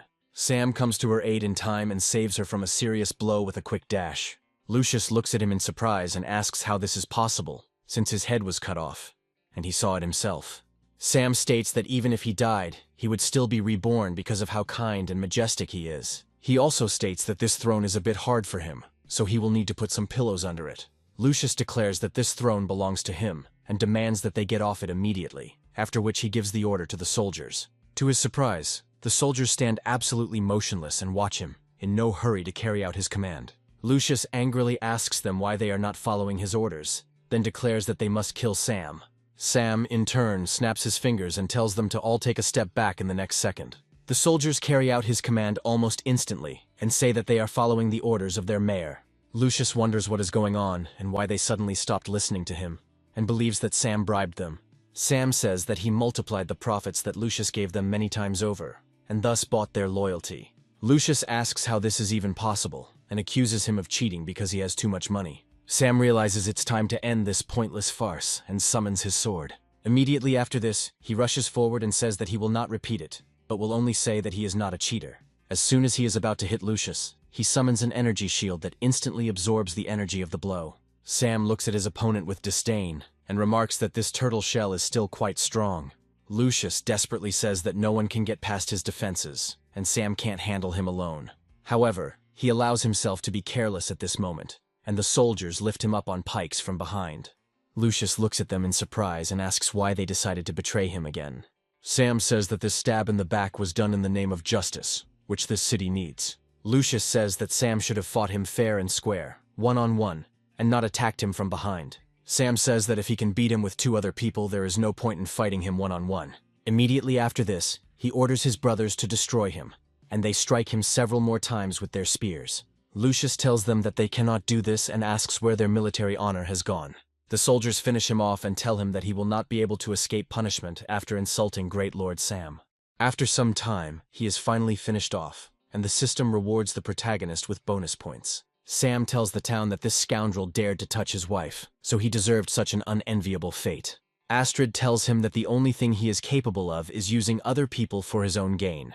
After some time, he comes out to the officials and says that they executed the mayor's killer, but this still created a power vacuum. He immediately declares that he wants to become mayor himself, and asks them who agrees with this and who is against it. One of the officials says that he is against it, because in front of him is just a robber who was given amnesty. Sam resolves the issue with brute force, and immediately delivers a punch right to his face to send him to the ground. The official asks him how he dares to raise his hand against him, and states that even his father never beat him so hard. However, after a few minutes, he realizes that he has problems much more serious than just a few slaps. Sam takes out his sword and says that this official is a thief, and if he becomes mayor, the people will rise up against him. He immediately strikes him with a few more sword blows in order to quickly finish him off. After this, he asks the other officials who agrees with his candidacy for the role of mayor, and who will be against it. Officials understand that there is no point in arguing with him, because he will simply kill anyone who disagrees without a second thought. One of them falls to his knees and says that it is a real honor for him to have such a great mayor. The others decide to follow his example, and the system rewards Sam with 1,000 points for achieving this title. Sam orders the granary to be opened and the people to be helped, after which he cancels all taxes for 6 months. One of the officials says that, unfortunately, their treasury is empty, and they will not be able to support the state. Sam states that there is no point in worrying about it, since he has a lot of money and they will have enough to live on. Thanks to such correct decisions, the peasants immediately begin to think well of him, and his reputation increases. The same thing happens in that same village when they find out what Sam's plan really was. Stan, meanwhile, tells his comrades that they are going to the city where Sam now rules, and they ask him why they are doing this. Stan happily says that it is time to go home, since this man is his friend. A few days later, Sam reflects on how being a mayor isn't all that easy, as it's much easier to be a common robber. Astrid asks him if he is tired and if he wants to resign his powers and return to a settled life. Sam says that becoming the mayor's wife is much more profitable than being the wife of a robber, for whom every day could be his last. Astrid declares that if he dares to exploit her again, he will pay dearly for it, and Sam decides to run away from her. After some time, one of his comrades says that Tiana has arrived here and is awaiting an audience with him in the hall. Sam asks him if this girl is a player who has recently become very popular and taken over the city. Sam wonders why she wants to date him and tries to understand her true motives. Astrid says that if she is not a friend, then she will definitely be an enemy, so this meeting could be dangerous. Sam says that they are on his territory, so they have absolutely nothing to fear, and rushes into the throne room. There are already soldiers in the dark hall who are behaving in a way that is very unusual for guards, as they should behave. Tiana says that she heard that the mayor of this city is handsome, and now she sees that the rumors were true. Sam says that he is glad to see her, and then asks her what the reason for her visit is. Tiana says she came here with the hope of forming an alliance with the city to achieve common goals. She also states that she is ready to do whatever he wishes to ensure that this union is concluded. Sam immediately jumps up from his throne and asks her if she is really ready to do anything. Astrid shoots him a stern look and asks him where he decided to look. Sam immediately says that he is not looking at absolutely anything, and his actions are not justified by anything other than curiosity. After this, he talks about how he heard that the factions that were in the alliance were assimilated. Tiana says that the two factions did this voluntarily, as they considered it an honor to be her slaves. She also asks him if he would like to become her slave, promising that she will take good care of him. Sam suddenly says that this offer seems very profitable to him, and he will gladly become her slave. Astrid asks him what this even means, after which she slaps him in the face to make him come to his senses. She also says that this woman came here with evil intentions, and orders the guards to detain her immediately. Sam talks about feeling strange, like he's lost control of his mind for a while. Tiana turns to the guards and uses her spell, asking which of them wants to serve her. All the guards immediately fall to their knees and pretend to be dogs ready to carry out any order of the mistress. Astrid wonders how this is even possible, and tries to reason with the guards, telling them to come to their senses. Tiana says that if they don't want an alliance, she won't force them, but her military power is still greater. She also says that no man can attack her, after which she adds that she has already won. Sam notes that this woman is not an easy player at all, as even he was able to fall under her spell. He also proudly states that, fortunately, he does not give in to carnal desires, because he has an iron will. Astrid delivers a powerful blow to his face, and tells him that his stories are extremely implausible. After a while, one of Sam's friends runs into the room and says that they have very bad news. Astrid asks him what happened and why he looks so restless, as if he saw a ghost. The young man says that unfortunately, the mayor of the city from which Astrid came is no longer with them. Astrid asks him anxiously if he is dead, and that is why Sam was finally in such a hurry to get here. The robber states that he has handed over his city to Sam and Astrid, and has gone on vacation with his guards. Sheldon also said that he would come back as soon as they finally made a grandchild, and he would have something to do. Sam and Astrid talk about how they now understand what it meant when they said he was no longer with them. Astrid wonders how some NPC could give them a quest, and then just go offline. Sam says that this is actually a good thing, because by uniting these cities, they will be able to achieve unprecedented results. Astrid says that he acts as if he is used to living in this world, and she is his wife. Sam says that he said it without thinking, so they have to play their roles no matter what. Astrid says that she doesn't want to listen to all this, and asks him to tell her what they will do next. Sam talks about how they should have a lot of children. But Astrid immediately decides to explain to him that this is not what she wanted to hear. After the beating, Sam says that he was already thinking about the fact that many players are now waging wars among themselves. He adds that their cities are located on the edge of the game map, but despite this, the lands there are very fertile. Astrid asks him how he plans to improve his financial situation if they are far from the capital. Sam says that there is no need to worry about it, since they have been missing something all their lives, but this time everything is under control. He shows her a gigantic quantity of gold bars and says that they are now fully secured. Astrid looks at the mountain of gold in surprise and says that there is a lot of money here that cannot be earned so easily. Sam says that he got it by exchanging his points for money before the game started, and asks her where her money is. Astrid says that she didn't have that many points, and also that this game isn't about war, so money isn't needed. Sam states that this is not actually true, as economics is the most important thing, and you should use your money wisely. Sam invested money in agricultural development, and now the amount of agricultural crops has increased by 50%. Sam also decided to build roads between the two cities, so that trade could begin between them. He also made it possible to build an employment center, so that the employment rate in the city would increase by 100%. After some time, two great masters arrive to him, each of whom has good indicators. Sam says that he has chosen them as his generals, and hopes that they will lead the troops into battle. A general named Friedrich says with a smile that they were not even forced to talk about their origins. Hobbs adds that his previous owner threw him out because of his age, but he will show that respect for elders should always be respected. After some time, one of the soldiers shows Sam a glowing chest, saying that they found it in the ruins. Sam takes a close look inside and says that the artifacts inside are truly incredible. He says that it is a good find, but the former mayor will no longer need it and will keep it for himself. His comrade says that one of the cities has sent its troops to them and is now provoking them near the gates. Sam says that because of the city's rapid development, they also want a tasty morsel, and turns to his generals. Hobbs and Friedrich say that they should borrow only 2,000 trained soldiers, and then they will be able to win. Meanwhile, we are transported to the gates of the castle, around which 10,000 enemy soldiers have indeed gathered. This army is commanded by General Peter, who demands surrender so that everyone can be left alive. Sam analyzes this opponent's rather poor performance and wonders how he became a general with such courage. After a while, the gate slowly opens, and Peter assumes that these pathetic people want to surrender to his mercy. However, Friedrich and Hobbs emerge from the gates, slowly approaching him, maintaining confidence. Peter asks if it's his turn, or if there are no men in this city, and all they can do is send a savage and a pathetic old man. A few moments later, an arrow begins to fly towards him, cutting through the air with incredible speed. This arrow knocks the helmet off the insolent man's head, and he realizes that he made a very big mistake when he decided to attack this city. Friedrich and Hobbs shower each other with mutual respectful compliments and prepare to defeat the enemy. Friedrich joyfully spins a giant spear and says that the time has come to show himself. He destroys several opponents at once who try to surround him, but it ends very badly for them. Hobbs says that young people today are very hasty, after which he takes out a bow and several arrows. With one shot, he kills 3 opponents at once, leaving them no chance of survival. Peter says that their enemies are too strong in spirit and asks what they should do.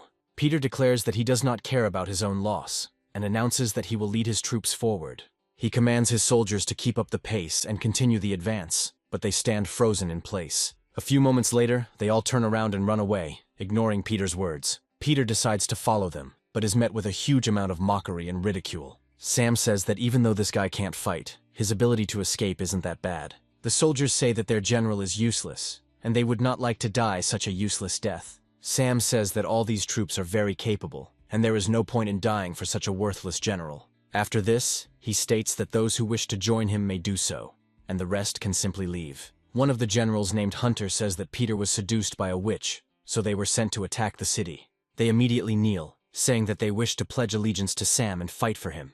Sam receives a notification that a huge number of soldiers have joined him, and the city's reputation has been significantly increased. Sam happily suggests celebrating the victory in this battle and the appearance of 2 brave generals in their ranks. Hobbs and Friedrich say that they will be very happy to carry out his order in the best possible way. Meanwhile, we are transported to the city where Peter was desperately trying to get to. He turns to his mayor and says that the enemy has too many people, so he was unable to break through. However, a few moments later, he discovers to his horror that Ilmor is completely subordinate to Chiana. She happily says that, unfortunately, his boss has changed and will never be the same again. Peter calls her a witch and asks what kind of witchcraft this is and how she dared to seduce the Lord. Chiana says that Peter failed to lead the army and made them suffer a great loss, so he must be killed. Li Han and the guards immediately grab Peter, ignoring his words about him being their general. She gets to her feet and says that Sam is still a stupid little boy. She walks towards a small structure that is carefully hidden from prying eyes using a special fabric. After this, she removes the cloth and discovers that she has had a very valuable hostage all this time. Somehow she managed to steal Astrid, and now she has a few cards to play in negotiations with Sam.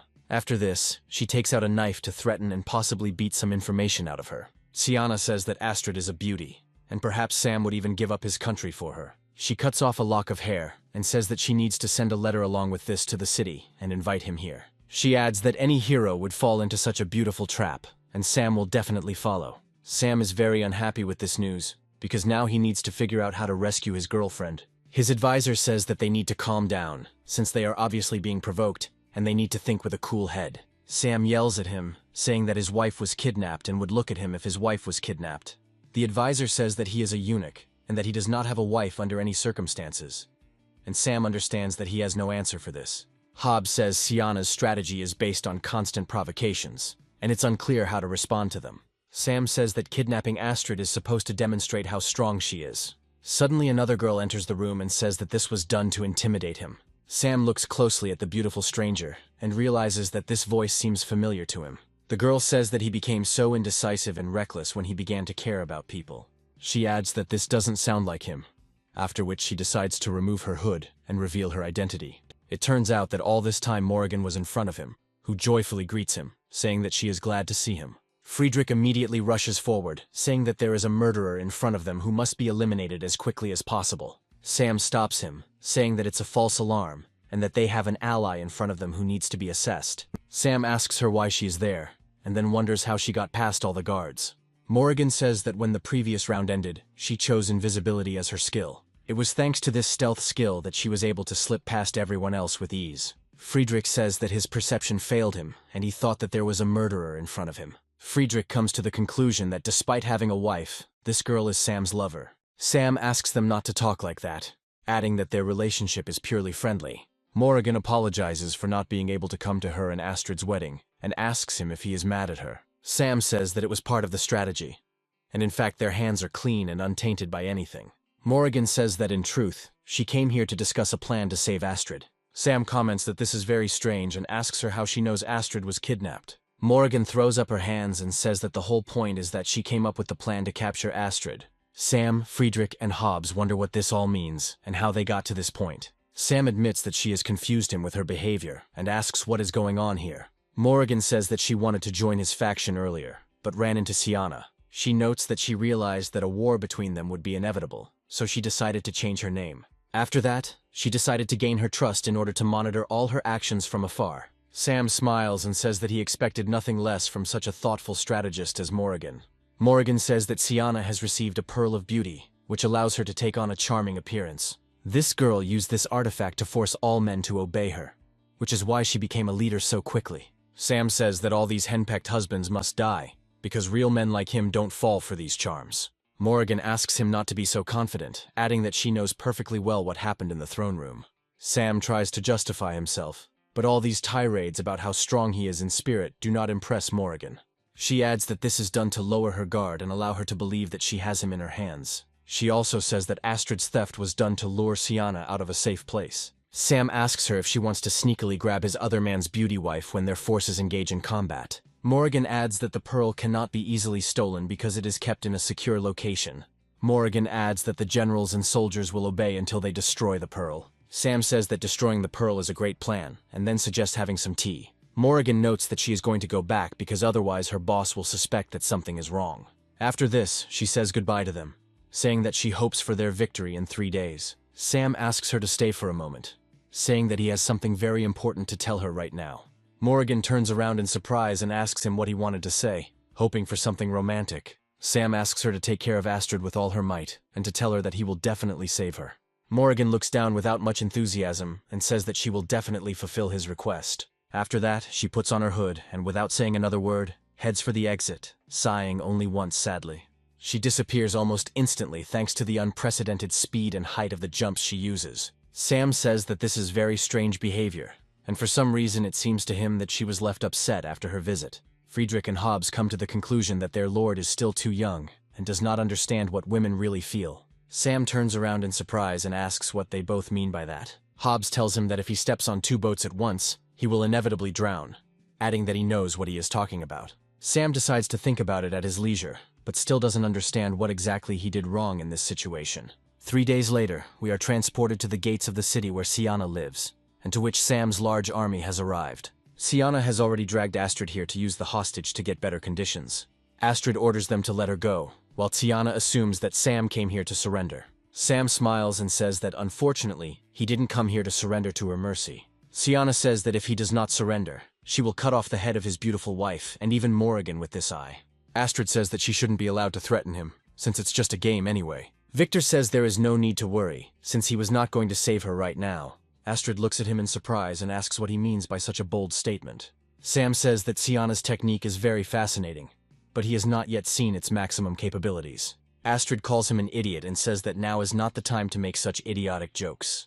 Sam calls Kiana an idiot if she can't use her abilities to their maximum potential. Sienna tells him that in that case, she will simply kill Astrid right now if he does not want to save her. With these words, she points the sharp weapon straight at her throat, hoping that Sam will not withstand it and break. Sam smiles and says that when he plays games, the thing he hates most is betrayal. After that, he says that he will give her an hour to think.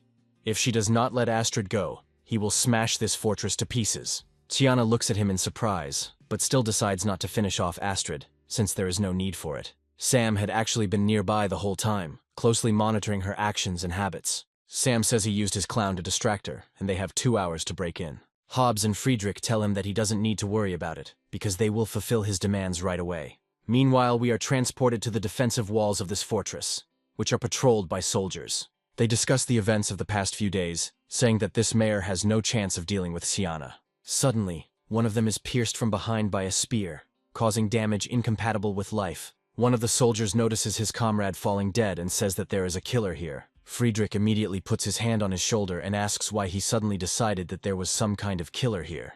Immediately after this, he decides to deal him a crushing blow that will break several bones in his skull. This blow is enough to make the guard lose consciousness for many hours. Friedrich says that these soldiers are too weak, and the penetration was too easy. Sam tells them to be careful as he has no desire to lose any more generals. He also states that according to the information, it seems like there is a secret door somewhere here, and it just needs to be found.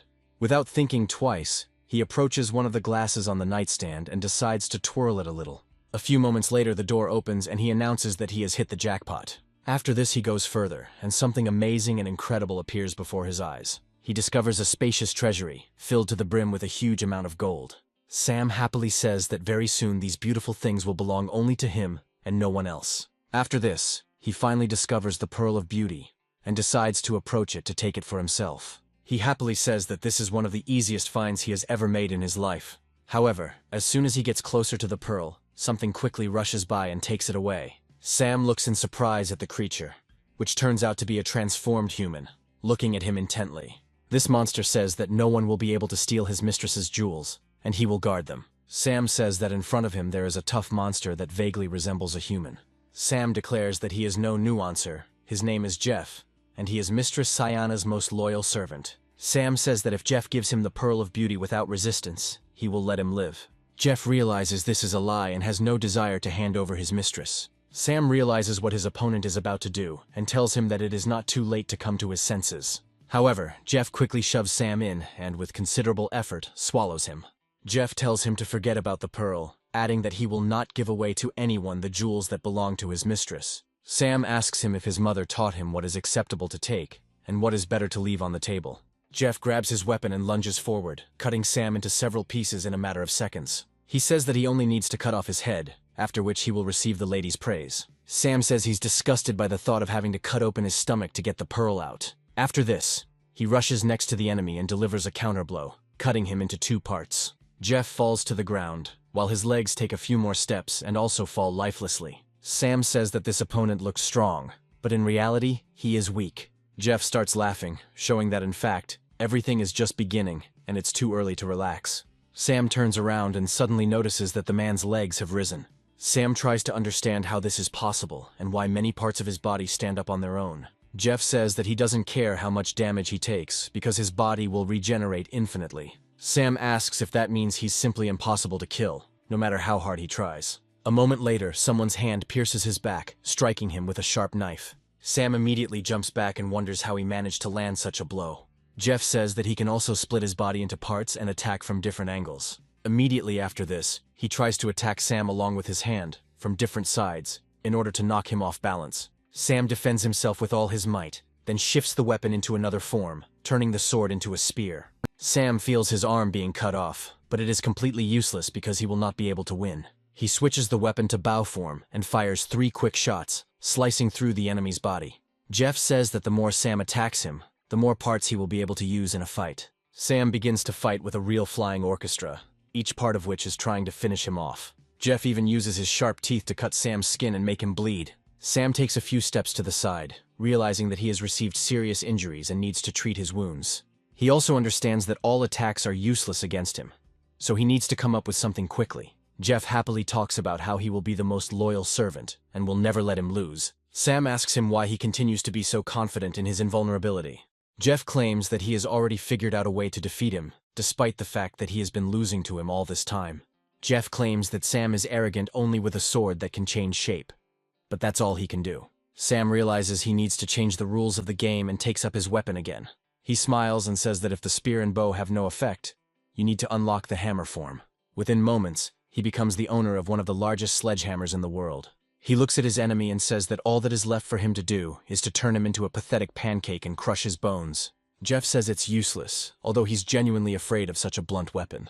He states that as long as he is divided enough, Sam will still not be able to kill him no matter how hard he tries. Sam says that his form is able to freely change sizes, but he is not going to kill Jeff. He smiles and says that all he needs is to destroy the building so that it is covered in debris and rubble. Jeff rushes forward and says that he won't let that happen and will just destroy him first. However, his plan proves ineffective as the building collapses just moments later. The debris actually covers almost the entire room, and Jeff finds himself trapped, with no easy way out. Sam happily says that his plan was very successful and turns around. After a while, he feels the pearl of beauty roll towards his leg and tries to lift it. He also sees a crippled Jeff saying that he cannot die and must get to the mistress. Sam says that he won't die anyway, since henpecked husbands like him are quite resilient. Coming closer, he says that this person has an ability from another game, and it is plagiarism. Sam emphasizes that he is short on time, so he cannot afford the luxury of killing the slug. Smiling, he declares that very soon the lady will reveal her true appearance, and everyone will understand who she is. Meanwhile, Tiana is deep in thought and even a little sad because she didn't manage to win right away. After some time, she comes to Sam's clone and says that she has run out of patience, and she will kill Astrid. Sam suddenly appears next to her on the roof and tells her not to worry about it. He states that if he lets her die, he will definitely rush to the house and pull the plug from the socket. Astrid asks him if he is too late, noting that she expected him much earlier. Sam says with a smile that the main character always appears at the very last moment. Tiana looks at him with a look full of incomprehension, because he was just next to the gate. She decides to take another close look at the warrior and discovers that it was just a decoy. Looking closer, she notices that the creature actually disappears, as if it were a hologram. Sam says the best part is when your clone actually plays you to the fullest. Tiana says she didn't plan to use her ultimate because she has limited stamina. After this, she says that she will let him see his own army turn against him. Sam cheerfully says that it will all be pointless, and she might not even try something like that. Tiana ignores his advice and says that she will use the 100,000 enchantment skill. She looks at the protagonist with joy and says that she will let him know what it is like to be killed by his allies. However, the sudden army, having fallen under the influence of the spell, does not react at all and remains in place. Tiana wonders how this is possible, as her most powerful charm magic had no effect. Sam smiles and says that the question is quite simple if you think about it for a while. The warriors meanwhile begin to remove their masks to show why they remain standing. Sam happily says that all the soldiers he took with him today are women. He chuckled and said that apparently her charm magic is already strong, but not universal. Tiana menacingly says that her dear warriors will cut off his head, because now he is alone in the city. The soldiers, already under Kiana's spell, rush forward and say they agree to do everything. Sam says they can kill him, but before that he would like to know why they are all so devoted to a woman.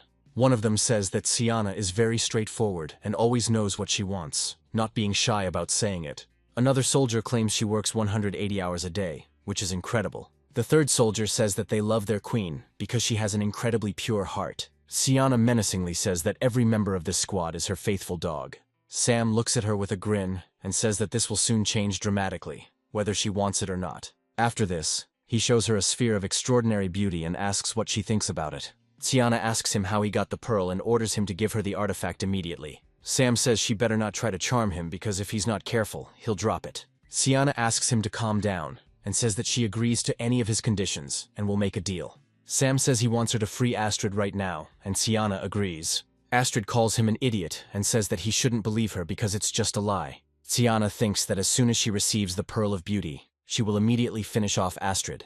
Tiana says that now she only needs to hand over the pearl, since Astrid has already been freed. She also adds that once this happens, she will return the girl to him completely and recall her warriors. Sam says it's a pretty fair deal and looks like the best offer he's ever received. After this, he breaks the pearl and says that he will probably refuse this business proposal. Tiana watches in horror as her all-purpose weapon is destroyed in just a few moments. After this, her body begins to change rapidly, and she can no longer fit into such thick clothes. She says that unfortunately, her beautiful face was destroyed by the damned protagonist. After this, dust rises, and for a while its silhouette dissolves into the air. The soldiers immediately lose the effect of the spell and turn to look at their mistress. Once the smoke clears, it becomes clear that in front of them is a rather unattractive, overweight girl. She says that it is all Sam's magic and demands to kill him to get her appearance back. However, the soldiers do not believe her and immediately approach her with drawn weapons so that she cannot escape. They call her a pathetic liar and demand that she return his youth and wasted years. Sam talks about how her games are over, and now she has no one left who can protect her. Tiana says she knows her appearance is fake, but everyone claimed that they only love what's inside. After this, she puts Astrid, the hostage, forward and says that everyone looks at appearances, and she will take her with her. Astrid asks her why she started acting differently after her face disappeared. Tiana says that they are all beautiful and cannot understand her pain, because she does not possess such beauty. She adds that she started out as a streamer, and gained followers using her voice and a face-changing app. She also adds that she couldn't have imagined that once she closed the face swap app, everything would go to hell. Of course, she was showered with insults from head to toe, and told that she looked disgusting. Tiana asks if it's okay that she can't be who she wants just because of her looks. Suddenly, someone uses a tidal wave skill to put an end to her pathetic manipulation. Tiana doesn't have time to dodge and ends up under the influence of this serious skill. Morrigan comes to the rescue at the perfect moment and asks Astrid if she is okay. Astrid looks at her in surprise and asks counter-questions about how she ended up here. Tiana looks at her and says that she betrayed her despite believing in her loyalty. Morrigan says she's always been on their side, apologizes to Astrid, and admits it. Astrid quickly kicks the sword up to finally cut the ropes and free herself. The sword falls down with incredible speed and frees her instantly. Immediately after this, she turns her gun against Kiana and says that instead of blaming her, she needs to become better. Suddenly Jeff comes here, asking to spare Astrid because she did nothing wrong. Jeff, having somehow restored his body, approaches Kiana and says that he missed her. Tiana asks him why he came and states that she is no longer the lady he knew. Jeff says he knew what she really looked like from the start and always admired her. He also says that he has always truly loved her, and it has nothing to do with her looks. Sam says he is incredibly moved by the scene, which came out of nowhere. After this, he shoots a bow and says that he can no longer watch such a sweet performance. The energy arrow cuts through the air with incredible speed, and this time it can even kill Jeff. Sam gets 500 points for killing 2 enemies at once, even though they didn't put up much of a fight. After that, he asks Astrid what she thinks of him, since he came down from heaven to save her. Astrid says all he did was amuse himself by watching her suffer and focusing his power. After this, she decides to punish him to the fullest extent and aims at his weakest spot. The blow hits its target, and our hero can only be sympathized with after everything he has been through. Sam talks about how his country is finished, because now it is unlikely that anyone will be able to inherit it in the future. Morrigan asks him to soften his tone, saying that as soon as she learned about Astrid's capture, she became completely confused. Sam says that Astrid's courage knows no bounds, and even without his help, she could have gotten rid of the shackles. Astrid smiles and says that those were much more appropriate words to start with when he showed up. Friedrich and Hobbs arrive with a report that the fortress soldiers have become relaxed after learning the truth about Cayenne. Morrigan comes to the conclusion that after she left the game, her charm magic was also dispelled. The system congratulates him on conquering the city and gives him a whole 1,000 points as a reward. Sam says it's a wonderful day and they'll have fun tonight to celebrate. Suddenly another assistant runs up to him and tells him bad news. He states that their scouts have detected the approach of the enemy army and they are already close. Friedrich and Hobbs say that it appears there is another faction that wants to attack them and reap the benefits. Sam says that the order needs to be conveyed to the others to arm themselves immediately and prepare for war. After some time, they meet an army that has arrived with unknown purposes. One of the officers says that he has arrived under the command of another gentleman and congratulates him on his victory. Sam remembers that this is a strong player whom he remembers from his past life and decides to check the list. It opens a system window to display a list of all top players with power. In this ranking, the player is in first place, while Sam still remains in second place. Sam looks at him with interest and asks what business he has with him and why he came here. The officer says that Sam is a smart man, and it would be great if they just surrender and lay down their weapons. Sam says that he didn't expect that. Being between two armies, this man would be so rude. The officer calls him an insolent child and says that he only gets ahead because of his arrogance. Sam looks at him carefully, wondering why his health suddenly dropped after he snapped. After this, he decides to test one hypothesis and calls him a shameless veteran, an eccentric who does not understand anything. Immediately after this, a significant percentage of this officer's health dropped as his heart failed. Sam smiles and understands that this old man needs to be scolded properly so that he simply dies. After this, he decides to use the most secret curses that he has saved for a rainy day. All these attacks prove incredibly effective, and the officer almost immediately loses his combat effectiveness. A few seconds later, his horse rears up and he falls down, coughing up blood. The soldiers look at their officer in shock and discover that the man has spoken to their superior to death. Sam says that with such a fragile heart it is better not to go to war, since it is fraught with death. After this, he turns to his warriors and tells them to turn back the enemy army. Astrid says that her hands have been tied for a long time, and she is not looking forward to the opportunity to fight. Sam says that there is not a single powerful general on the other side, so they need to be destroyed. Astrid says that, on the contrary, she would like to fight the powerful general to test her strength. It suddenly turns out that there are still some serious opponents in this army that can cause trouble. Sam looks closely at this man and realizes that he is a very unusual warrior. This warrior is General Luffy, who has impressive combat prowess. Sam realizes that even before his revival, he appeared in this game as a hidden general who needed to be revealed. In legend, he is a divine-ranked general who can single-handedly deal with thousands of people. Astrid immediately challenges him, saying that she would like to be his opponent in this fight. Sam tries to stop her, saying that she can't do anything against this man. Luffy rushes into battle and wonders how a mere girl could dare challenge a true legend. Astrid has difficulty blocking this attack, and discovers that her opponent possesses surprising strength. Sam tells her that she shouldn't be afraid because he has come to her aid to save her again. Luffy says that this is a bad strategy that will become known to everyone under heaven. However, after a few moments, a serious anti-stress from the protagonist forces him to shut up. He realizes that this battle is becoming more and more interesting because this warrior is very worthy. Sam says that he had heard about General Luffy's reputation for a long time, and decided that he needed to capture him in order to recruit him. Luffy says that the officers cannot listen to the master, and the master treats him well. Sam notes that this guy seems to be even stronger than before and tries to figure out what's going on here. Luffy, meanwhile, continues to fight, when suddenly another attack comes towards him. Luffy quickly blocks it and knocks back the opponent who tried to raise his sword at him. This man turns out to be Stan, who says that they decided to help their dear comrade. Sam is glad that his dear comrade has finally found him, and now they can fight together. Stan says he couldn't resist a few battles along the way to get his workout in. After this, they all rush together to meet the general to show him how strong they are together. The soldiers of the enemy army begin to fear, saying that they have reinforcements, which means they are doomed. Sam, Astrid, and Stan decide to combine their attacks to deal a devastating blow to different flanks. Sam says that he is ready to announce that they will engage in an amazing duel. However, this duel will mean that 3 heroes will fight against 1 general at once. Luffy asks them if they really decided to attack him with just the 3 of them, and says that it's very mean. Sam says that if he still refuses to surrender, he will hardly be able to leave here alive, because they swore to win. Luffy says that all these oaths are worthless, and they can only be content with defeat. The soldiers run away, thinking that defeat is so obvious that there is no point in continuing the battle. Luffy also decides to follow their path and says that the next time they meet, he will raise his head. Sam asks him how dare he try to escape after pretending to be such a strong warrior. Immediately after this, he and the rest of the men take aim with their bows to direct a rain of arrows in his direction. Luffy somehow manages to survive such an attack because he has good skills. He uses crescent strikes to knock down any projectiles that reach him.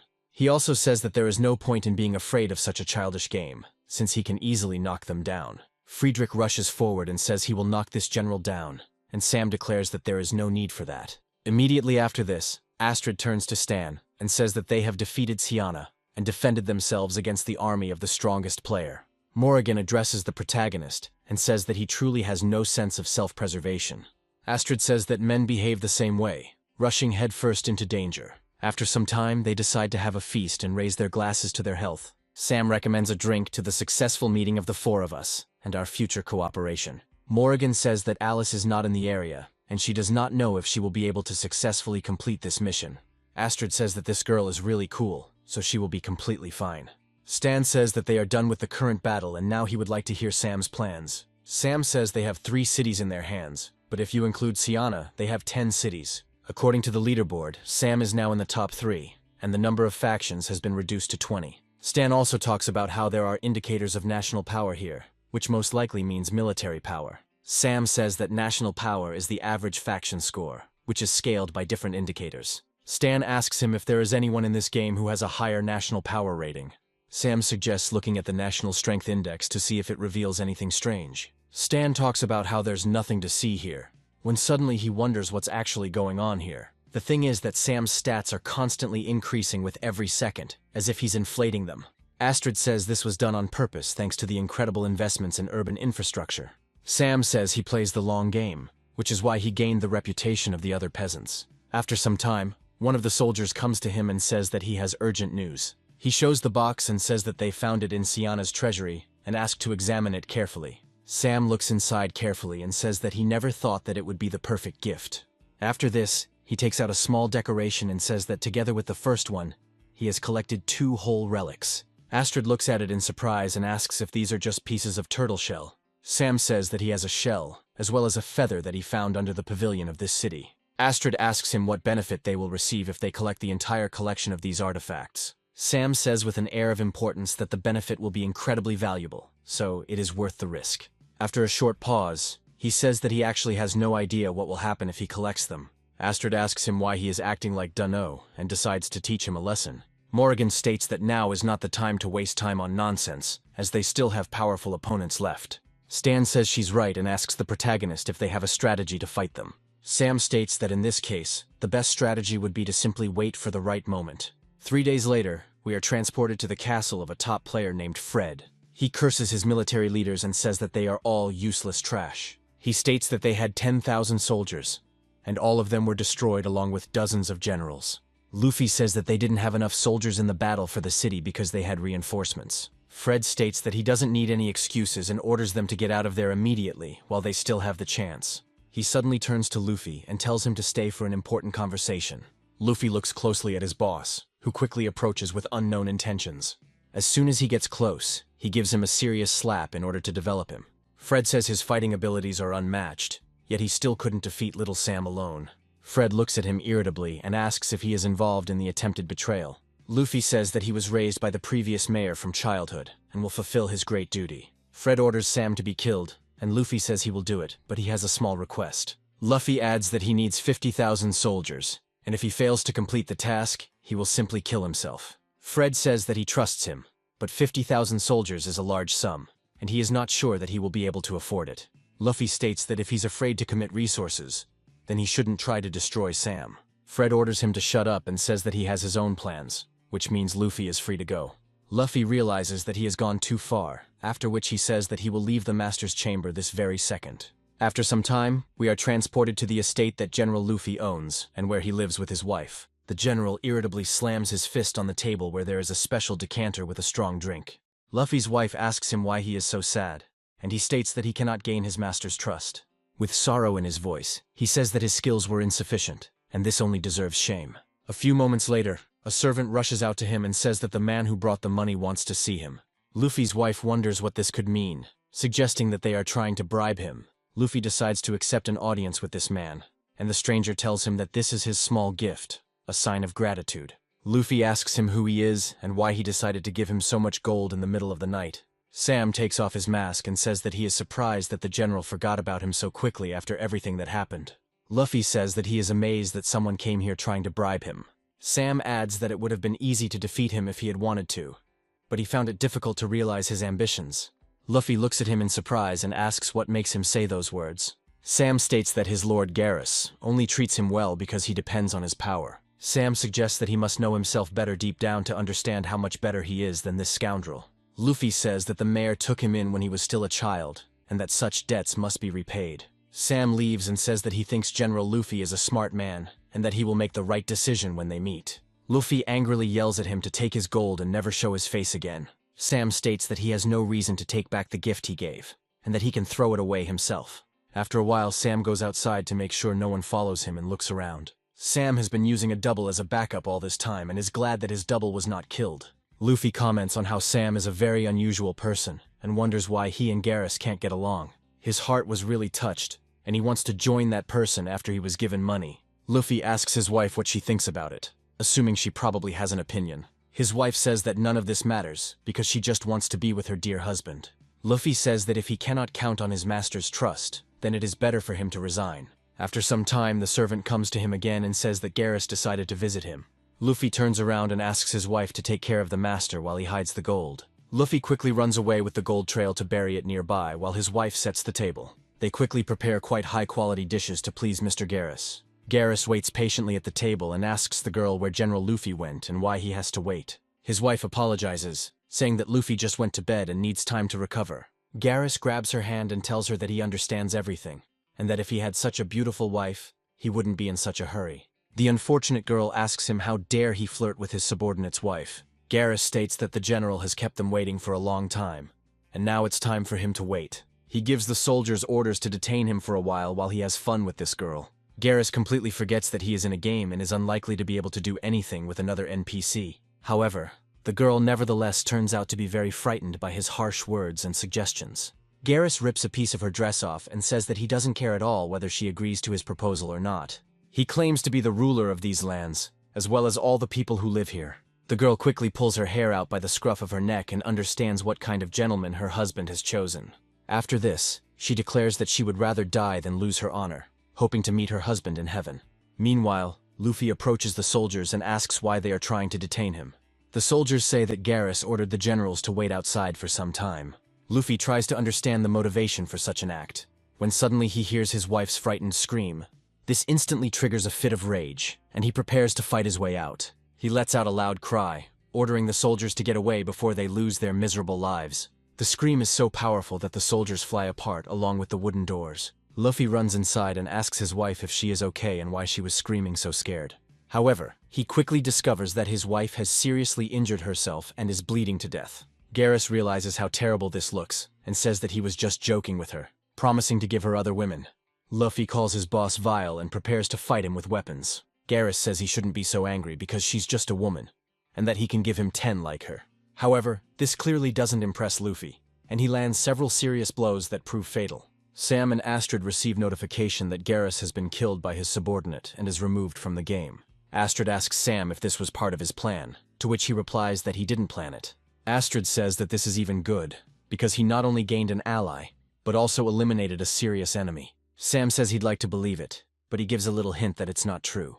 Meanwhile, the CEO is watching all this, clearly not happy with what is happening.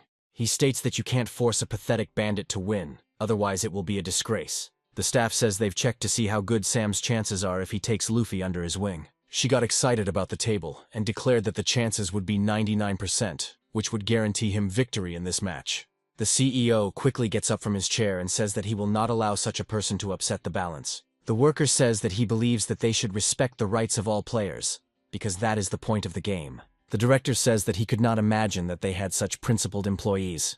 The developer happily says that he arrived at this picture of the world thanks to the guidance of his boss. However, the CEO tells him that he must collect his salary tomorrow and get lost.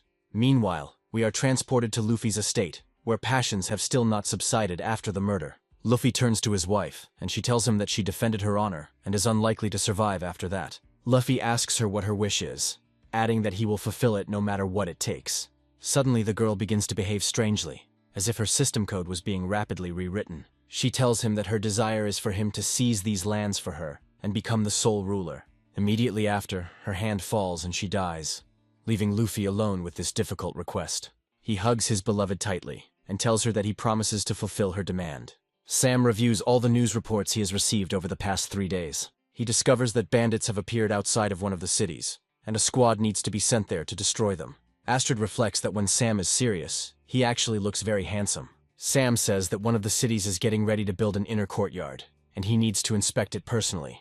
Astrid asks him what he plans to study now, and he immediately cancels the construction, stating that he doesn't need it. Suddenly, one of the advisors runs into the room and reports some rather shocking news. Sam asks him what he wants to tell him and learns that the valiant General Luffy has decided to join him. Finally, it is reported that one of the cities sent information that Luffy had gathered soldiers and become mayor. Sam muses that this is impossible, as there are no settings in the game for NPCs to behave this way. The advisor also says that as soon as Luffy took power into his own hands, he changed his style of governance and immediately conquered 2 cities. Luffy received the city's next mayor and presented him with a difficult choice. He declares that either the man will submit to him or die by his hand, as he has no intention of sparing him. This mayor turns out to be a player and asks why he should obey an NPC and humiliate himself. Luffy almost instantly deals him a fatal blow, not wanting to stand on ceremony with such an insolent man any longer. He looks up to the sky and addresses his wife, saying that soon her husband will fulfill her wish in full. Meanwhile, we are transported to the jungle, where a real hunt for a rare animal is raging. This beast is a white tiger, which ferociously pursues its target, hoping to catch up with it and tear it to pieces. Sam runs away on his horse, saying that if the tiger catches him, he will regret it. After some time, he finds himself near a cliff and notes that this is not very good, and it might be the end for him. The tiger slowly creeps up on him, and the victim no longer has a chance of escape. Sam asks if the tiger is still chasing him, adding that it is already in the house. He turns to Astrid, who has taken the stand, and says that she has been waiting for this chance for a long time. After this, she decides to use a charged shot to increase the lethality. An arrow fired from a heavily powered crossbow cuts through the air with incredible speed. The tiger doesn't even have time to understand the depth of the trap it has fallen into. All that remains is to hope for a quick death. This is exactly the outcome that awaits him, as the arrow pierces his skull with incredible ease. However, the tiger turns out to be stronger than one might think, and Stan, who was waiting for him in the tree, comes into play. The force of the blow is strong enough to paralyze the opponent for several seconds. Stan lands and addresses his comrade, saying it's time to join forces. Sam jumps up and calls upon his power, preparing to use the skill Mountain Rumble. The hammer increases in size many times over, and unleashes its full force on the tiger. The system reports that the white-fronted demon tiger that was terrorizing the area has been killed. They also get a few things from it. The tiger skin and fang can now be used. Sam says that it is no longer surprising that the tiger was so strong and had such artifacts. Stan asks how best to divide the equipment, and Sam suggests giving the skin to Astrid. They imagine what kind of clothes could be made from the skin and realize that it is a good idea. Astrid asks which countries he means, and adds that it would be better to give the equipment to Stan. Stan tries on the skin and says he looks pretty cool in it, considering his call sign. Sam says that next time he will give him a gold chain and a wristwatch, and he will become the boss. Suddenly a loud cry is heard, strong enough to scare away the birds. Sam and Stan wonder what the scream is and realize it is coming from the foot of the mountain. After a while, they reach the foot of the mountain to look around, and a terrifying sight appears before them. A huge number of people were destroyed in the unequal struggle against the troops of General Luffy. Luffy tells the tied-up general of this army that he must stay, or he will die by his hand. The player has chosen to surrender, and is now removed from the game as they are no longer active. Sam realizes that the general has defeated the other faction, and it looks like they will soon be his next target. The system reports that due to the rapid expansion of the Luffy faction, there are now only 2 factions. Sam says that he couldn't imagine that such a quest existed, emphasizing that it would be better for him to team up with Luffy. Astrid immediately kicks him in the back, telling him that he should be a man and never swear allegiance to an enemy. Stan says that the enslavement army is at a disadvantage because they have time limits. Sam says that no one knows who this unfortunate future Supreme Lord of the Resistance Army will be. The system informs that the player with the highest reputation will become the Supreme Lord of the Enslavement Army. Sam understands where this is leading, and the system quickly declares that he is the chosen lord of the enslavement army. Astrid, smiling, says that this is quite good, since he accidentally seized such an authoritative title. Stan says that all players can follow him, but he himself cannot force anyone to follow him. Sam feels very depressed, but he has no reason to be sad because he has such amazing friends. However, he asks them if they really wouldn't mind watching him get killed. After some time, we are transported to an unknown place, where Morrigan decides to use the rain summoning skill. This skill works almost instantly, and several heavy drops of water fall to the ground. After a few more moments, the rain begins to intensify many times over, gradually irrigating the ground. The villagers were very happy about this, and said that the rain goddess had once again demonstrated her incredible power. Morrigan looks at these people carefully, and realizes that this was just a low-level skill enhanced. And also, after a few moments, a small system notification appears next to her, and she decides to read it. Morrigan continues to stare at the system screen, wondering why the broadcast suddenly started there. The screen shows Sam standing with his back to someone and greeting them, saying that he is very glad to see them. Victor calls him an idiot and says that he is facing a completely different direction from the screen. Sam quickly turns around and says that his time is very valuable, so he will skip unimportant details. He states that everyone saw the system notifications that he is now a warrior of the enslavement army that will go against Luffy. Sam states that Luffy is much stronger than them, but they must not give up on the NPCs and must fight despite the difficulties. Astrid starts beating him and tells him that he should stop acting like a cheap clown. Sam quickly gets to his feet and says that he is ready to give 10,000 gold for all the players to join him. He invites them to join his army to become the strongest enslavement squad and defeat Luffy. The pirate commander says that this is very tempting and orders everyone to raise the sails and anchor. A player who has been trying to gain reputation as a merchant states that it is a very valuable reward. Meanwhile, the girl who was on the leaderboard says that they need to check how strong he is. After some time, they arrive in Sam's improved city and say that it is a very decent place. Sam happily says that all the heroes under the sky have finally come to his territory. One of his allies says that the Lady of Osh, the Night Leopards, lived and met with them. Sam says he heard that she had no property of her own and was busy plundering everything she could get her hands on. Sam also says that her name is Eleanor and that she is very similar to Astrid in her willful nature. Nevertheless, he decides to talk to her and gives the order to prepare a room for an audience. Eleanor says that this is not how she imagined him at all. He looks too small and weak. Sam says that if she came to join, their chances of winning will increase. Eleanor states that she only respects the strong, and if he can defeat her, she will join him. Astrid says that Sam, the High Lord of the enslavement army, cannot fight so carelessly. Eleanor says she can fight any champion they put against her. Sam asks Astrid why he can't compete with her, since nothing will happen during the competition. Astrid says she can't say for sure, and no one knows what will happen during the fight. After some time, Eleanor enters the arena, prepared for the most brutal battle. She suggests not to waste time and start as quickly as possible, after which she asks where her opponent has gone.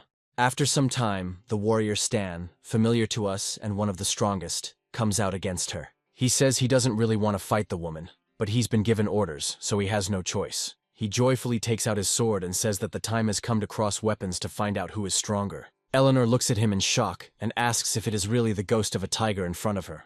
Stan says he didn't expect to know the nickname here and hopes it's not a fan of his. However, the reaction turns out to be quite harsh. She almost immediately rushes into attack, as if she hates him with all her heart. She jumps into the air and says that if it is really him in front of her, then he must die immediately. Stan steps aside with incredible agility and combat savvy, trying to figure out what's going on. Eleanor continues to strike blow after blow, but he fails to achieve his goal. Stan praises her skills and suggests that she is a professional, while Eleanor says that the undressed tiger has become a coward.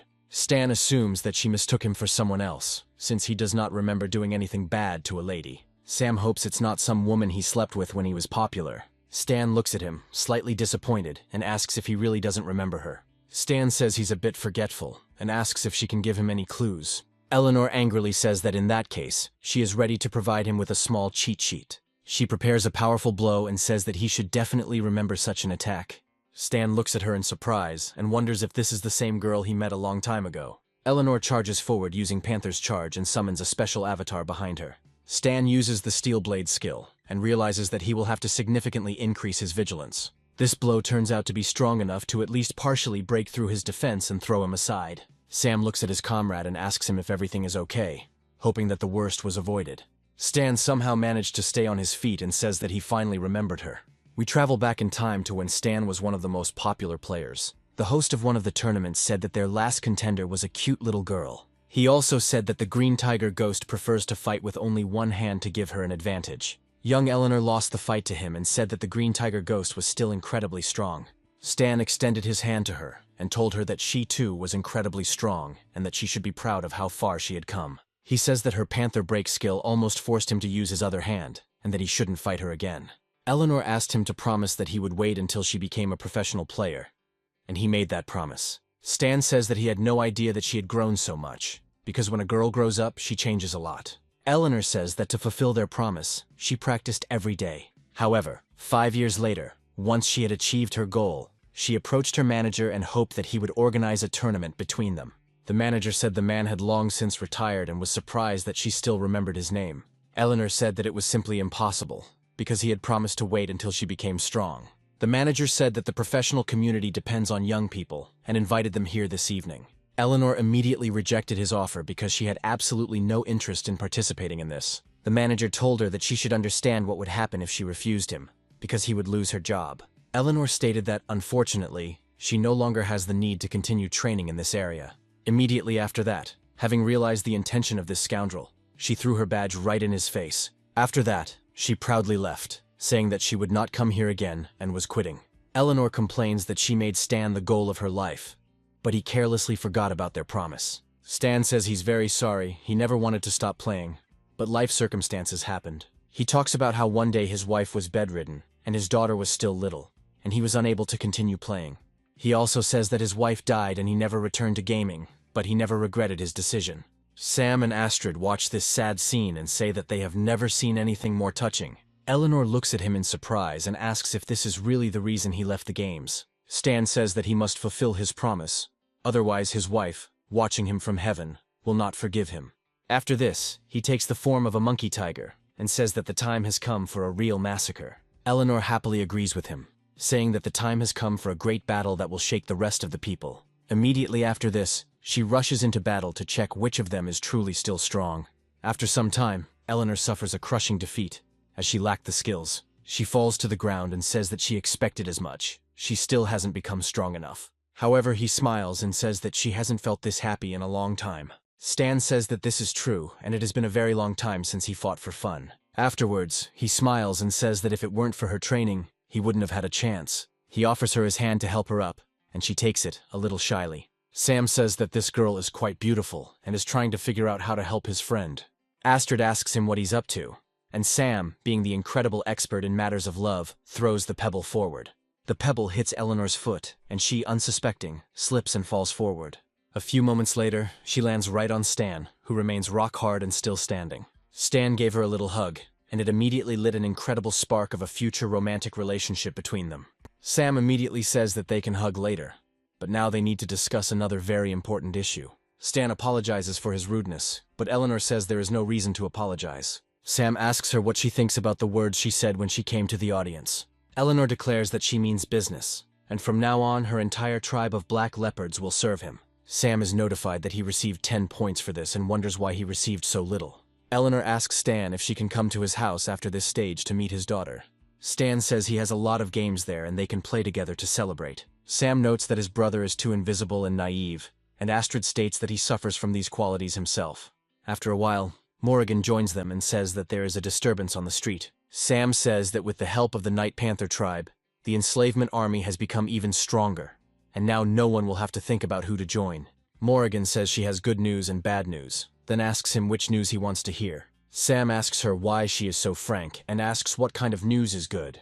Morrigan says that because of the notification just now, many players have decided to join the enslavement army. Sam looks around and sees that he is surrounded by notifications that he is getting 10 points for each. Sam is happy that if he gets such a high number of points for each person, he will become rich. Morrigan advises not to be so happy, since now he will have to spend more money to expand his army. Sam immediately starts crying and says that he didn't save his money to spend it on people. Fast forward to the next day, where Sam called a grand meeting of the other players who had decided to participate. Sam states that all the players who are here are his elite, whom he has chosen. Pirate Captain Dante says that his army is strong on land, but he has no peer, and this needs to be corrected.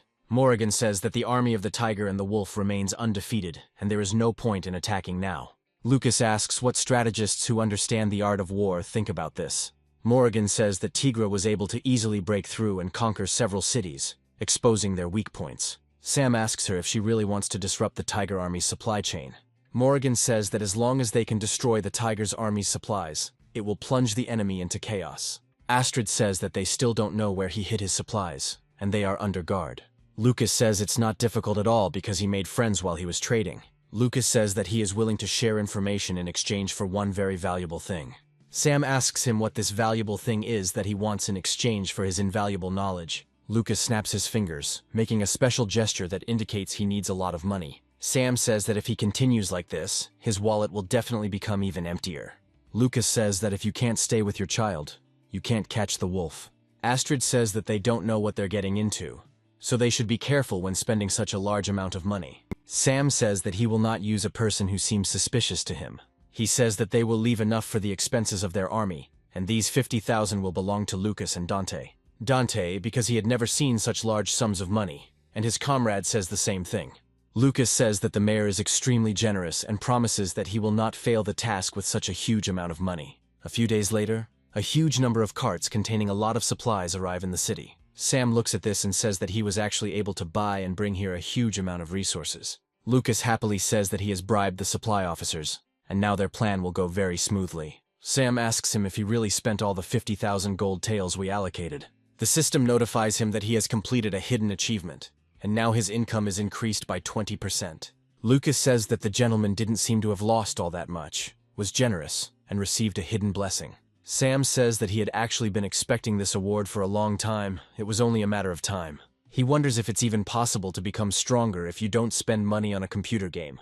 Morrigan hits him on the back of the head to stop him wasting other people's time with these pointless lectures. She says that with this appeal there will be more than enough supplies, but what to do with the excess? Sam says that the tiger army was merciless, forcing many to flee, so the refugees can be fed. He turns to his generals and tells them to send out scouts and spread rumors that Luffy is out of supplies. Astrid says this is the ideal solution in this situation, and the costs involved will be low. Friedrich and Hobbs say that they will definitely cope with this task, after which they bow respectfully. Stan asks Sam if he forgot to give him and Eleanor missions to do so. They have something to do. Sam points out that Eleanor has just arrived and isn't used to their location, so he has to take care of her. Astrid points out that Stan hasn't had any fights lately, and she should train with him to keep him from getting rusty. Eleanor and Stan are feeling a little nervous as a romantic connection begins to blossom between them. Sam says that they have finally prepared for battle, and that the real war will begin very soon. A few days later, Luffy ordered that the officer responsible for technical supplies be captured and brought here. He cursed his officer, saying that he had entrusted him with the care of their supplies, and now he had failed in his task. The officer admits his guilt, and says that he did not touch the money. It can be used to buy these supplies elsewhere. Luffy kicks him in the face and tells him that Sam bought all their supplies, and now they won't be able to buy them. One of the messengers says that they have received a letter in which Sam challenges them to a battle that will determine the fate of this kingdom. Luffy says that this damned boy won't dare fight him directly, and resorts to such a clever trick. One of his advisors says that this challenge cannot be accepted, since news of their lack of supplies has already spread. Luffy feels enraged and decides to ignore his comrade's warning. He says that now that their supplies are depleted and their morale is destroyed, they will no longer have a chance to win. He asks that his command be conveyed to all troops to take what is left of their rations and feed them. The surprised advisor says that he cannot work with this person because he is too eccentric. Luffy decides to prepare for battle and takes out a special tablet that reminds him of his beloved wife. He tells her that he will win tomorrow's battle and fulfill her last wish or join her. He understands that regardless of the outcome, he can consider his mission accomplished, since both options suit him. As time goes by, he becomes increasingly ill because he drank a huge amount of alcohol before the battle. Finally, he says that it doesn't matter what happens to him, because he will not regret anything in his life. Stan, meanwhile, comes to the protagonist and says that Luffy accepted their challenge, and tomorrow there will be a decisive battle. Sam says that it is very good, but his face looks rather tense and gloomy. Astrid asks him why he is so sad, emphasizing that such thoughts do not suit him at all. Sam says that he originally wanted to starve Luffy to death, but due to the time limit, that wouldn't work. He also states that his power is immeasurable, and he is such a powerful opponent that he is unlike any other. Morrigan takes his hand, telling him not to think about all these things on the eve of a great battle. After this, she takes him outside, saying that she will show him something that will make him think about everything. Sam finds himself on a small balcony and discovers that the sky is lit by the bright light of thousands of lanterns. He looks at them carefully, asking questions about what they are and why they decided to release them now.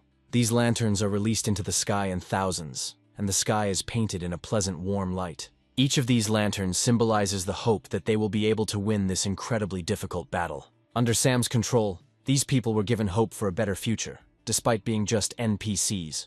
Morrigan looks at the protagonist with a smile and says that now he will not be able to disappoint them in any way. Sam rolls his eyes and says that they are just NPCs and he doesn't understand why they do such things.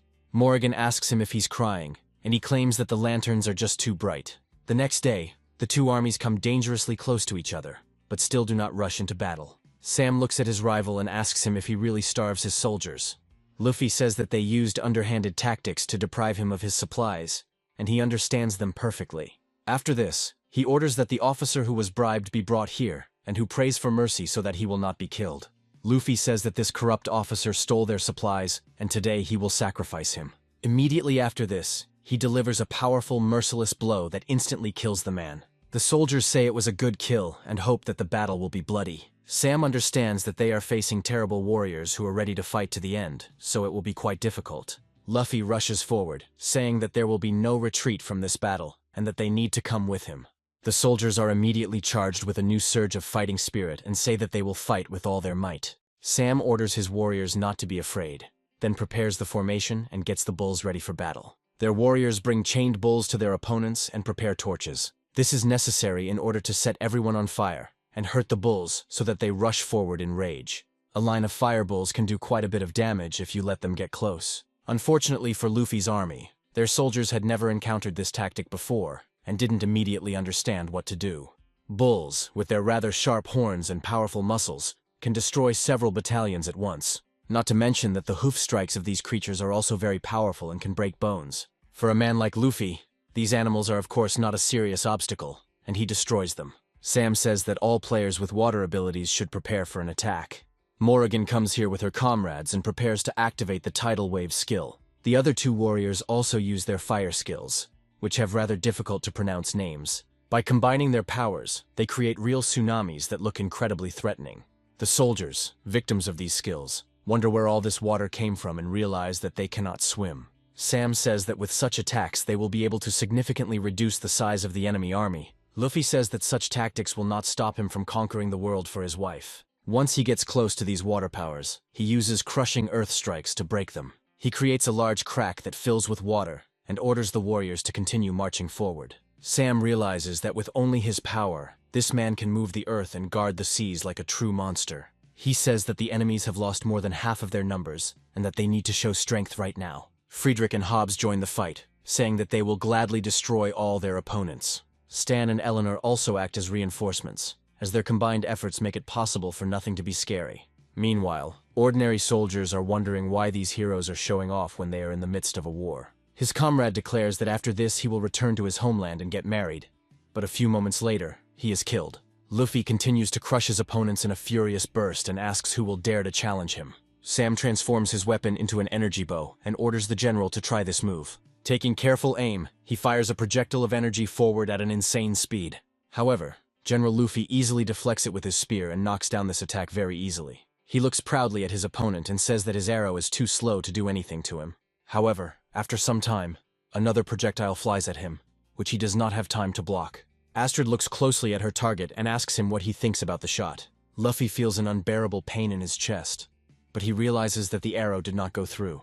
The soldiers look at him, wondering if their general is dead, and their morale immediately drops. Sam raises the question of whether they really succeeded, and the war has already been won. However, after a few moments, he realizes that it is too early to rejoice, and they are in for a very tough fight. The thing is that the general turns out to be alive and slowly rises to his feet, pulling the arrow out of his body. The hatred that had been building up inside him all this time finally had a chance to come out. Luffy, irritated, remembers his beloved wife and says that all this time he wanted to live with her. After this, he begins to scream loudly, and the rage becomes so strong that it turns into magical power.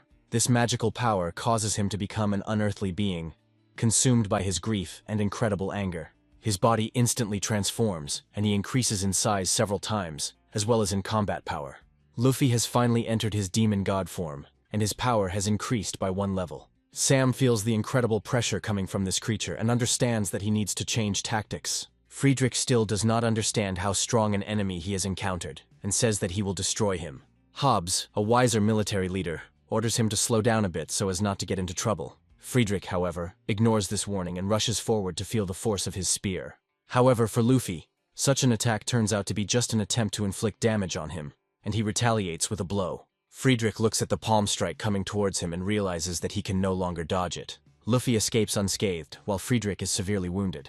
The injury was so severe that his arm was severed from his body within seconds. Friedrich quickly jumps off his seriously wounded horse and asks how one can be so strong. Luffy is feeling better than ever, even though his mind is still controlled by fits of rage. In an attempt to satisfy these urges, he punches the ground, creating even more cracks that spread across the earth. All the dead soldiers, as well as those who remained alive, take on a completely different form. The soldiers of the enslavement army wonder how this is even possible, since they were just so close to victory. Sam says with annoyance in his voice that these dead soldiers were separated by the aura of the demon god. Luffy approaches Friedrich and tells him that in front of him is only a pathetic cockroach, which he will destroy. Astrid decides to come to the aid of her ally in time and takes aim with her crossbow again. However, as soon as the crossbow bolt gets close enough to him, he simply intercepts it with his hand. Astrid looks at her weapon in irritation and realizes that she should have shot more accurately and chosen the right moment to do so. Luffy turns his angry gaze on her and says that it was she who destroyed his wife's precious tablet. Immediately after this, he prepares to jump and destroy her in the blink of an eye. Astrid doesn't have time to look around before a real demon of rage appears next to her, ready to smear her on the ground. Astrid feels too much pressure coming from this creature, which prevents her from moving. However, not everything is so bad, since the main character always appears at the last moment to save the beauty. Sam sticks to his guns and modifies them into a form that blocks the attack. Sam says that real men don't fight against women, and he will be her protector. Astrid looks at the protagonist with irritation, and says that she also wants to take part in the fight. Sam says that she is a shooter, and her skills would be much more useful down there, so she has no business here. Sam also asks her not to worry about him, as they promised each other that they would win. Astrid says that if he is here, then she will follow him in the real world, and he will not just leave. Luffy says that if Sam hadn't come to them then, his wife wouldn't have faced such a sad fate. Sam says he offers his sincere condolences, but wreaking havoc over one death is foolish. Luffy states that he simply wants to fulfill his wife's final wish, and does not care about the chaos throughout the Sky Realm. Immediately after this, he uncontrollably rushes into battle to crush his last obstacle on the path to greatness. Sam tries to block the powerful blow and feels a weight comparable to a heavy truck falling on him. His feet sink into the ground, but he still tries to stay on them so as not to lose heart and lose the fight. Sam realizes that his opponent seriously deserves the title of an incomparable general, with the strength of demonic dogs. Their fight develops so rapidly that very soon flashes of energy begin to appear. Stan says that this wasn't the plan, and now Luffy's opponent is Sam, which is a bad sign. However, at that very second, a zombie soldier appears behind him, preparing to strike him with his spear. Eleanor immediately comes to his aid and asks him to be careful, saying that she will not let him die. Stan says that it appears their enemies are now the soldiers who were quickly resurrected. Eleanor declares that all they can do now is believe in their leader and fight with all their might. Sam, meanwhile, is in serious trouble, facing a much more formidable opponent. Sam remains in good spirits and summons his weapon to become a hammer. He says that destroying the enemy army was too easy for him, and finally, he got a worthy duel. Immediately after this, he takes proper aim and unleashes a powerful attack with this hammer straight at Luffy. The blow is so devastating that it causes a small collapse on the mountain where they were fighting. Sam wonders how successful his strike was, and realizes that he hit his opponent dead on. He looks closely, trying to understand what happened, but apparently not everything is so simple. The thing is, after a few moments, he notices two bright red eyes and the approaching silhouette of Luffy. Luffy reaches out through the smoke to grab him before anyone else can intervene. Sam doesn't have time to react in time, and the demonic general grabs him by the armor without much trouble. He immediately lifts him off the ground so that he has no chance to escape, calling him a non-entity. Luffy adds that he expected much more, after which he orders him to finally die and leave this world. Sam, realizing that it's time for a special trump card, orders all the equipment he's wearing to be removed. After a few moments, Luffy's hand pierces through the protagonist's armor without any problems. However, to his surprise, it does not cause any damage to him, as he managed to slip out of his armor. Sam immediately grabs his sword and orders it to change into a more suitable form. Sam resolutely rushes forward and says that now we need to respond with an equally powerful attack. The blow is successful, sending a large amount of General Luffy's blood spraying into the air. Sam jumps to the side and again commands his weapon to change form for more ranged combat. Luffy feels like he's been hit right in the eye and calls his opponent a vile, lying bastard. Sam draws his web-powered energy bow and says that it will now rain down a hail of arrows on him. He also adds that this version of the ability was specifically modified to counter General Luffy. Luffy tries to get rid of this danger and makes several waves of his palms to create streams of wind. These wind currents destroy a certain number of arrows, but they will not get rid of them all. Sam looks at his enemy and says that this is exactly what should be expected from the incomparable general. Luffy states that his opponent is no weakling either, and in truth, he doesn't hold any hatred towards him. He says that, unfortunately, this will not change anything, since he was expecting a promise to his beloved wife. He rushes at the protagonist and says that he will destroy anyone who stands in his way. Sam immediately changes the shape of his weapon to prepare for the next series of attacks. Sam realizes that if he keeps coming face to face with him, he won't last long. After this, he decides it's time to use a special secret technique and ends up behind Luffy. Without thinking twice, Sam thrusts his spear into the ground with incredible force to weaken the landscape a little. Luffy tries to quickly turn around, but Sam already manages to jump away from him with an acrobatic move. Sam quickly reforges the weapon into a hammer shape and says that there will only be one winner in this fight today. With these words, he falls uncontrollably to the ground, creating a powerful earthquake that destroys the landscape. Luffy falls down and angrily says that he has fallen into pathetic tricks again. But it is not that simple. He manages to grab Sam by the leg and says that if they die in this battle, it will only be together. Sam realizes that he made a big mistake. He should have jumped a little further to avoid falling into the trap. Due to the intense pressure from the general, he also falls down, and they both fall over the cliff. This cliff is quite powerful and causes serious smoke, blocking normal visibility. Astrid turns around in fear, wondering what happened, and realizes that Sam must be in trouble. Once the smoke clears, it is clear that they have both suffered serious injuries and are dying. The CEO, surprised, receives this data and wonders how this is even possible. He states that Luffy received a lot of power-ups, but somehow still lost to this player. After a short pause, he suggests adding more health to Luffy, but the workers say it's impossible. He states that if they don't do this, they will simply be fired, and the unfortunate workers say that they will carry out his order. After a few moments, the general's hands begin to fill with healing energy. He clenches his fist tightly, letting everyone know that he is still alive and in good spirits. He slowly gets back to his feet as some of his organs are still recovering. Having caught his breath properly, he happily says that he did not die and still survived such a fall. Laughing loudly, he declares that apparently the heavens are on his side, and his time of death has not yet come. After this, he orders the soldiers to come closer so that they can chop Sam's body into pieces. Sam, meanwhile, lies completely motionless, his hand pinned by a giant boulder. He still hasn't regained consciousness, apparently due to serious head injuries sustained when he fell on the rocks. Gradually, ominous shadows creep up on him, and the soldiers look at him, preparing to tear him to pieces. The CEO says this annoying little bug will finally be eradicated. Suddenly, an employee runs up to him and says that they have discovered a serious error on the server. The CEO looks at him in surprise and is left wondering what happened. An employee says that the programmer they fired left a script in the game that triggers certain events. That same programmer actually decided to take revenge on the company for throwing him out into the cold. He talks about how he put his heart and soul into this company, and they paid him in the most horrible way. He starts the script initiation and says that he will show everyone what the wrath of a real programmer is. Immediately after activating the script, a small glow begins to appear near Sam's body. Astrid looks at her comrade in surprise and exclaims that he will get up. Morgan also expresses hope that this can't be just like that, as that would be very stupid. Luffy is still rejoicing over his victory and talks about how his triumph is coming very soon, and he is about to conquer this world. A huge number of people begin to pray to the main character, in the hope that he will still emerge victorious. His reputation is constantly growing, while civilians hope that he will not lose even in such a situation. His comrades in arms begin to cry and say that their boss simply cannot die in such a situation. Because of these prayers, the sky gradually begins to darken, and a large number of clouds gather there, causing a thunderstorm. A few moments later, a powerful bolt of lightning appears, hitting Sam directly and destroying the soldiers standing nearby. After this, the dragon appears, and the system informs you that it has reached 10,000 reputation, unlocking a secret achievement. This achievement guarantees a gift from the Azure Dragon, granting the person the power of one of the 4 elements. The dragon tells Sam that he is passing on a special religion to him and hopes that he will continue the great work. Sam declares that with this treasure, he has finally collected a complete collection of great artifacts. Sam gradually recovers, and a huge amount of strength flows into his heart. The system places there the jade of the 4 sacred sovereigns of the highest rarity. Sam clutches the artifact to his chest and declares that he will spend all of these points to obtain the Azure Dragon formula.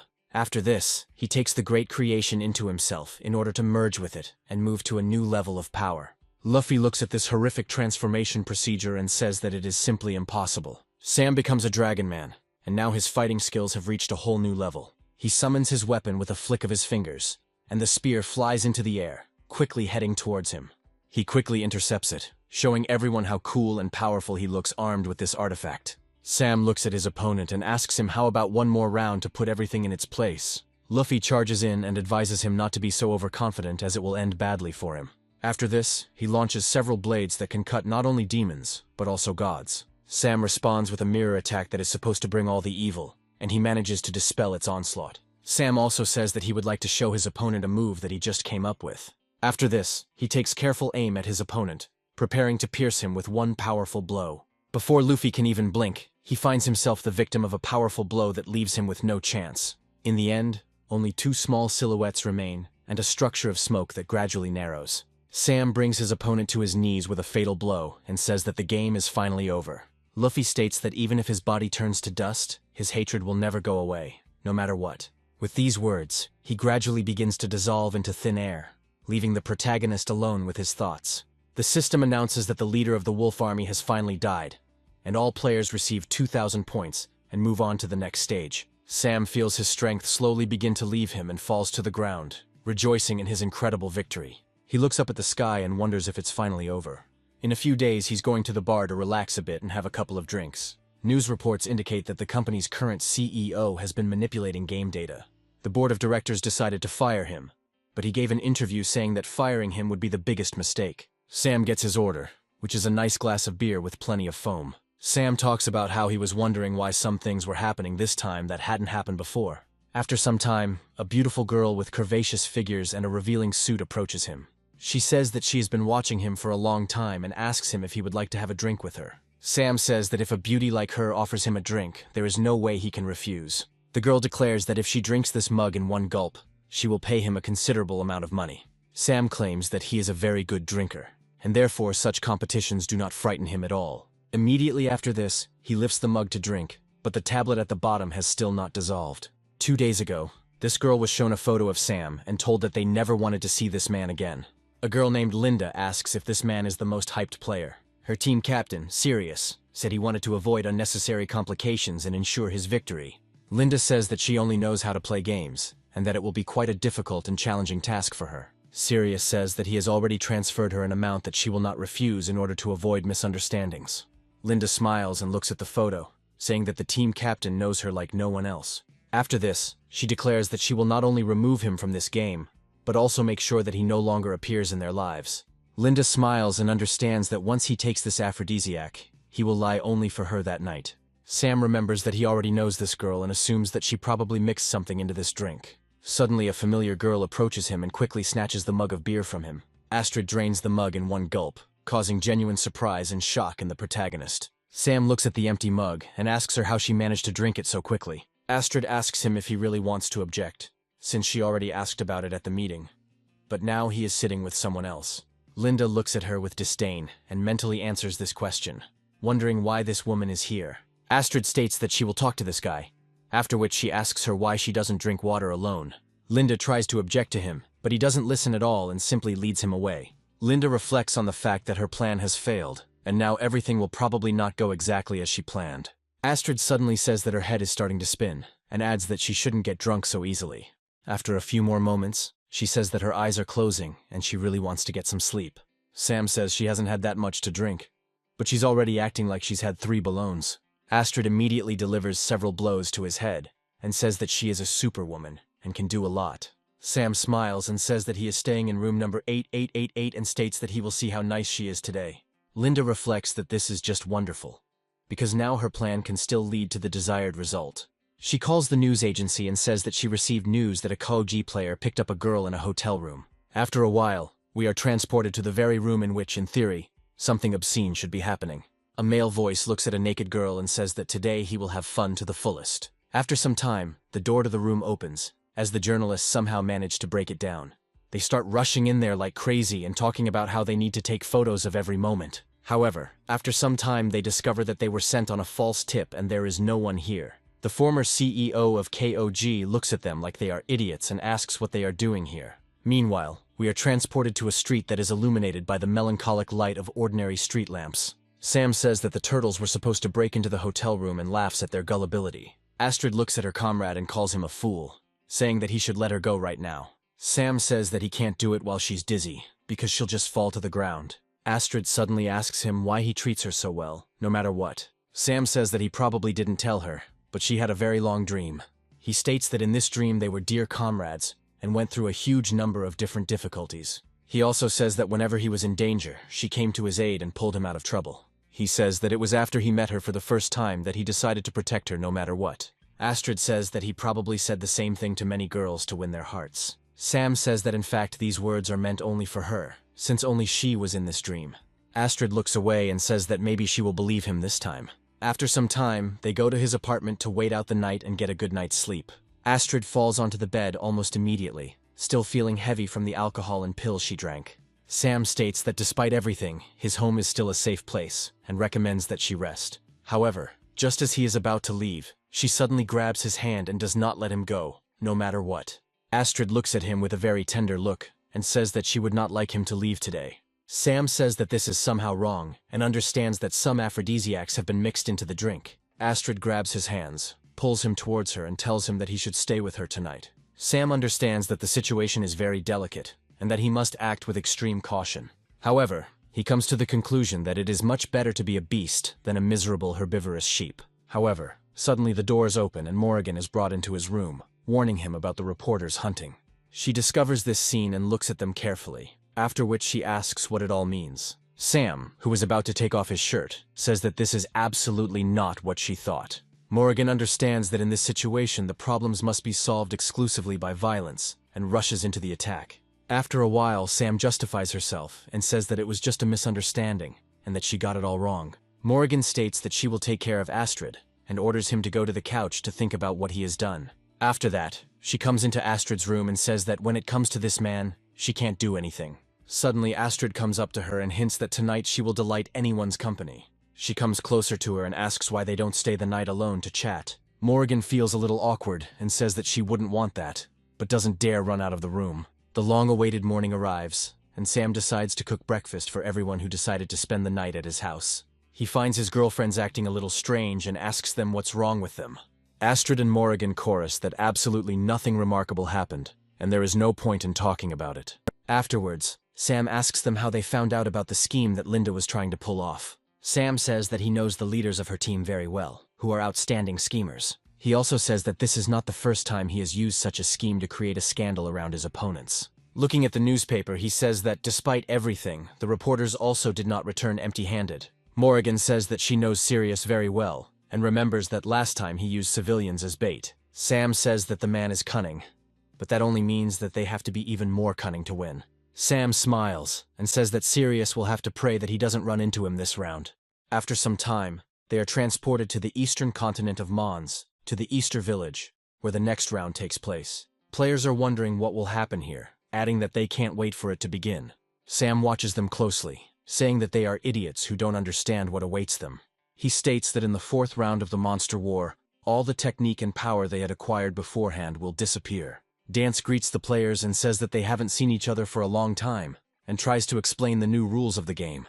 However, the players once again start making sullen faces, saying that they wanted the leading beauty. Dance says the company has received a lot of complaints, so he's decided to change his image. After this, he takes out a specific object of a very suspicious shape to use the transformation skill. He transforms into a beautiful girl in a revealing outfit, which is enough to satisfy people's demands. Sam, in turn, wonders if these idiots don't understand that this is just an image. Dance says that they need to be allowed to explain the rules of the game, adding that they are in for a battle between monsters. Dance states that this continent is inhabited by unique creatures, and their appearance is completely different. He also talks about how the profession of those who tame these monsters is used in combat, and is called a monster trainer. One of the players raises his hand and asks what the conditions for winning this round are. Dance responds that the players on this battlefield are scattered across several standard cities that need to be escaped. He also states that there is no limit to the number of monsters that can be tamed, but there must be at least 5.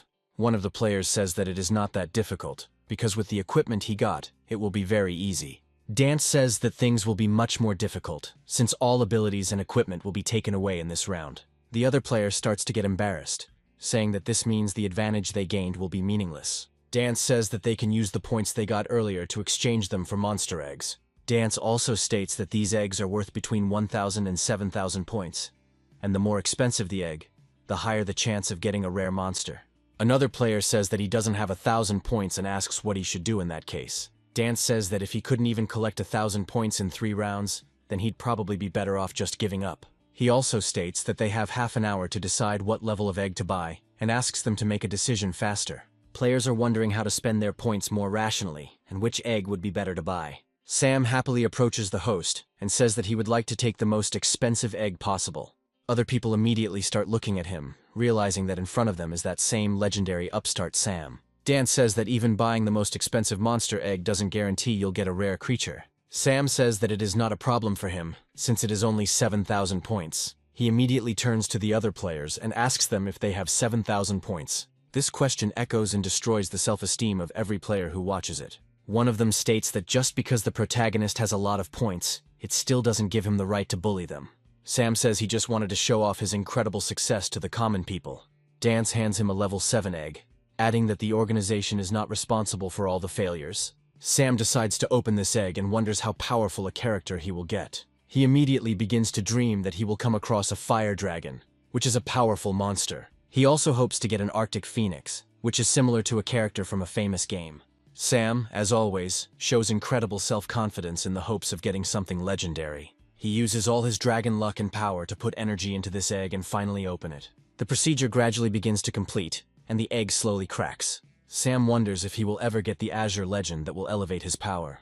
The other players watch him with interest, trying to figure out how serious the monster will be. Finally, the procedure is completely completed, and the egg begins to crack violently, releasing divine light. Sam looks inside happily, expecting to get a level 7 creature. However, the system states that he has received a caterpillar that has the silk shooting skill and is at level 1. Needless to say, there was an awkward silence between the other players after they saw this. After a few moments, they start laughing, saying that this is probably the most ridiculous way to roll 7,000 points. Sam looks at them, feeling resentment growing in his soul, because he wanted to laugh at them, but it turned out the opposite. The caterpillar begins to feel a little sad as everyone laughs at her, even though she hasn't had a chance to prove herself yet. Sam advises the caterpillar not to be sad, saying that he will definitely find a way to make her shine. He declares that from now on he will call her Leaf Buzzer, as this is the name that seems appropriate to him. Dance says that it is extremely unlikely that a creature will emerge from a higher egg, and this is even surprising. Immediately after this, other players try to approach the leader to order even more eggs from him. Different players get different minions, but each one looks much stronger than Leaf Muncher. Some people get a small tiger, others get a giant moth that can shoot silk. Sam realizes that this time the competition is run by elimination, and he better get out of here. Suddenly, several players appear in his path and order him to stop immediately. They ask him if he really thought they would let him go so easily after such a torment. They also say that this guy is too strong, so it's better to knock him out of the game from the very beginning. Sam smiles and realizes that these people are probably very wrong because they underestimate him. He asks them if they really think he can't deal with them, even with the caterpillar's help. He ponders that even if he can't fight directly, he must use the dragon's energy. Immediately after this, he begins to vigorously shake Leaf Buzzer, gradually charging it with energy. It looks rather ridiculous and indecent, but such are the harsh realities of realistic games. Sam suddenly shoots out a gigantic amount of silk, which the caterpillar managed to generate during the shaking. He constantly spins around to shoot in all directions at once at all enemies. The players find themselves immobilized and say that it was very disgusting, but they can't get out of there. Sam feels suddenly tired and says he can't squeeze out any more silk. Leafbug is also not in the best mood after what she had to go through. The other players try to beg him to let them out, but of course he won't do it. Sam wonders why he suddenly felt tense when Leafbug used her powers. He looks closely at the caterpillar, which looks at him pitifully and asks to be fed a leaf. Sam realizes that there is no point in thinking about such things now, and he just needs to move on. After this, he takes out a small match to light it and carry out his brilliant plan for revenge. He looks at his opponents and asks what punishment they deserve for attacking him. The players who risked everything to knock him out realize they made a big mistake. Sam joyfully throws a match in their direction, and the silk they were wrapped in ignites like gasoline. Sam even decides to dance a little, after which the players, engulfed in flames, simply explode. The system rewards him with a lot of points for destroying a lot of players and their animals. Sam knows it wasn't easy to get to this point, but their luck ran out when they met him. After a while, his grandfather runs up to him and says that someone burned down the forest and will now be locked in prison forever. Sam immediately turns to the old man and says that the truck with the beauties stopped a few meters from him. Immediately after this, he decides to take advantage of the moment of hesitation and begins to run away as quickly as possible. Meanwhile, somewhere nearby, an eagle takes off into the sky, which is also a very powerful monster. After completing an observation flight, the eagle lands on a special cuff worn by its owner. This owner turns out to be Sirius, who has a 4th level Azure Falcon, which is a good sign. Linda says his strategy is incredibly effective, as provoking players to fight among themselves was a good idea. After this, they look back at the battlefield, which remains after a serious massacre, where no one won. Sirius states that in this round, the players are not important, and the monsters are the most key aspects. He says that to win you need to collect all the monsters of level 3 and above. One of his comrades says that these monsters were left over from the players' battle and they won't be able to tame them. Sirius says that it remains to be seen, because if he could handle the eagle, these animals won't be a problem. Linda says that in this case there is no point in making these animals suffer, and they should be released. However, Sirius is very cruel, and says that all other creatures must be destroyed without mercy. Linda looks at him in surprise and asks if it really matters, since they are not threatening them in any way. Sirius puts his hand on her shoulder and tells her that now is not the best time for mercy. He states that even the slightest mistake can lead to defeat, and these animals should not be liked. Linda says that these beasts are actually lifeless codes and can be dealt with later. After some time, she drags all these animals into a small barn so that they cannot escape anywhere. She apologizes to them and says that if she has to blame anyone, it will only be their own weakness. After this, she turns to her little animal and says that now she can deal with it. After some time, all that remains of these animals are small coils of rope that burn slowly. Linda comes out of the barn and says that torturing weak animals is not at all interesting. Looking up at the sky, the girl declares that she is much more interested in playing against strong players who are capable of fighting back. She also hopes that Sam will try hard in this round and show his best. At this time, we are transported to a dark forest, where all this time there is a small raven who looks around. This raven has a 2nd level and carefully watches any movement in the forest. The leaf chewer finally makes its way to a suitable clearing to have a good feast on the grass. The raven immediately swoops down to pick up its prey and swallow it with its giant beak. However, the raven still does not understand that Sam deliberately released his beast as bait. At a certain point, Sam pulls on the rope, saying that this stupid bird has finally fallen into his net. Before the raven has time to understand what has happened to him, a special net falls on him from top to bottom. A few moments later, the raven finds itself on the ground, completely unable to move. However, he tries to free himself and shakes his head in different directions. But this will not help. After some time, the bird notices that a mysterious person is approaching it and trying to figure out who it is. Sam picks up the bird and says that people kill for money, but birds kill for food. After some time, he destroys the raven and uses its meat to get some food. He happily hands over a small piece of meat to Leaf Buzzer, despite the fact that this creature is a herbivore. Suddenly, he hears a loud female scream calling for help and realizes it is time to move on. Sam says that it is a lot of trouble because he needs to save some beautiful girl. Immediately after this, he takes off to get to the desired area of the forest as quickly as possible. From the outside, it might seem that someone really decided to attack a defenseless girl. The girl holds a small monkey in her hands and asks the people who attacked her not to come closer. Both of these people say that it is dangerous to walk in the forest alone and ask if she would like to join them. Suddenly, they hear strange noises and wonder who else should be waiting in the forest so late. Sam decides to make a surprise attack by jumping from the trees and gaining speed using a vine. He calls this blow the Justice of Heaven and immediately delivers 2 kicks to the heads of his opponents. After this, he takes a heroic pose and says that it was a huge boom from the sky, and he finally arrived. However, after a few moments, he realizes that it would have been better for him not to come here. Alice immediately jumps into his arms, saying that she didn't expect to meet him here at such a time. Sam says without much enthusiasm that he didn't expect to find himself on the same battlefield with her either. 2 villains call upon their beasts, saying that the gangster bear must tear them apart. Sam and Alice turn around to see a truly terrifying bear standing in front of them. Sam decides to use Leaf Muncher to immobilize the enemy again and set him on fire. Unfortunately, however, the caterpillar makes it clear that it has no more silk reserves left. Sam starts shaking her from side to side and asks if that was really all the silk she had. The bear, meanwhile, suddenly switches his attention to a small monkey. The monkey realizes that she needs to act quickly if she wants to get out alive. Alice rushes to her pet, saying that she will not allow him to be harmed. Sam tries to stop her, saying that it is too dangerous to go there. Alice ignores the warning and tries to sacrifice herself to protect the monkey. The monkey understands that its time has come to prove itself and is preparing for a real miracle. She rushes forward to exploit an important feature that Dance hasn't told anyone. Alice looks at her hands, wondering what this strange sensation is that she feels. Her arms begin to rapidly become covered in fur, and over time she feels only strength. The metamorphosis procedure, which the protagonist disliked so much last time, is launched. However, the giant bear still does not understand the threat it faces and continues to attack. Sam looks at the creature that resulted from the fusion of the monkey and Alice, and finds no words to describe it. The bear is surprised, growls, and tries to understand what kind of enemy has suddenly appeared in front of him.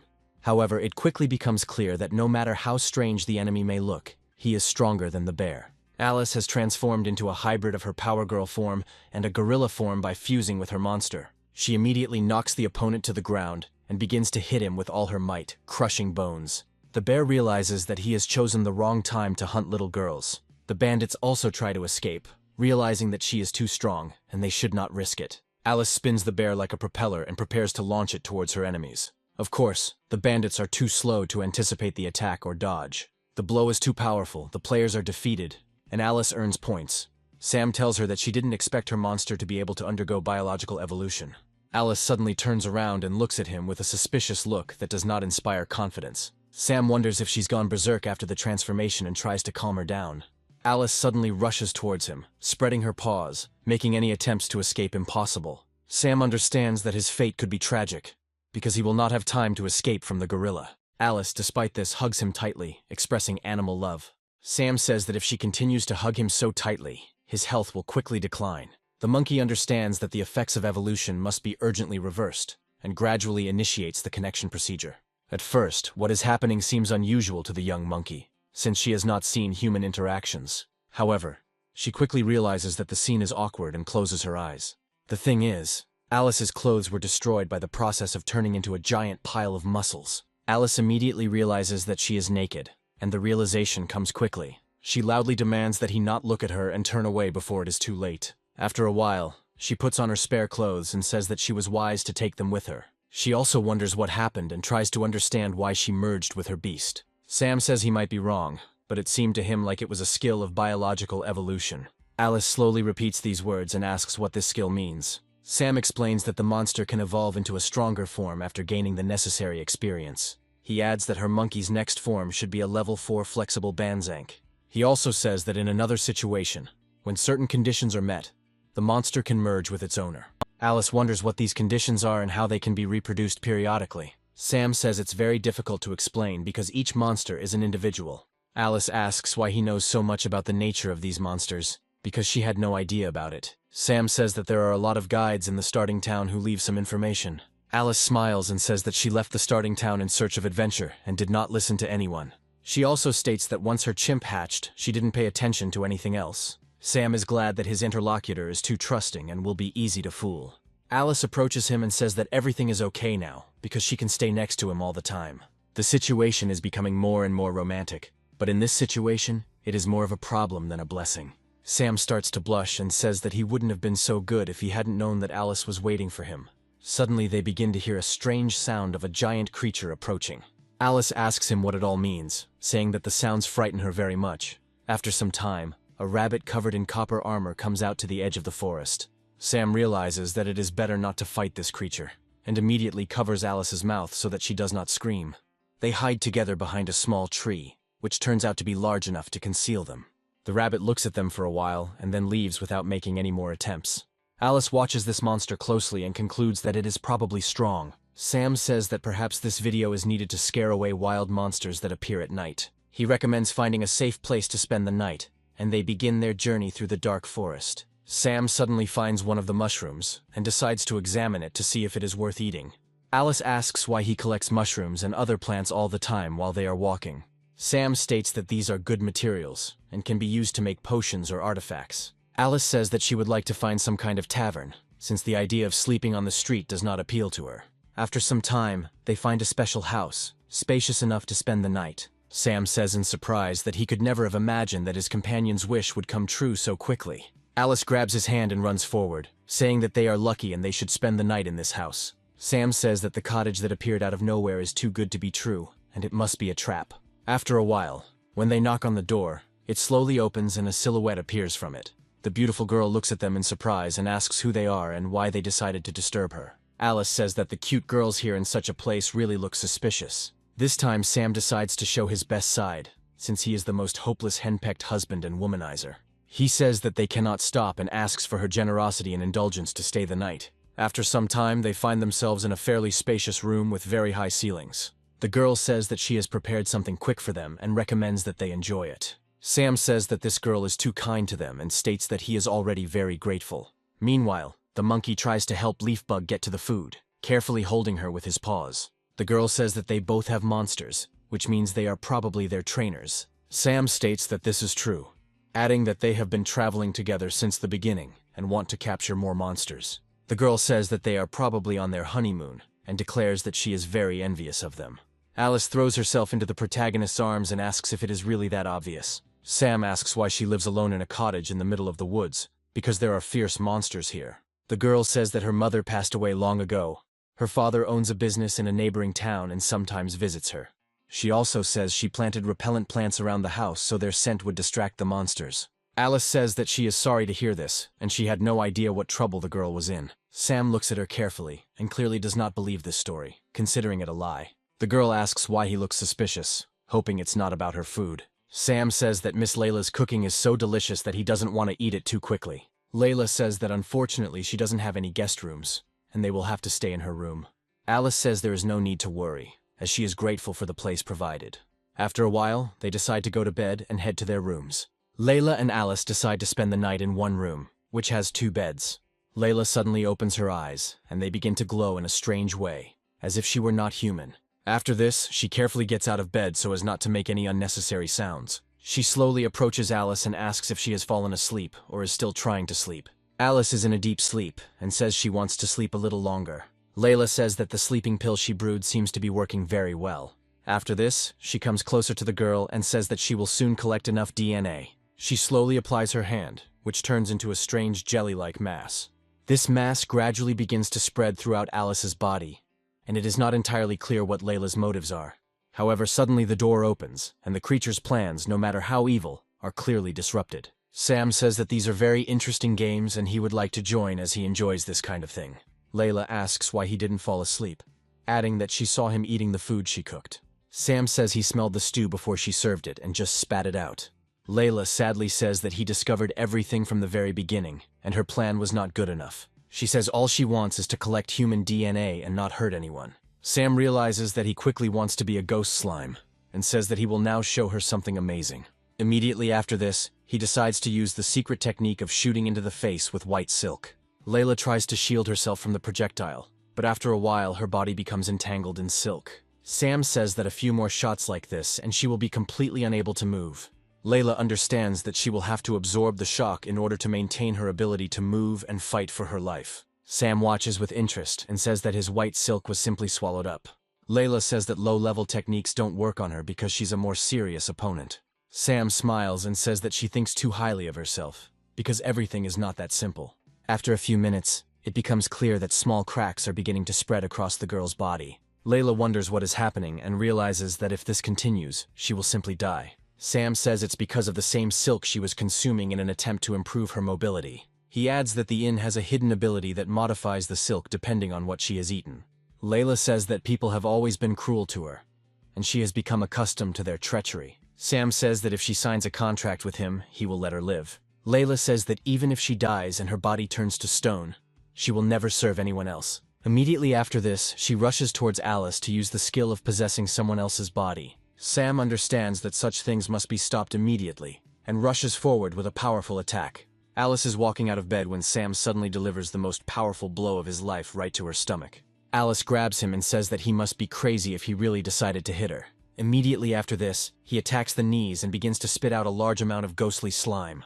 Layla, having taken full damage from the blow, says that people are too cruel even to their companions. Sam says it's just a game and nothing will happen until the blow is fatal. Layla looks at him and asks what he plans to do next, not understanding a word about the rules of the game. Sam decides to tie her up with a specific technique so that she cannot escape. Sam says that if Alice's body is left, he will spare her. Layla can continue to use the girl's body indefinitely until he kills her.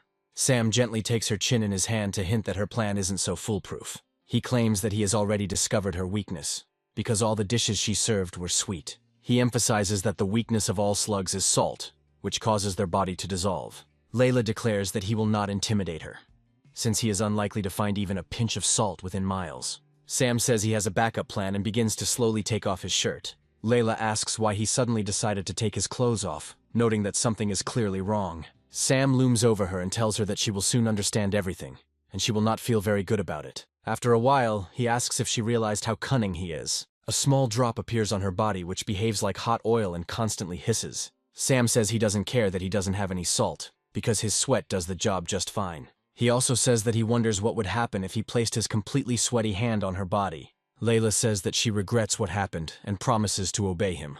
Sam says it would have been better if she had done it from the start, and asks why she built the house. Layla says she didn't want to harm anyone, but was simply going to take the DNA of a girl or colleague. Sam asks why she is collecting DNA, suggesting that it might make her stronger.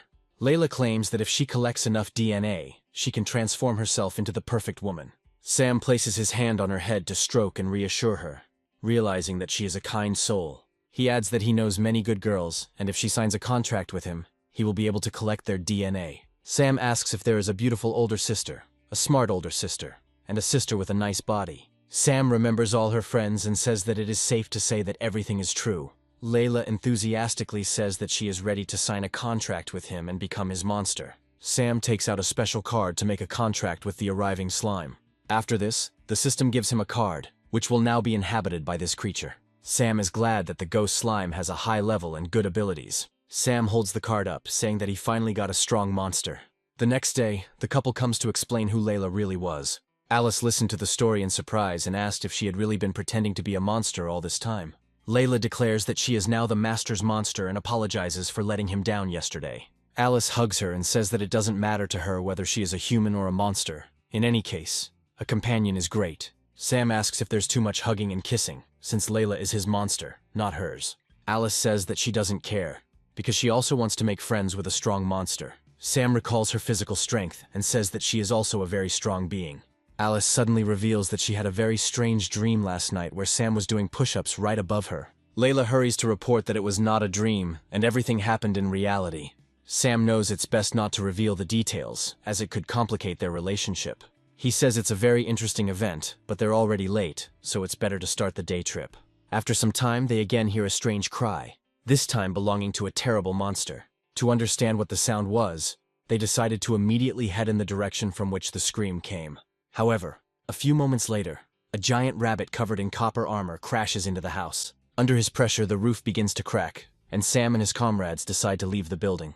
After some time, a real collapse of all supporting structures begins. Despite the severity of the collapse, the rabbit is unharmed and continues to search for victims. Layla says that probably all the plants lost their repellent properties, and the rabbit came here. Sam says with a smile that Alice recently wanted a strong monster and can take this rabbit for herself.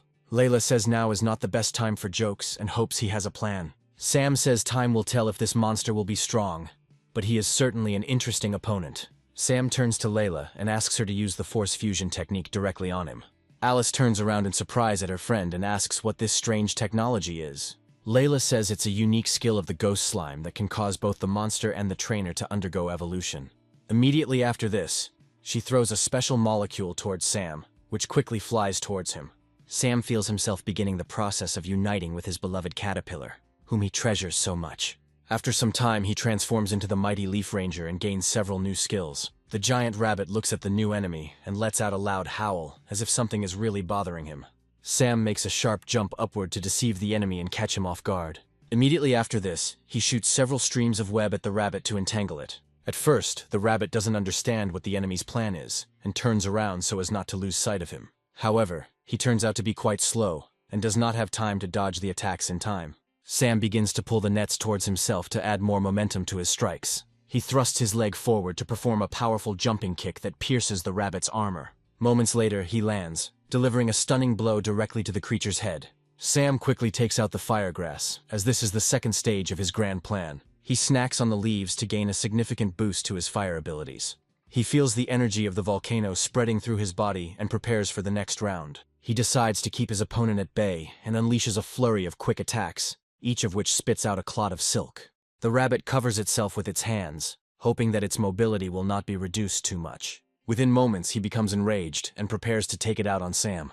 Alice and Layla, watching from around the corner, realize that the rabbit's skin is too thick and cannot be pierced. Sam calmly allows the enemy to approach and says that the skin is indeed very thick. After that, he snaps his fingers and says that it will definitely burn well.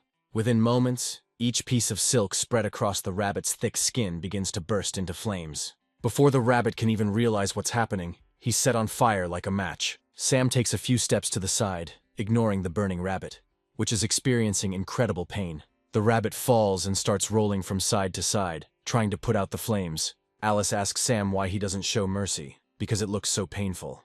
Sam decides to show mercy and asks Layla to give the monster a cold shower. Layla uses her water ball skill to quickly put out the fire on the rabbit. After a while, she directs a stream of water, which instantly cools the rabbit. However, the rabbit had already suffered enough damage to become completely incapacitated. Sam pushes Alice forward and tells her that she shouldn't hesitate and just grab the rabbit. Alice happily takes out a special capture card and initiates the corresponding procedure. After a few moments, the rabbit's body begins to slowly dissolve, and the energy is directed into the card. Alice gets full use of the rabbit and can call on it for protection when needed. Sam, meanwhile, uses the power-up and returns to human form. Alice immediately hugs him and thanks him for his help, saying that the method proved their incredible connection. Layla says that she cannot take the master only for herself, since he belongs to everyone. Sam asks her to stop clinging to him so tightly or he will get into trouble. After a while, they again hear a loud roar coming from somewhere nearby. Sam says that the growl can only belong to a very powerful monster located somewhere in the mountains. Layla says this is Dragonbone Mountain, and she heard a legend that powerful creatures live there. Sam says he's no ordinary trainer, so they're going to capture all the monsters there. Meanwhile, we are briefly transported to a cave near the mountain to understand what we will have to deal with. This cave contains a huge number of skeletons that have appeared here over a long period of time. A serious monster lives in the cave, which from a distance looks like a large dragon. Meanwhile, our heroes decide to go to a special village where they were recently.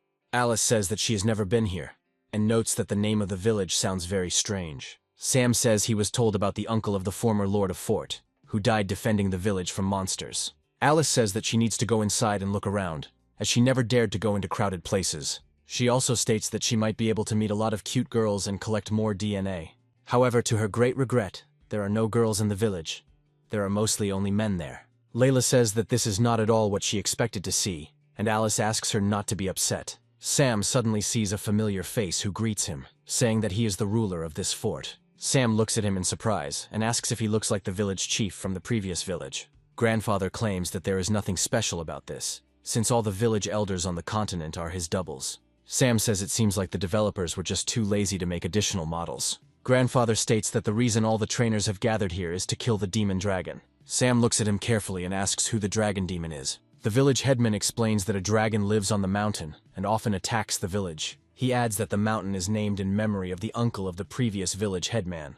Sam realizes that this is not the most useful information. He needs something truly valuable. The village chief says that the Demon Dragon Slayer quest has begun, and everyone is free to participate. Sam receives a notification from the system that he can get 2,000 points for killing the demon. Alice asks if they should take part in the quest. After a while, several players from the enemy team appear in front of them, trying to behave politely. Sam realizes who it is and recognizes them from the last game. He understands that these people call themselves a team of professionals, but in reality, they are just a group of newbies. Sam decides to play with them and catch them off guard by pretending to be a newbie. Other players approach him, asking to be included in the team because they look strong.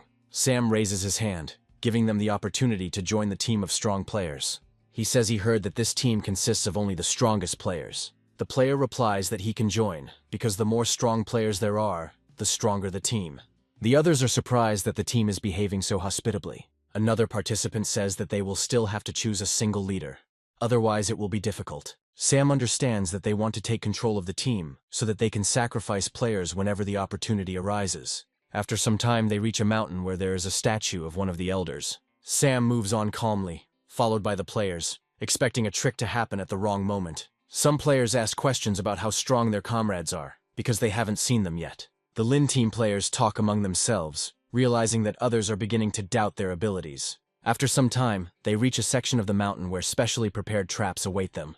One of the team members tells his animal to play the role of a beaten, strong animal. The phantom dog growls joyfully, showing that it is ready to carry out any command from its owner. After some time, he takes on his adult form and jumps out to meet the travelers. His eyes sparkle and his teeth look like he could bite through steel bars in an instant. Lin's team members say the monster is big and strong, so they need to be careful. They theatrically ask others to stay away, claiming that they can handle the threat themselves. Sam decides to disrupt their plans, and says that there is no need for professionals for a simple action. He turns to Layla and asks her to use water balls to knock the enemy off course. Layla immediately obeys, saying that she will carry out any command from her master.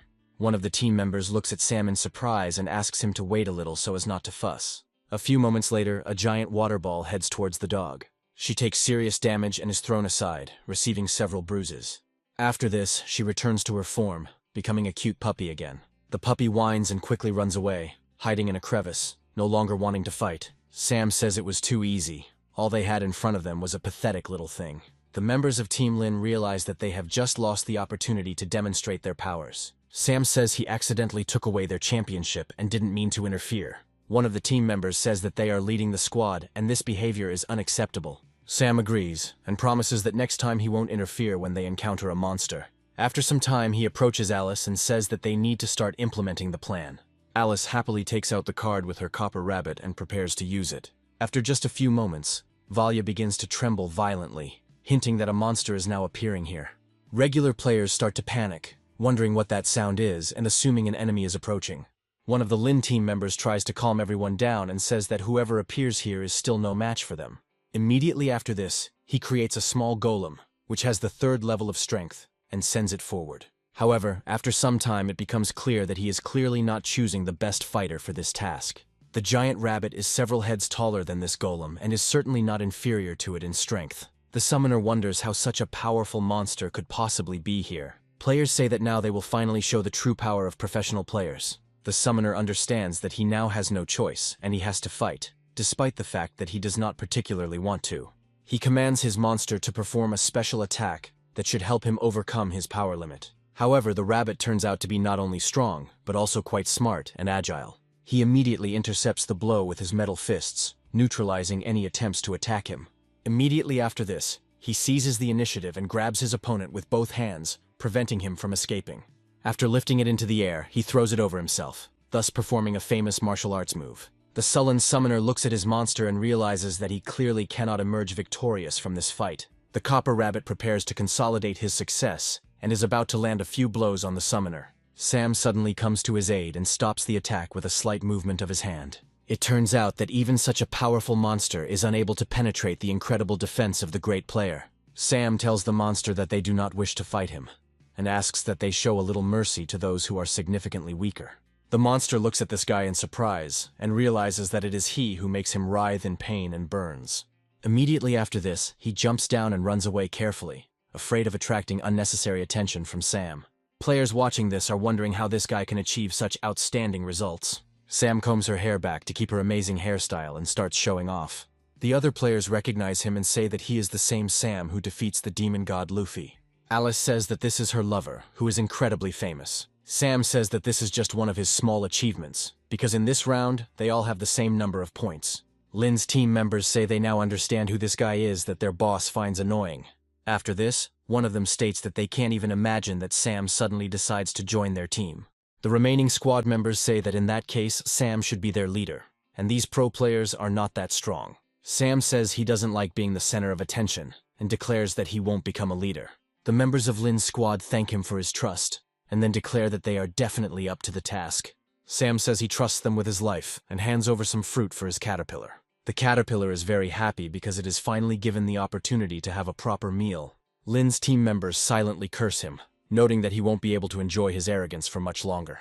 After some time, they reach a giant cave and say that this is the lair of a demonic dragon. One of them claims that he has already scouted this place, and that at the moment the demonic dragon has not yet returned here. Players are wondering what to do if the demon dragon returns early, as it is very dangerous. Team Lin says that they will both guard the group and protect its rear in case of an emergency. Afterwards, they suggest that Sam go on a reconnaissance mission, and Alice asks him if it is too risky. Sam suddenly says that there is no problem with this and that he will follow his leader's plan. Lin's team members say that if this is indeed the case, they would be happy to follow his example. Sam walks further cautiously, looking around carefully to avoid falling into any traps. After some time, the other players also go inside, trying to understand how dangerous this cave is. Sam says that the further they go, the darker it gets, and asks someone to bring a torch. One of them declares that this is his chance to prove himself and summons his monster, noting that it is a real beauty. Sam immediately shields his eyes from the incredibly powerful light source that suddenly appears. However, once the monster fully reveals itself, Sam's enthusiasm immediately diminishes. The whole point is that the light source turns out to be the very smooth, bald head of a 4th-level gibbon. Alice asks her pet how much he wants to evolve, and he immediately shakes his head. After this, they move on, illuminated by the incredibly bright and radiant light from the monkey's bald head. Alice hears a strange noise and immediately takes his hand, saying that she has a very bad feeling. The other players also say they hear something strange, like something falling somewhere behind them. Quickly turning around, they realize that the noise is caused by a powerful collapse that is blocking the exit. These stones are tightly bound with mud, which almost does not allow anyone to simply break through it. There's a mud monster behind all this, creating sticky mud specifically to hold these rocks together. One of Lin's team members says that his monster's attack is quite weak, but its defense is very strong. He also adds that if the authorities find out that they took care of Sam, they will definitely be rewarded. However, suddenly he takes a closer look at the stones and wonders what they are. The thing is that they notice how some strange liquid, not like water, begins to ooze from the cracks between the stones. Gradually, this liquid becomes more and more, as if someone is trying to squeeze through from the other side. After some time, Sam crawls out of there in the form of slime and asks them if they really wanted to get rid of him. Players assume that there is a ghost in front of them, and their hearts immediately begin to beat much faster. Sam says that he has been revealing their little plan from the start, and that they are still too inexperienced to stab him in the back. Lin's team members say they have more of them, so he's not a serious opponent for them anyway.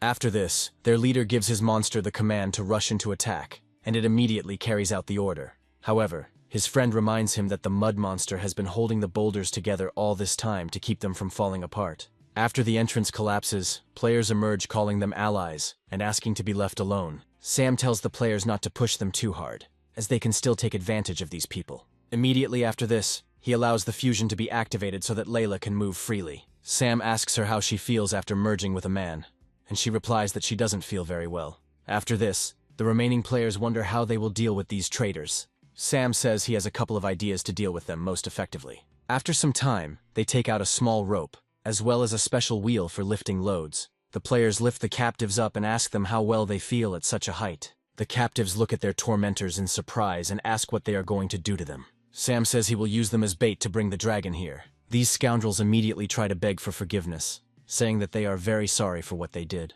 Sam decides to ignore them and assures the others that they are safe, as the dragon will definitely feast on these traitors. After a while, a loud roar begins to be heard as the dragon finally returns to its lair. The traitors continue to dangle on the rope and beg the dragon not to eat them, as they are not tasty. Sam, in turn, understands that this is not a simple dragon demon, but someone much more serious than it might initially seem.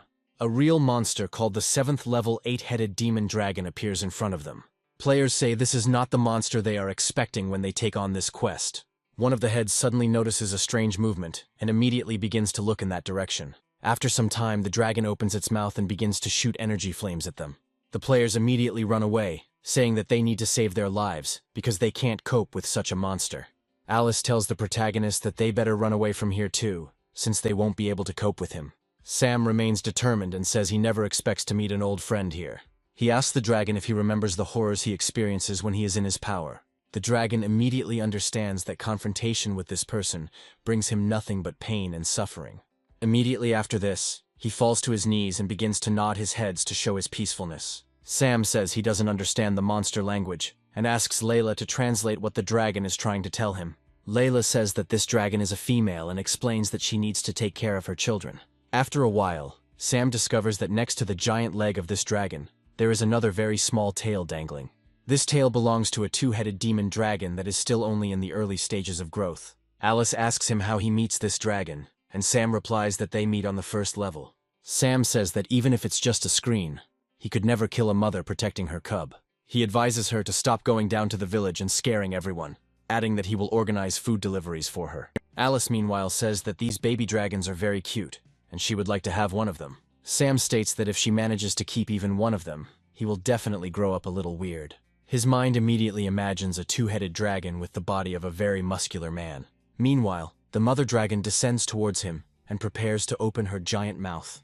However, she does this not to swallow him, but to give him a gift. Sam looks closely at the creature's glowing tongue and discovers a special egg there. Sam asks the monster if he really wants to share such a rare and valuable artifact with him.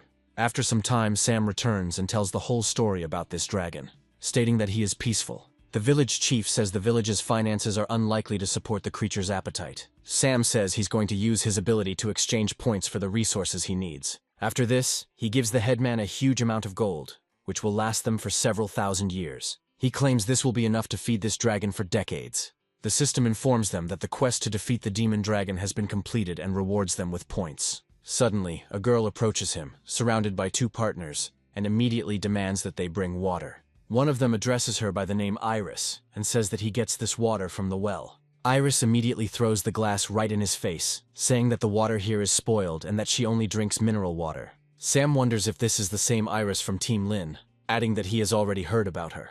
Iris says that if he's not a complete idiot, he knows perfectly well how strong she is, and demands that he give her the egg. Sam says she remembers how she used to be a member of the Italian team, but couldn't keep up with them, and was fired. Iris says she intends to let him live, but now claims that only God can save him from death. Immediately after this, she summons her monster to perform the fusion procedure. Sam watches the process and is amazed that this woman is undergoing biological evolution.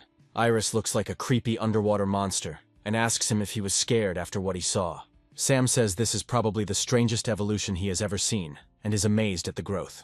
The rest of the team are also not feeling well and are saying that they might be leaving. Sam says that if she comes here to look for him alone, then she is really very brave. Iris states that she does not want the other kings to take her prey, and demands that he give the monster egg to her. Sam continues to spin the egg on his finger when he suddenly drops it, and it lands on the ground.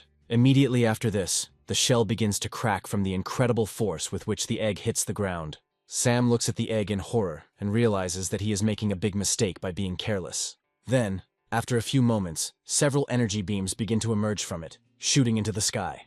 After some time, a second-level dragon demon hatchling, who is just waking up, crawls out from there. Sam immediately strokes his head and realizes that he already recognizes him as his master.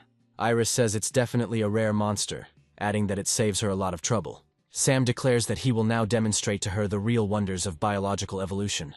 Immediately after this, he turns to Layla and asks her to use the Force Fusion skill right now.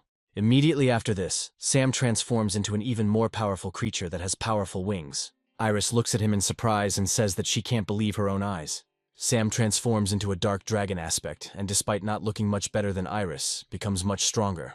After that, he says that it's time to fight and decides to use the Double Dragon Flame skill. This skill creates a powerful firestorm that forms the shape of a two-headed dragon.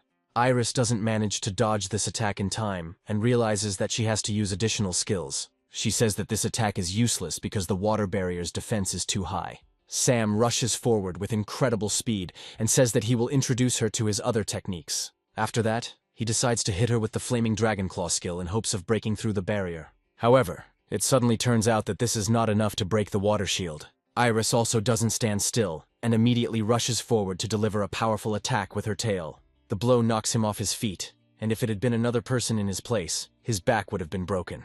However, Sam still withstands the blow, and despite being thrown to the side, maintains his balance. However, this is very difficult for him, and he leaves behind several furrows covered in flames. Iris says that only the purest water monster, who has mastered the essence of this element, can wield such power. Sam looks at his opponent and tries his best to pretend that he is not at all surprised. He also says that, unfortunately for her, he has already discovered her weak spot and is defeating her right now.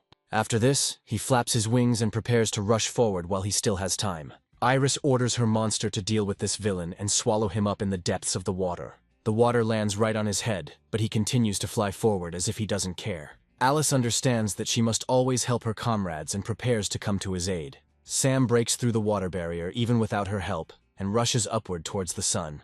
He says she conjures even less water than Morrigan and recommends she study a little. Meanwhile, the action moves to the battle city, and Morrigan suddenly sneezes while a water elemental is next to her. Astrid asks her if someone is remembering her, and Morrigan suggests that someone is insulting her. Iris says she won't tolerate some boy looking down on her. Sam rushes into the attack and says that it is she who starts first, and now she will know his great righteous anger. Immediately after this, he grabs her with his hands and thereby deprives her of the ability to move normally. Sam says he now wants to do a show with her. He rises higher and higher, saying that they are reaching the very heavens. Alice watches them with interest and says that it is quite a great height, and she can hardly make them out. Sam suddenly stops and says that this height is optimal for doing what he has planned. Iris looks down in fear, hoping he doesn't plan to fall to the ground like a stone. Sam does just that, and says that he's going to give her a taste of the new ability he's just getting.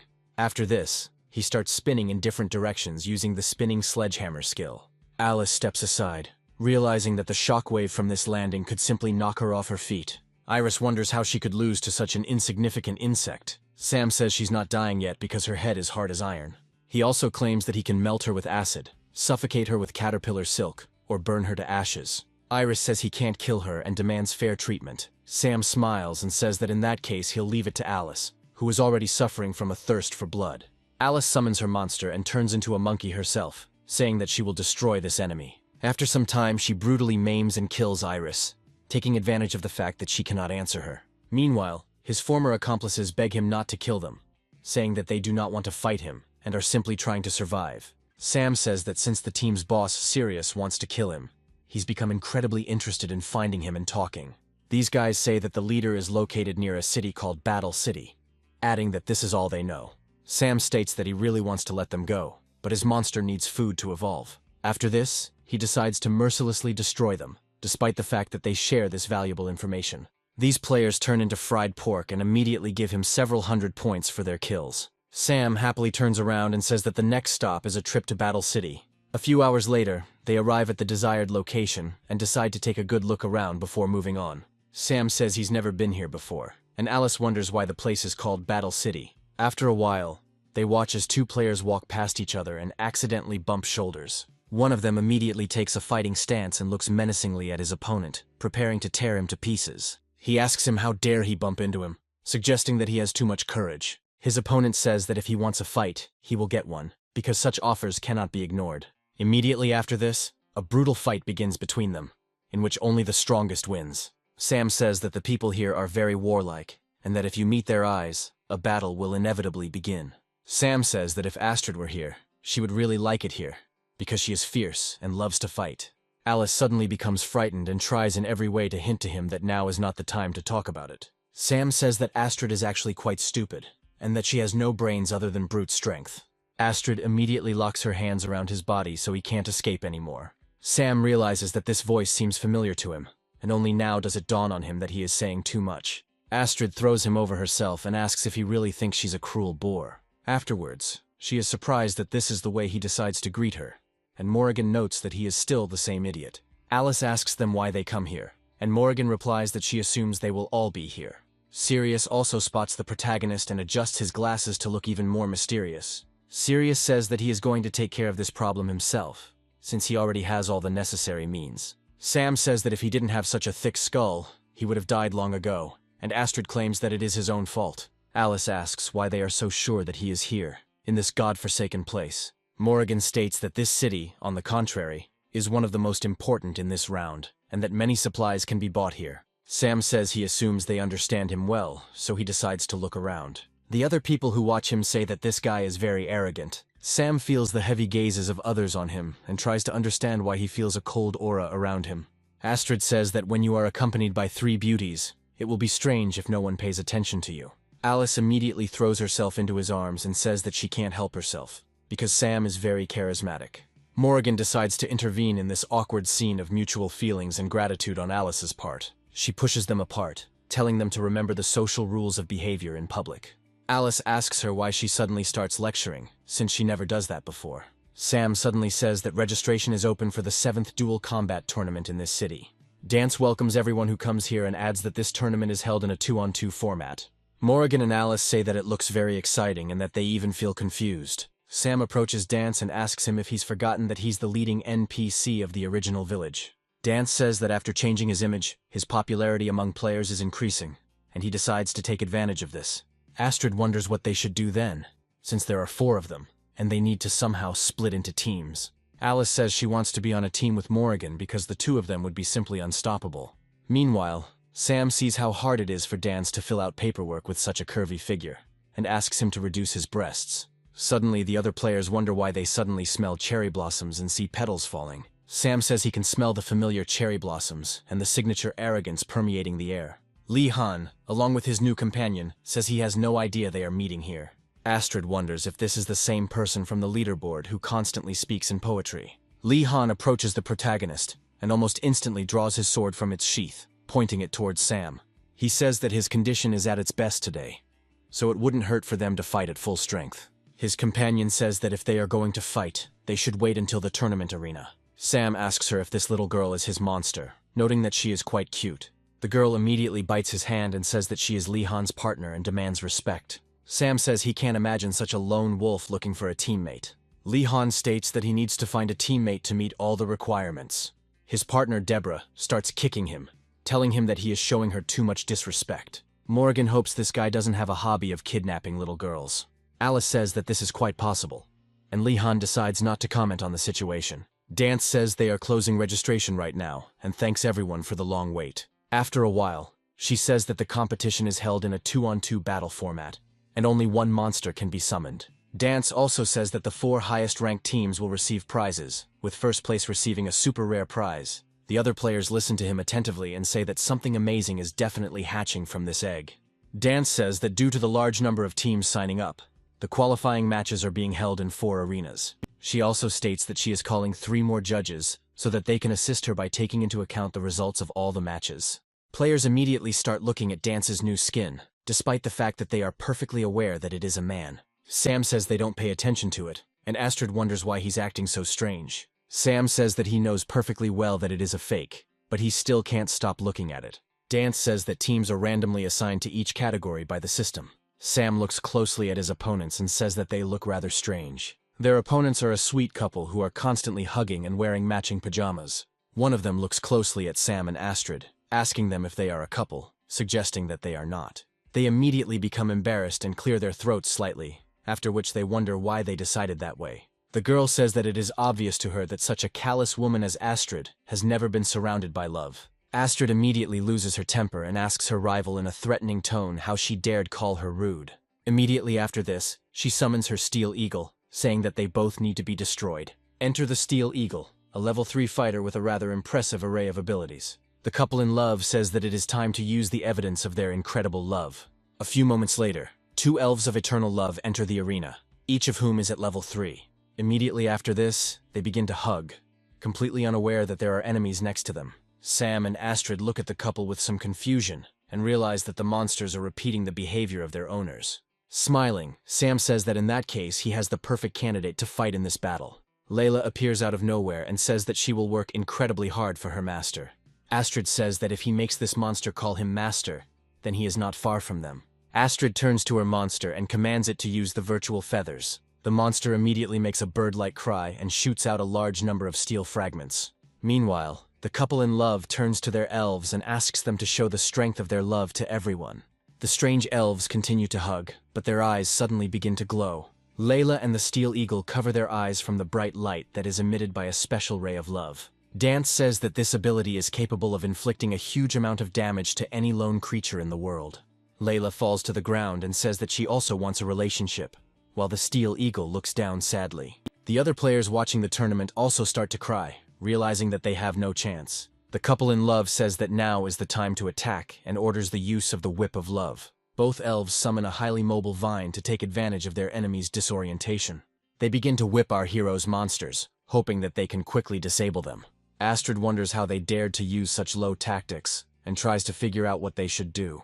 Sam approaches Layla, declaring that she must grab the whips and absorb the DNA of the Eternal Love Elf. Layla suddenly completely removes all control effects from herself and carries out her master's command. After this, she absorbs the DNA and says that she is awaiting further orders. Sam goes forward with Astrid and asks Layla to transform into the eternal love elf and use this body as an example. Layla turns around happily, looks around carefully, and turning to Sam, declares that she understands everything perfectly.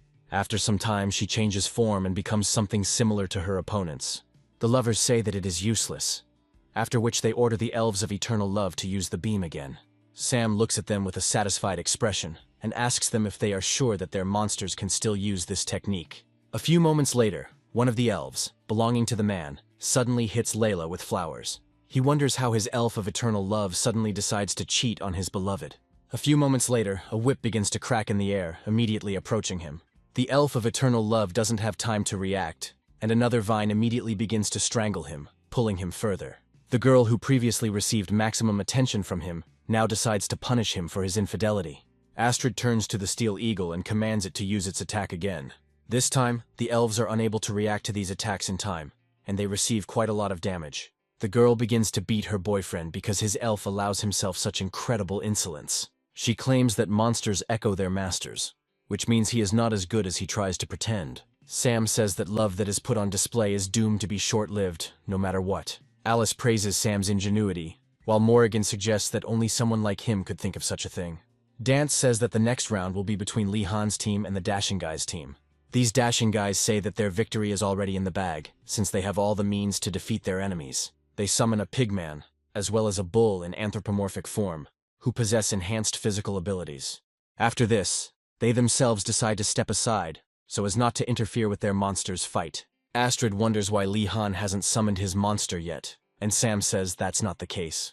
Dance says that it looks like Lee Han is going to fight the monsters with his own hands. They immediately rush to the attack and say that this impudent fellow must be crushed and destroyed as quickly as possible. Lee Han says that his blade is also his monster and it has a name, which he is saying right now. After a few moments, he makes a sharp dash forward and delivers a quick blow to both enemies. He states that he has a monster called the Demon Blade, and realizes that this battle is already ending. Immediately after this, he slowly sheathes his sword, and his opponents receive 10,000 cuts per second. The players wonder how this is even possible, noting that he defeats them with one blow. Sam realizes that he will most likely have to fight him, which means he needs to think about a strategy for conducting the fight. Meanwhile, his opponents say he is breaking the rules by entering the battle without his monster present. Dance says the tournament rules don't stipulate that the masters themselves can't enter the fight, so he's not breaking anything. Dance's next form shows that it's now a team of muscular girls against a team of good people. Alice enjoys the attention of the crowd, while Morrigan tries to avoid unnecessary publicity. Two men appear in front of them and say that they are the strongest team in the world. Immediately after this, they begin to behave rather strangely and call upon several steel doors to help them. Sam wonders what the point of existence is for monsters that don't have any offensive skills. These guys say that their steel gates have the strongest protection, and it is impossible to break through their armor. Morrigan says that their opponents rely on tactics that focus on defense. She asks her friend if she has anything to say in response to this, but her friend is already preparing to rush into battle. A team of good people says that this is useless, and then increases the width of the steel gates. Alice easily breaks through them and says that she is using a skill called Iron Mountain Crash. However, it seems that these opponents are even happy with this development of events, and declare that their gates have finally been breached. Alice ends the duel and asks the others what they think about it. Dance says the top 4 teams have already been selected, adding that the final is tomorrow. Sam looks at the fact that Sirius is among the finalists, and is surprised that he might fight him tomorrow. Sirius suddenly comes up behind him and says that he never expects to meet such a strong opponent. A spark of mutual hostility immediately flashes between them, but they decide not to express it right away. Astrid says that she hears something going on between this man and Sam even before the game starts. Sam extends his hand to him and tells him that he misses him very much, and Sirius reciprocates. The other players are watching closely and trying to figure out what's going on, seeing that these two have had a conflict before. Astrid notes that they appear to be on good terms, while Alice suggests that it is just a facade. Sirius is surprised that he gets so far, and Sam says that his subordinates bring him a lot of points. Just after they decide to part ways, Sirius casually nudges him with his shoulder, pretending it happens by accident. After this, he adjusts his glasses and says that Sam always remains a loser, and that tomorrow his path here ends. Sam reflects that he finds it very hard to believe that this man will wait until tomorrow to take action. Lee Han tells him that he needs to prepare well because tomorrow they will fight each other with all their strength. Sam mentions that he plans to have a few drinks that night, and asks him if he would like to join him. Deborah angrily says that he probably wants to take this chance to get this guy out of the way. Lee Han suddenly agrees to this, saying that he knows his character, and therefore is happy to drink with him today. Alice says that if they go to a bar, she's going to have fun with a little girl, and Deborah gets even angrier. After a while they reach the evening bar, clink glasses and make a few toasts. Sam says that Lee Han is the only fighter besides Stan that he truly respects. Lee Han silently accepts this praise, after which he decides to quickly drink the alcohol that he pours into his cup. After this, he says that he feels a little sorry that no one else deserves such an opinion of themselves. Sam asks him if he means it seriously, or if he's just trying to show him that respect he talked about earlier. Meanwhile, the girls decide to relax in a special bathhouse, talk a little, and argue about what happened. Deborah tries to sit apart from the others, blows bubbles and doesn't feel very well. She states that she only feels normal when she is around Morrigan because she is the calm one. Alice wonders if they should look for Sam, noting that he would likely need help. Astrid asks her why she's even going to care, and states that they're having a girls' night out today. Sam, meanwhile, tells the bartender that they want to order another one, even though he's already feeling unwell. Lee Han remains silent, but it is noticeable that he is also quite drunk after drinking alcohol. Astrid approaches him and tells him that it is time to return to the room to rest. Sam tries to walk on his own, but she helps him along and states that he is unlikely to be able to do anything today. Sam asks her if she wants to help him wash up, to which she replies that it's just a joke. Immediately after this, she quickly turns to the side and makes characteristic gestures, addressing an unknown group of people. All the other patrons of the bar who look suspicious immediately fall silent and prepare to attack.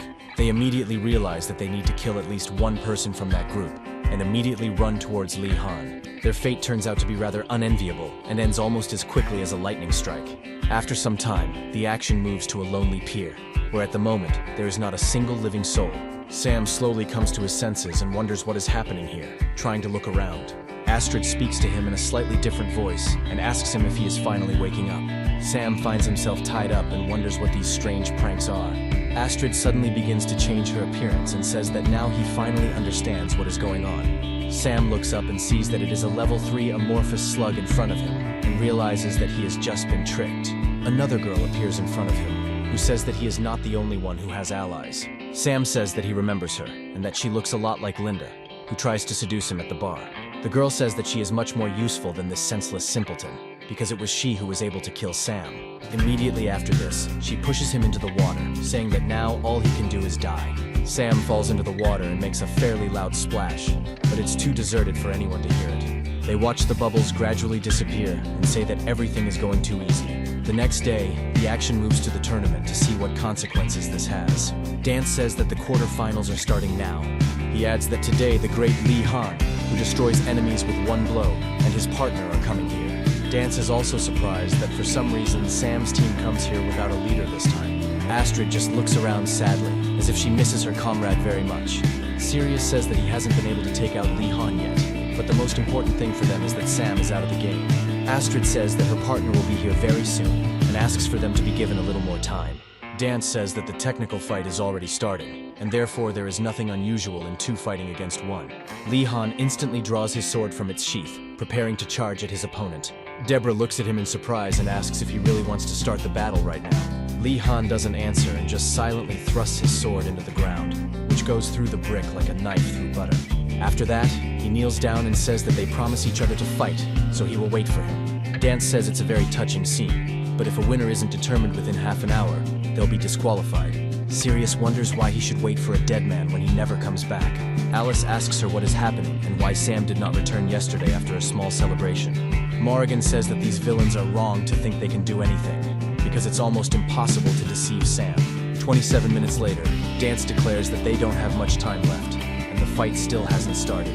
Astrid says that she is not going to give in to them, and is ready to fight them if necessary. Sam suddenly appears, apologizing for being late, stating that he is contemplating the meaning of life. Dance looks up at the sky in surprise and says that the participant is flying here with all his arrogance. Sirius asks his ally what it all means, and the girl states that she sees him drowning with her own eyes. Sam, meanwhile, falls down near the city, creating a powerful funnel and a small shockwave.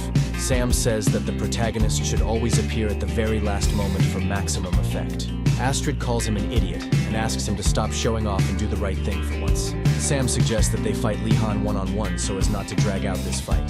Lee Han immediately takes up his sword, pulling it out of the ground with the utmost grace that is characteristic of him. After this, he adds that he agrees to such conditions and wants to finish this fight quickly. Immediately after, he uses the Demon Blade skill, sending forth streams of wind capable of cutting through steel. Sam dodges the blow with great difficulty and says that it turns out to be quite fast. After that, he uses his enhanced dragon legs and says that he also has a pair of trump cards. He rises into the air and talks about how he can fly and that this gives him an advantage. Li Han prepares to perform a special attack that requires reciting a short poem. Finally, he speaks of the lunar crescent arriving here and makes a characteristic sweeping lunge. He creates another stream of wind, which rushes forward with even greater speed towards Sam. Sam doesn't react quickly enough to the blow, and his wing is seriously damaged. He also sees that Li Han decides to use the waning moon skill to build on his success. Sam tries to dodge, thinking that he's not very good at fusion yet. After this, he smiles proudly and says that in this case, he has to take risks for the sake of his victory. After this, he tries to quickly get closer to his opponent, noting that now everything is being decided. As his trump card, he decides to use the rotating sledgehammer skill to hit Li Han. Li Han, in turn, tries to respond to him with the moon crescent skill in order to cross their energies. In a matter of moments, two powerful flashes of two energies arise, which tirelessly fight each other. Dance holds up her dress, saying that these are incredibly powerful attacks that belong to level 5 monsters. Astrid tries to figure out who will emerge victorious from this duel, but thick clouds of smoke hinder her. After a while, she looks in surprise at the dissipating silhouette and realizes that something is happening. The first thing they discover is a tail, which turns out to be cut off cleanly and belongs to Sam. Li Han remains silent, trying to analyze the results of these attacks as he feels a little strange. Looking down, he finds that someone has suddenly snatched his blade away, even though he is holding it very tightly.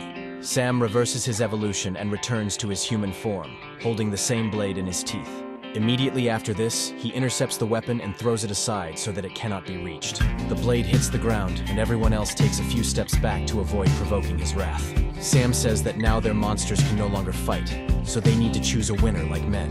Li Han states that he can fight with his fists, because even his heart is a blade. Alice notices that a real fight is starting, so to speak, and Astrid declares that they still have a chance.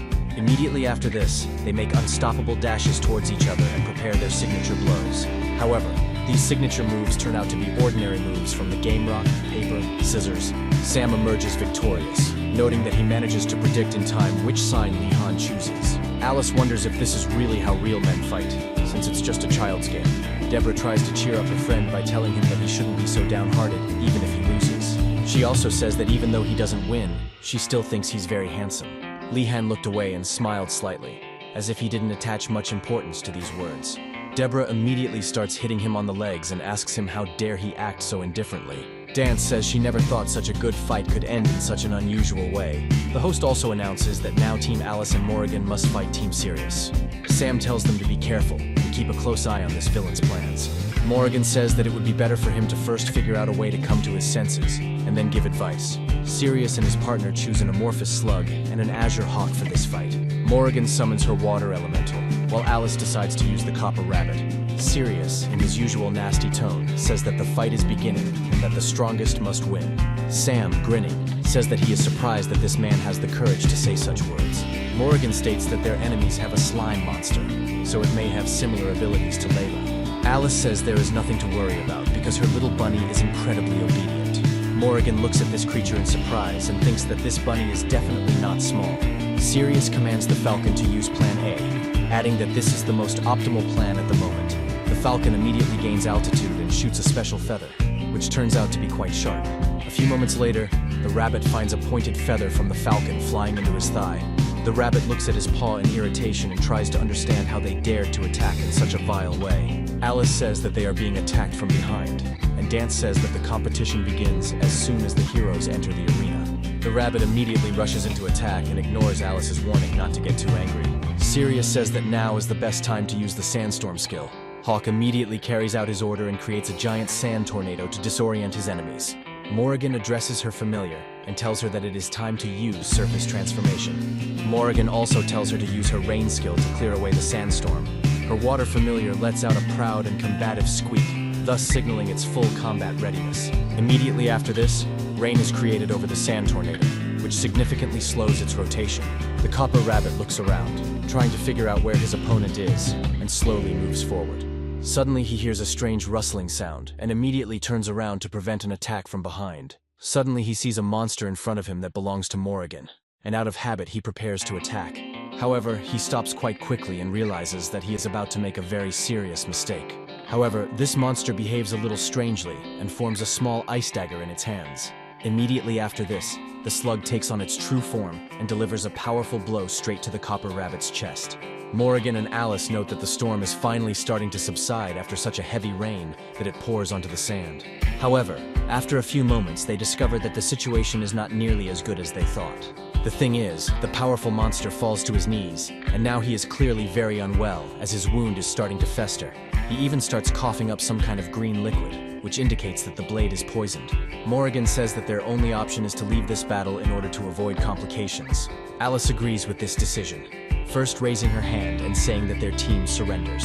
Sirius suddenly commands the Azure Hawk to use the skill Slashing Wing. Hawk follows his command because he doesn't realize he's breaking the tournament rules, and it turns out to be very wrong. Immediately after this, he rushes forward at the weakened monster in order to attack it with his claws. This attack is quite powerful, and the rabbit is thrown to the side and falls on its back. Dance says that the winner has already been determined, and there is no point in continuing the battle. Alice says that they have already surrendered and asks why they are still attacking, because it is not fair. Sirius slowly approaches her, enjoying his superiority and preparing to gloat. He states that there is no point in being so naive, as showing kindness to your enemies is foolish. Sam puts his hand on her head and tells her that everything will be okay, and that she doesn't need to be angry because of this scoundrel.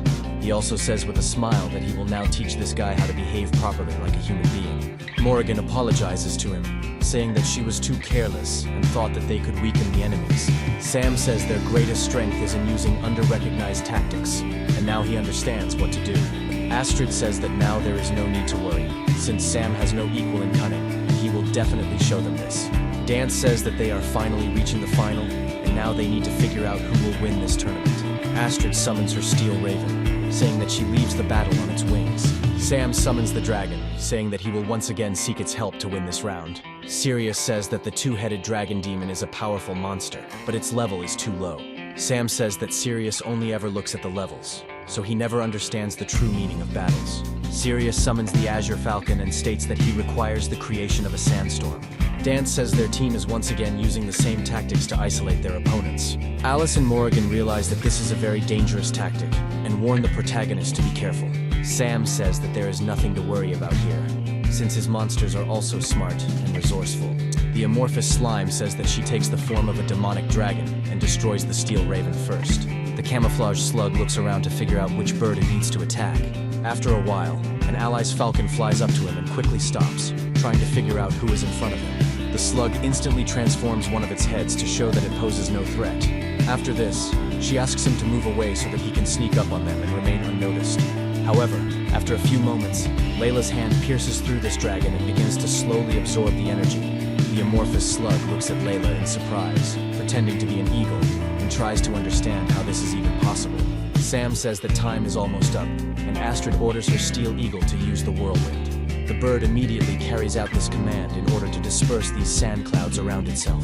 Sirius says that it is too late to dispel the sandstorm, because his monster is already losing. However, what they see puts serious pressure on them, and they realize that they are making a serious mistake. Layla continues to finish off her opponent, completely absorbing his life energy. Sirius immediately yells at the referee, saying that the opponent is changing his monster to a ghost slime. Sam says that this is not actually the case, as he initially shows Layla transforming. Dance says that the competition has no rules regarding the monster's original forms, so everything is fine. Sam states that he already sees his trap, so this time he decides to prepare something special for him. After completely absorbing her opponent, Layla begins to feel a powerful energy flowing through her body. Suddenly, her level increases and she gains the title of Slime Queen, as well as a beautiful dress. Sam says that he never suspects that a monster can evolve into a queen after being consumed. Sirius says that the fighting power of these slugs is not very high, and orders his eagle to destroy the enemies. Sam asks Astrid if she wants to know what it's like when two people become one. Sam states that the ultimate form of the ghost slime allows other trainers to fuse with monsters. He orders the Slime Queen to force Astrid and her pet to undergo fusion. Astrid immediately begins to feel her energy filling her entire body, and she becomes much stronger. After some time, she transforms into a graceful harpy, acquiring a huge number of new abilities. Observers of this fight say that they have never seen such a stunning creature. Astrid calls the protagonist an idiot and asks him why her clothes are so revealing. Sam says that unfortunately, clothes after the merger are not in his power, and he has no control over it. Sirius says that this is the first time his opponent has decided to use fusion, but there is nothing to be afraid of. He orders his Steel Falcon to rush forward, and it rushes towards its target with incredible speed. Astrid calmly dodges his attack, as if he were moving at an incredibly slow speed. She wonders why everything seems so slow, as if she had fallen asleep. Sam explains that the thing is that she's become so fast that everything else seems too slow to her. Astrid realizes this is her chance to show off her best side and soars higher into the air. After this, she takes aim at the Steel Falcon and decides to use the skill 1000 Cuts. The Falcon does not manage to return in time and receives heavy damage from such a swift attack. He immediately falls to the ground and realizes that his wounds will not allow him to fly for a long time. Dance says that the fight appears to be over, but Sirius states that his monster can still fight. Immediately after this, Sirius takes out a special serum with terrible substances inside from his pocket. He roughly grabs his monster and says that he was forced to do this, and no one dares to blame him. Sam says it's a mutagenic cleansing serum, and using it now could have serious consequences. Sirius, of course, ignores all these warnings, and the monster, having received a strange serum, begins to mutate. It grows in size many times over, making this fight even more difficult than before. The Steel Falcon begins to emit loud, shrill cries as the mutation takes place painfully. Dance says this is an unexpected turn of events, as Sirius is using illegal drugs to enhance the monster. Sirius states that he doesn't care at all what means he spends to achieve his goal. He also orders his Falcon to rush forward and tear his unworthy target to shreds. Layla turns to her master and says that he must be as careful as possible. Sam immediately understands that he is the priority target of this monster, because it is logical. Astrid immediately stands up to defend her ally, saying that no one would dare to hurt her comrade. She covers it with her body, and because of this she receives a very serious blow right to the stomach. Sam looks at his ally with fear and wonders if she is okay and how she feels. Taking her in his arms, he says that she is stupid, and that it was not worth risking her life for him in this situation. Astrid asks him what else she could do, since he is too weak to defend himself. Sirius says that times don't change, and he once again needed a weak woman to protect him. Sam says Astrid is much stronger than pathetic trash who only relies on tricks like Sirius. He also states that he initially wanted to teach Sirius a lesson, but now he will simply finish him off for what he did. Sirius states that he has no chance of winning, as his monsters are enhanced with mutagen, and their raw power is at level 5. The Falcon immediately soars into the sky and slams down on its target, relying on its incredible speed. Sam turns out to be just as fast and manages to dodge even such a swift attack. After this, he turns to his monster and says that it is time to perform the fusion procedure. After the merger, he takes on a rather strange form, but for him, the tournament is just beginning. Sirius says that his monster has almost no fighting skills, so it will not be able to defeat the true power of the Falcon. With these words, the eerie bird once again erodes the air and prepares to launch a powerful attack. Sam continues to run, but that only means he has a plan that takes more time. Sirius asks him why he hasn't stopped being so naive and arrogant and still tries to evade. Sam says that he should be told one very important detail, because he has another ability. Sam states that Layla can be angry not only at the coach, but at anything she wants. Sirius realizes that he was dodging and that the Azure Hawk destroyed the arena by pulling this trick. Sam rushes into battle, saying that he already understood everything, but does not change the blow with a stone fist. Sirius commands his monster to sacrifice health in order to block Sam's attack. Sam unleashes the attack at full force, and it proves quite devastating to the hapless monster. He is thrown to the side, blood begins to spurt out of him, as he has been seriously wounded. Sam is surprised that Sirius decides to use his own monster to shield himself. Sirius says that the monster is just a tool, and will be useless after this battle anyway. After this, he orders his creature to launch a final attack in order to destroy Sam. Sam realizes that he will have to resort to cunning to get out of this trap alive. They cross their fists and paws and have to put in a lot of effort to stay standing. However, after a few moments, the giant hawk soars upward along with its prey. Dance says that if Sam can't fly as well, things will get really bad for him. Dance says the Azure Hawk is returning, but they still can't see Sam because of the bright sun. Moments later, they discover that he is on the back of an Azure Hawk and is controlling it. Sirius says that this is impossible, because his monster would not obey the orders of another person. Sam jumps off his new vehicle and declares that he's going to hit him with Buddha's palm. Sirius says that he demands that the fight be stopped, since these actions are against the rules and violate the order of the tournament. He doesn't have time to finish his indignation, because Sam drives his mortal body into the ground. Sirius is seriously injured and is left wondering what happened. He looks at the recovered Falcon, who sat down next to him, and asks him why he betrayed him. However, this Falcon does not answer, only spits contemptuously in Sirius's face. Immediately after this, the Falcon flies away, and Sam wishes him luck, adding that it is better not to look for a master in a garbage dump. Dance says that Sirius can no longer fight and was abandoned by his monster, which is why he lost. Sam happily accepts congratulations from the host, and now all that remains is for him to enjoy his triumph.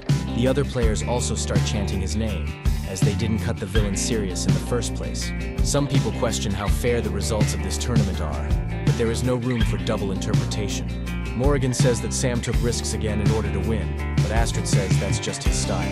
Deborah says she will do much better next time, and Lee Han points out Sam's good quality.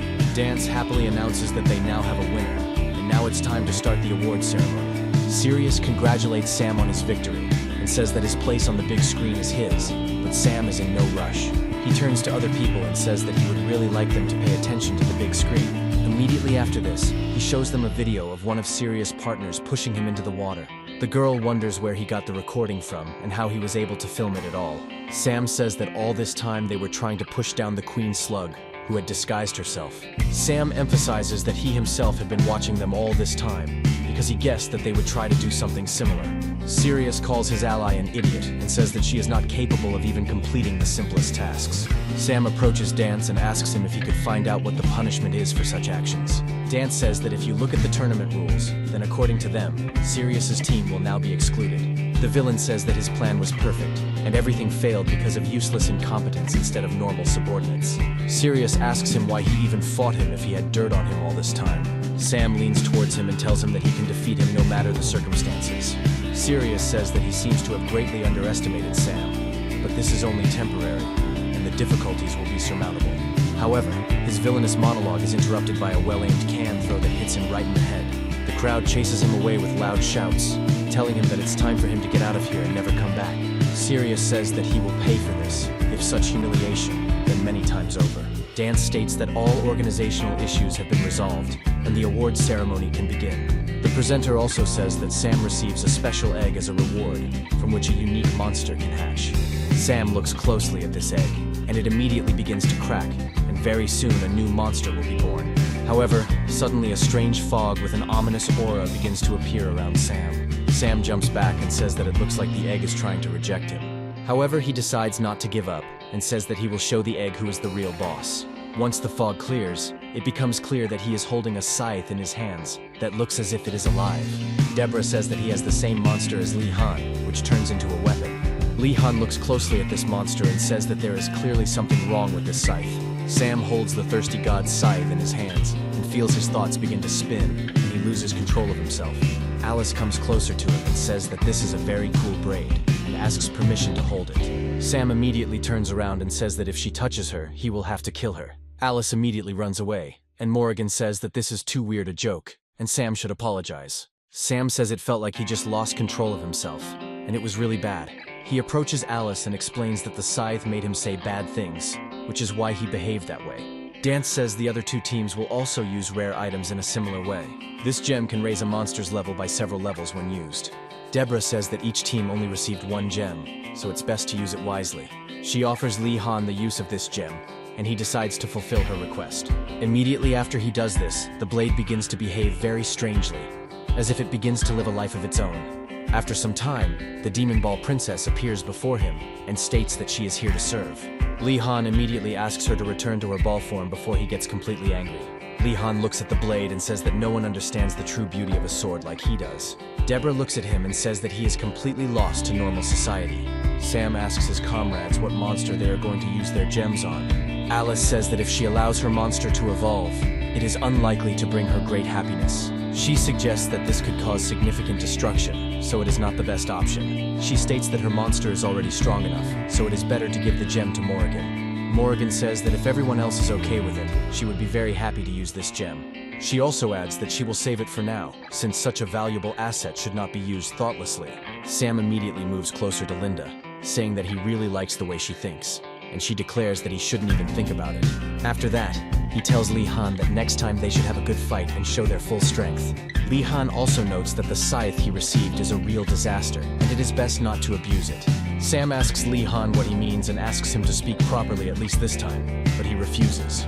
Sam says he won't worry about it, and then invites everyone to go to the bar. After a while, he comes inside and says that he wants to order the best of what they have now. The employee says his restaurant is honored to serve the champions, and says he won't charge them. Sam says that having a good reputation is not so bad, and his friends will now feel it firsthand. The next day, he hears one of the people behind him trying to get services from the merchant, but he is refused. He asks them on what grounds they treat him so badly, since he has money to pay with. The merchant explains to the client that his commander is the despicable Sirius, and that people like him are no longer welcome in the city. Other merchants also support him, saying that they are only happy to see honest people and have no need for such impudent people. 2 days later, the action moves to the edge of the forest, where Sirius and some of his team are located. Some players say they have decided to leave the team and never associate with it again. Sirius says he's been in charge for a long time, training them from beginners to professional players, and now they're going to leave him. They say they have to choose a path for their careers, and their contracts are ending anyway. Sirius says he's offering them a chance to defeat Sam and regain their former glory. They reply that they are not interested, and he states that if they are going to leave, he will not stop them. Suddenly, his face begins to transform horribly, and he says that his monsters will remain no matter what. The players turn around to see that their captain has transformed into a terrifying monster that resembles the Kraken. He immediately grabs them and doesn't let them run away, and they ask him if he has any aces up his sleeve. Sirius says he will turn these players into nutrients for the great god he serves. Linda asks him why he is doing this, and Sirius states that he is too hungry to satisfy his hunger. He immediately rushes towards Linda, declaring that he will devour her monster to satisfy his endless hunger. Linda realizes that she can no longer escape, and remains lying there, calling for help in the hope that a hero will appear. Luckily, her hopes are not left unanswered, and Sam arrives, saying that he will deal with Sirius. Sirius looks angrily at his opponent and says that he didn't expect to see him here and now. Sam asks him which merchant he stole the monster from, adding that it looks quite peculiar. Morrigan, Astrid, and Alice also come and say that the situation looks simply disgusting. Sirius says he will get his revenge here and now, and demands all the nutrients for the Lord of the Abyss. Sam reminds Sirius that he already beat him once, but he wonders what tricks he has up his sleeve now. After this, Sam prepares to use his weapon and says that it is time to fry the octopus. He quickly unleashes a powerful attack and prepares to decapitate Sirius, saying that the game will end here. However, Sirius suddenly decides to use his Eye of the Abyss skill to stop Sam's attack. Sam freezes in place and feels like he's in a completely different space, because the light around him has gone out. He also feels like he is being watched by some monster that is trying to swallow him with its giant mouth. Real fear grips Sam, and for the first time in a long time he feels lost. However, after a few moments he comes to his senses and realizes that it was just an illusion. He wonders how this is possible, and why his strength has increased so rapidly in just a couple of days. Sirius says that he obtained the Lord of the Abyss purely by accident, but he becomes stronger by absorbing others. Linda says that now everything has fallen into place, and Sirius even absorbed his comrades to become stronger. Sirius says that there are no companions, and they are all just tools on his path to divinity. He adds that after he absorbs their monsters, he will become the most invincible creature. Linda says that unfortunately there is something to be said for it, and orders her beast to use the shimmer. Immediately after this, the fox uses his ultimate ability, the likes of which no one has ever seen. Suddenly, all of Sirius's victims, whom he held tightly in his tentacles, disappear in an unknown direction. Sirius turns to his ally in surprise and asks how she could betray him. Linda replies that she did not betray him, but he betrayed his ideals and became a real monster. After some time, she disappears at the moment when this creature should have destroyed her. Sirius says it's not much of a problem since they can hide now, but they won't be able to escape the end. After some time, the action moves to the top of the mountain, where there are several houses. Sam gradually comes to his senses and tries to understand where he is, looking around. He wonders if he is alive and how he ended up in this unknown place. He notices a fireplace and a small table set up for receiving guests.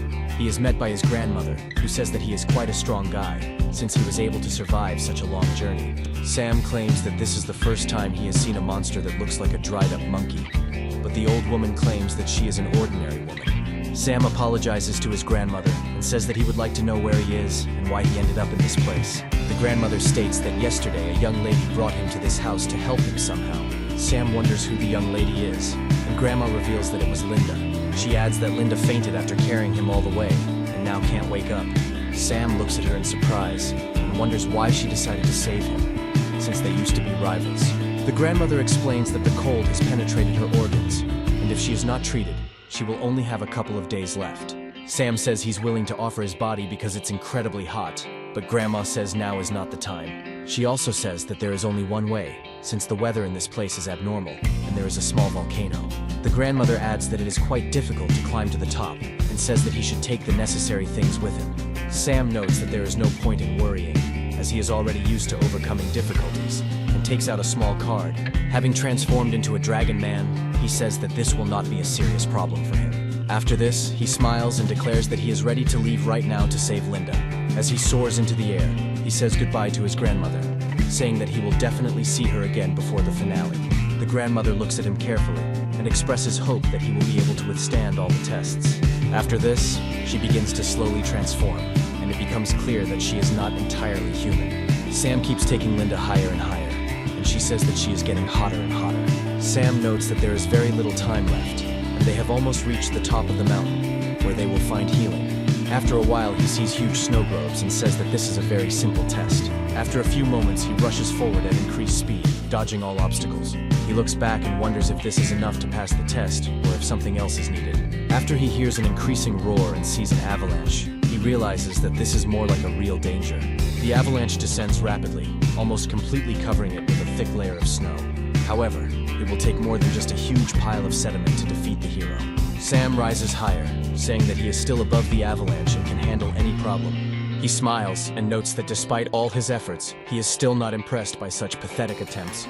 After some time, he finally descends to the giant lava lake, hoping to find healing there. However, after a few moments, he feels his fighting form gradually losing its former strength.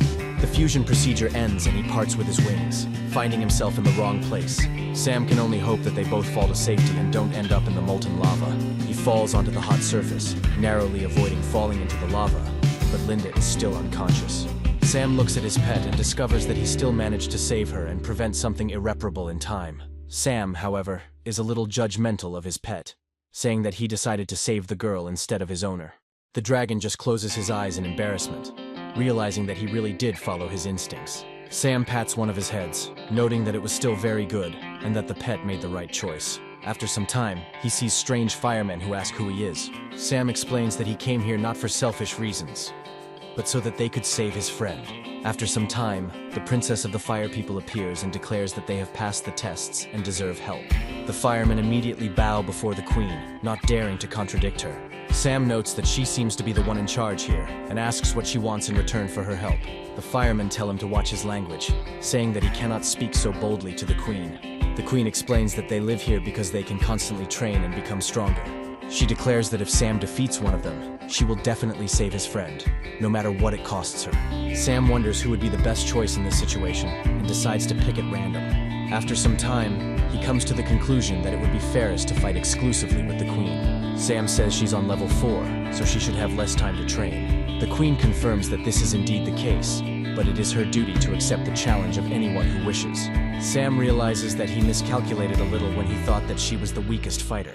However, he realizes that there is no point in retreating either, and summons a two-headed dragon to fuse. However, he quickly discovers that for some reason they still can't merge. The queen explains that this skill is not available here, and he can only send his monsters into fair combat. Sam says it now becomes clear why he was forcibly separated from the two-headed dragon. Despite this, the dragon shows enthusiasm and prepares to rush into attack. Sam looks at him in surprise and asks if he really wants to fight despite his weakness. Sam praises his dragon, noting that he did not expect such devotion from his faithful companion. The princess says that the dragon has great potential, but is currently in its infancy. Sam notes that his dragon is unusual because he trained it like crazy. The princess declares that she is not going to give in to him under any circumstances. Immediately after this, the princess decides to use the infernal skill and creates a magma clot. However, the dragon manages to dodge the initial blast, and Sam orders it to gain altitude. After this, he recommends that the little dragon pour fire on the clot so that she takes more damage. Several fireballs hit the spot where the flame princess had just been standing, causing a massive explosion. Sam wonders if he succeeded in his goal, as he was quite an accurate shot. However, once the fire dissipates, it becomes clear that this undertaking was rather pointless. The princess voices the obvious, noting that fire is completely useless against her. Sam, despite this, orders his baby to continue firing, saying that he can do this for as long as possible. The little dragon obeys the command and takes in as much air as possible to last for a long period of fire. Moments later, the princess finds herself in a rain of fiery comets, each of which poses a danger. The princess says that these fireballs will only make her stronger, so all this will be useless. She takes out a small fire corner and declares that she has come to attack. She decides to use the explosive arrow skill, aiming it towards the little dragon. Sam orders the kid to dodge and then immediately use his ice breath skill. The dragon follows the command and dodges the fast-flying arrow as if it were nothing to it. After this, the second head of the dragon decides to enter the battle and releases a stream of icy energy. The princess understands that she will have to defend herself and use her fire defense skill. She also notes that this is almost impossible, since a dragon should not be able to control ice. Sam says that most dragons' primary element is fire, but in this dragon's case, with each new head, it gained a new ability.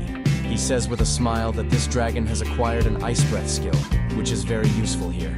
The princess dispels the breath with a fire shield, and notes that it is a very weak technique. Sam says his goal was never to destroy the princess standing before him. He claims that all this time they were aiming at the ground beneath her feet to push her down. Sam notes that now the final push remains and orders the use of fire. The princess states that they won't be able to achieve their goal even using Ragnarok's skill. Sam looks up at the sky in horror and says that this must be some kind of terrible joke. This time, even more comets fall on her, but they are already aimed at the heroes. The dragon barely dodges the projectiles, but takes several hits. Sam immediately runs forward to intercept the falling dragon and prevent it from falling. The dragon, meanwhile, falls lifelessly down, as it no longer has the strength to stay in the air. The fire princess tries to stop the hero, saying that it is magma and he will simply burn if he is not careful. Sam ignores the warning and decides to do anything to save his comrade. Immediately after this, he lands in the hot lava, but does not make a sound, as if he is not in pain at all. The fire princess notes that the man relies on tricks, but he is not a bad fighter. She orders him to be healed, because although he lost the battle, he still earned her respect.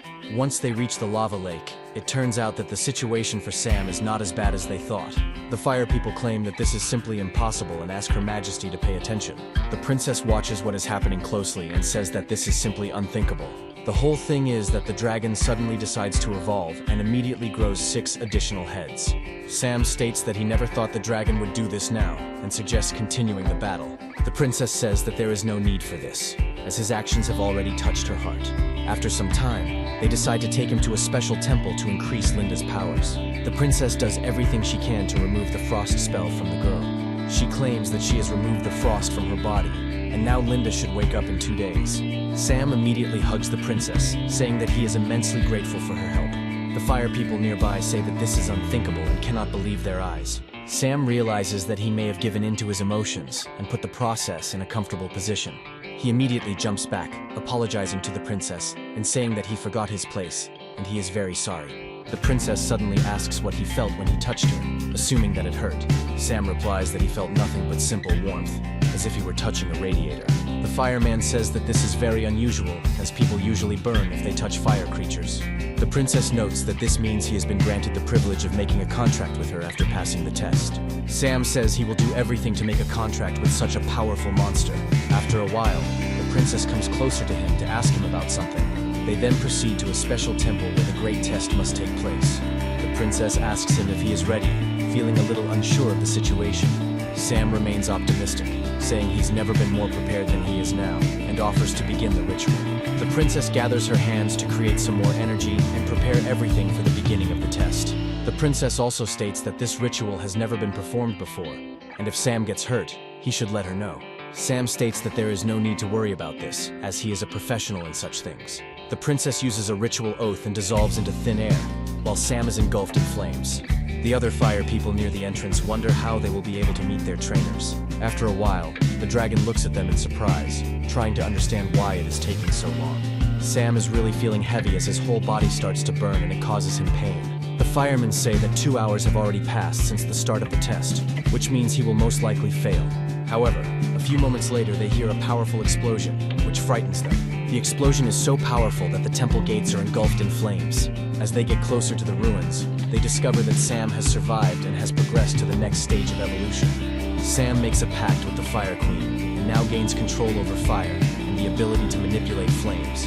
The fire people note that God appeared before them not in the flesh, and they had never seen anything like it. The princess deactivates the fusion procedure to escape and breathe. Sam wonders what's going on. The princess states that they are now one. The fire people surround Sam, saying that for some reason these people have their tails in front. Sam understands perfectly well what they are hinting at, and notices that his clothes have burned for some reason. Linda suddenly wakes up much earlier than expected, and wonders where she is. However, the further picture that she sees does not give her any information about the place where she is. Victor tries to fight off the fire people, who are very happy that they have a human leader. Sam raises his hand and asks for help, hoping that someone will pull him out of this difficult trap. After 5 days, the dragon undergoes intensive training to maximize its abilities. The princess also participates in these trainings to improve herself and her charge. Their battlefield looks like a real fire show with volcanoes and other effects. Linda watches the action and is amazed at the power of the monsters in Sam's arsenal. Sam jumps into the lava to cool off and emerges feeling reborn. Linda says that she knows about his passive skill of fire immunity and that he shouldn't show off. Sam says he just saved her and hopes she will trust him a little more. Linda points out that she also saved him and didn't ask for a favor in return, so she won't reciprocate. Sam says he's dying to understand why she saved her enemy, as it seems strange to him. Linda tries to explain, but Sam states that there is no need for this, as he understands everything. He suggests that it was because she had placed all her hopes on Sirius winning, but he had betrayed her expectations. Linda says he's got her figured out, then asks how he plans to make it to the finals. She reminds him that today is the last day to register, and Sam claims he forgot about it. He immediately turns to the Fire Princess, saying that they need to move as soon as possible. The fire people ask her where to go and what to do after the leader leaves. Sam also wonders how she will leave them, but the princess replies that there is nothing to worry about. She tells her subjects that their power will only be fully revealed when they meet a worthy master. After this, she declares that she is removing the seal from the fire testing ground so that everyone can try their hand. The fire people say they are very happy to hear this, and will finally be able to descend from the mountain. Sam asks if she's sure about that, to which she replies that she wants everyone to find happiness. After some time, they climb onto a giant dragon to reach their destination as quickly as possible. Sam advises Linda to hold on tight, saying the ride will be unpleasant due to the speed. Linda gives him a light hug and notes that despite what is happening, she feels she can rely on him. Sam commands his dragon to take to the air and set out on a journey to great victory. Meanwhile, we are transported to the city, where the final stage of the last round of the game is to take place. Dance happily announces that there are only 10 minutes left until registration closes and everyone should hurry. Astrid wonders why Sam hasn't come yet and hopes nothing happened to him. Morrigan claims that he is always full of surprises, and if he doesn't perform a miracle, they will be surprised. Alice agrees with her, noting that she is not worried about her lover. Sirius says he wouldn't be so sure since after what happened, Sam is unlikely to come. He confidently notes that Linda tried to save them with an imperfect skill, and they survived by chance. Astrid summons her monster and asks how dare it appear before her this time. Sirius says that a fight to the death during the tournament will result in disqualification, but there is no need to worry. He suddenly smiles and declares that he will swallow everyone up at the official competition. Astrid feels a powerful pressure, and Morrigan wonders if Sirius has become even stronger. Sirius notes that if Sam shows up, he'll be a little annoyed, as it will ruin his fun. Sam suddenly appears behind him and asks if he dared to think that he would disappoint him. Sirius begins to sense an even more threatening presence and turns around to see who it is. Sam jumps off the giant dragon and declares that he cannot die until he finishes Sirius. Other players point out that Sam is so arrogant that he blocks the sun. Sam states that he should thank Sirius, because if he hadn't found him then, he wouldn't have become so strong. Sirius notes that the more powerful his monsters are, the more sacrifices he makes for the Lord of the Abyss. Sirius asks Linda if she's become closer to her former enemy, but she only clings closer to Sam. After this, she states that compared to a crazy man like Sirius, she prefers reliable men like Sam. Sirius says he'll see how long she can keep that tone up, because soon she'll stop smiling. Astrid and Morrigan note that they waited a long time for him, but not only did he not die, but he also lured another girl here. Sam states that he seems to have been misunderstood and demands an immediate explanation. Linda claims that the relationship between them is quite complicated, and Alice reassures her, saying that she will get used to it. After a while, Dance reports that they have finally reached the end of the monster war. After some time, she announces that the first match will feature such titans of this round as Luther and Sam. Luther summons a giant dinosaur, saying that it will easily crush this arrogant opponent. Sam looks at the dinosaur and notes that it is quite small compared to his animals. After this, he summons a huge 8-headed dragon to show who is the boss here. Luther notes that he never expected his opponent to be so strong and powerful. After a while, all that remains of the enemy is a pile of ash, and victory easily goes to Sam. Alice defeats her opponent thanks to her increased physical fitness, which she has trained intensively. The same can be said for Li-Han and Sirius, each of whom has unique skills. To everyone's surprise, the next match is announced to be between Astrid and Morrigan. Viewers watch this and wonder who they should support, because the choice is extremely difficult. Astrid notes that she has long been waiting for the chance to finally become Morrigan's rival. Morrigan says that while they were teammates, she had to hold back her powers. Astrid immediately fuses with her monster and declares that she will not give in. Morrigan, using her upgraded ice elemental, orders him to take countermeasures. The elemental begins to roar and fires multiple projectiles towards Astrid. Astrid takes some serious damage but is still able to fight. Morrigan also takes minor injuries as all the projectiles were blocked by her ice golem. Sam wonders why they fight so fiercely if they are on good terms with each other. Linda says he doesn't seem to really understand any of these girls. She adds that they fight so hard because they are fighting for themselves. Astrid and Morrigan, meanwhile, decide to use their most powerful techniques to save time. They try to figure out which of them is more important to Sam, but he orders them both to stop before it's too late. After some time, an explosion occurs, and Sam realizes that it is time to act to stop it. Astrid is thrown aside by the shockwave's strength. The same thing happens to Morrigan, as she too couldn't withstand the force of the blast. Sam jumps over the fence, and Linda watches his incredible determination intently. She says that it doesn't matter who he saves first, because he will destroy the other with his actions. Sam states that he has already decided who he is going to save this time. He heads to the battlefield to intercept Morrigan and prevent her from falling to the ground. However, he also manages to save Astrid so that she too does not get injured. The whole point is that he called his clown so as not to have to choose between two girls and save both at once. Dance notes that since both competitors were thrown out of the arena at the same time, it counts as a draw. Astrid gets to her feet and wonders why there are two Sams here. Morrigan says there can't be two of them, which means one of them is the Slime Queen. Sam states that there is no need to think about him in that way, since what is important to him is that both girls are okay. Astrid notes that she doesn't care much and asks which of the two is the real one.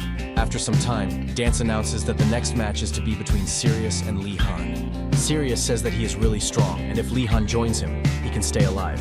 Li-Han notes that the aura around Sirius reflects evil and must be destroyed. Sirius states that he did not expect any resistance and orders Li-Han to die immediately. Li-Han responds with a swift counterattack and releases a powerful wave of dark energy. This wave quickly passes through Sirius, and after some time fades away behind it. Sirius is surprised by this reception, and feels like his body is falling apart. From the outside, it may seem like Li-Han dealt with his opponent in a matter of seconds. But in reality, things are not that simple. It turns out that the degree of integration of monsters in Sirius's body is truly impressive. Sirius says that the old him would not have survived such a blow, but now the rules of the game have changed. Afterwards, he releases numerous tentacles from his chest and uses his devouring skill to devour Li-Han. His own knee comes to the defense, which again turns into a demonic-level princess. Li-Han looks at her blade in fear, trying to understand why she decided to sacrifice herself. The girl is gradually sucked into the abyss that is inside Sirius, and she only says goodbye to her master. Li-Han falls to his knees, and Dance notes that Li-Han's monster is incapable of fighting, so Sirius wins. Deborah comes closer and tries to cheer up Li-Han, saying that he shouldn't be upset because it's not the end yet. Sam understands perfectly well how hard his friend is feeling and decides to cheer him up together with Deborah. He tells Li-Han not to worry, promising that Sam will handle this and avenge the Demon Blade. Dance announces that they have finally reached the semi-finals, and that Sirius and Sam will face off in this fight. Sam says he couldn't have imagined that they would meet so soon, but he's even glad about it. Sirius says that no trump cards will help him, because now it is simply impossible to destroy him. Sam summons his monster and places his hand on its stomach, noting that it won't be able to kill Sirius in pieces. After this, he decides to use the fusion procedure at the very beginning of the battle. Taking on the demonic form of the Dragon Emperor, he declares that he will simply burn Sirius to the ground. After this, he summons special fireballs, saying that he will show Sirius how strong he has become. Taking aim, he uses the funeral pyre skill to entangle multiple fireballs into him. These balls mentally reach the target and cause a cascading detonation that combines into a powerful explosion. However, from this flame a huge number of tentacles burst out, which have not yet burned out. Sirius notes that in preparation for the battle, he absorbed many fire-resistant monsters. Sam says it's a real shield because such a monster is literally a universal one. Sirius states that even the demon blade gave him its soul in a couple of minutes, and now he is absolutely indestructible. Sam notes that it looks quite terrifying and admits that Sirius was indeed well prepared. He adds that, however, fire control is far from Sirius's only ability. Sirius realizes that in front of him is an 8-headed dragon demon, each head of which has a new element. Sam agrees with this and asks Sirius if he is ready to be attacked by all elements. Without waiting for an answer, he uses the Great Blizzard skill to prepare icicles. These icicles prove quite effective in preventing Sirius's endless regeneration. Sirius also finds himself trapped in ice and orders the protagonist not to relax. Sam begins to rapidly close the distance between them, declaring that the fun is just beginning. After this, he resorts to the power of lightning and uses the thunderstorm skill to strengthen his attack. He directs all his power and fury at Sirius, forcing him to seriously consider his decisions. Sirius gradually comes to his senses and notices that a giant shadow appears with him. Sam manages to create a giant ice ball, noting that he sees Sirius already in the afterlife. Immediately after, he activates the skill Demonic Ice Comet to rain down ice on Sirius. Players watching are noting that these abilities are too strong, and the match is moving quite quickly. One of them turns around in surprise and notices a strange thing lying on the ground. He bends down to pick it up, unaware of how dangerous it could be. He looks at the strange piece of tentacle and notes that he doesn't understand what it is, but the thing looks disgusting. Sam says he's a little tired of the endless war of blows and asks Sirius if he's ready to give up. The icy prison he is in is slowly beginning to crack under the influence of Sirius's incredible power. After some time, he breaks the ice and comes out to freedom, but his body has been transformed again. Sam says he never thought he would have to take things so seriously, but the results are now impressive. Sam wonders what exactly he meant and immediately turns around to see the point. Meanwhile, the virus tries to penetrate one of the observers in order to take control of it. The same thing happens to other players who fall victim to this strange virus. Sam asks Sirius if he had a tactic all along. Sirius proudly states that he had a strategy from the very beginning, and he stuck to it, because he knew that this was how the ending would turn out. Dance says that you can never do what you plan to do, as it is against the rules of the tournament. He tries to disqualify Sirius, but all of his avatars are immediately captured by the tentacles. Sirius proudly states that he doesn't care about this tournament at all, as he wants to gain more power. His body changes completely, and he orders the others to immediately give him all the power they have. Sam realizes that against such a dishonest creature, it is worth using the element of light, which he recently acquired. Sam decides to take careful aim and use the most powerful skill in his arsenal.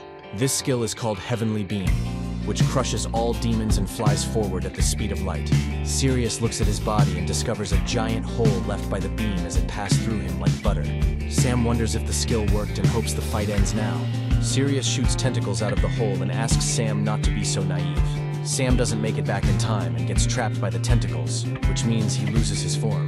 Before he can do anything, Sirius tries to separate him from the 8-headed dragon. He succeeds in this, and Sam almost completely loses his fighting ability when separated from his monsters. The baby dragon begins to cry sadly. He is very afraid of being torn away from his owner. Sam also looks desperately at the baby he has raised for so long, hoping that everything will work out. However, this dragon meets a sad fate, and Sirius happily swallows it, noting that the baby has taken root well. After this, Sirius decides to take advantage of the baby's abilities, declaring that he will get back at him in full. Sam notes that Sirius is already openly breaking the rules, but the system is not reacting in any way. Morrigan decides to come to the aid of her comrade, and says that she will give him an important artifact. Sam grabs the evolution diamond from the previous tournament, which can be used. Morrigan notes that they knew something like this could happen, so they stayed away and did not use the artifact. Astrid orders Sam to stop standing there and knock everything he can out of the enemy. Sam says he will spend the crystal wisely, as all his hope lies in one beast. This beast is a caterpillar that has not appeared to fight enemies for quite some time. Linda notes that Sam must be crazy to think he could defeat the enemy with some pathetic worm. Sam claims that the caterpillar came from a dragon's egg, and the logic here is quite simple.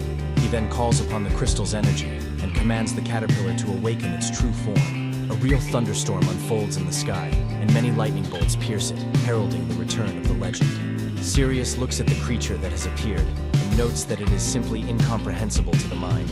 The thing is that in front of him, an azure dragon of the 7th level of strength is piercing the heavens. Sam looks happily at his old comrade, who once helped him defeat a serious enemy. After this, he raises his hand forward to initiate the fusion procedure.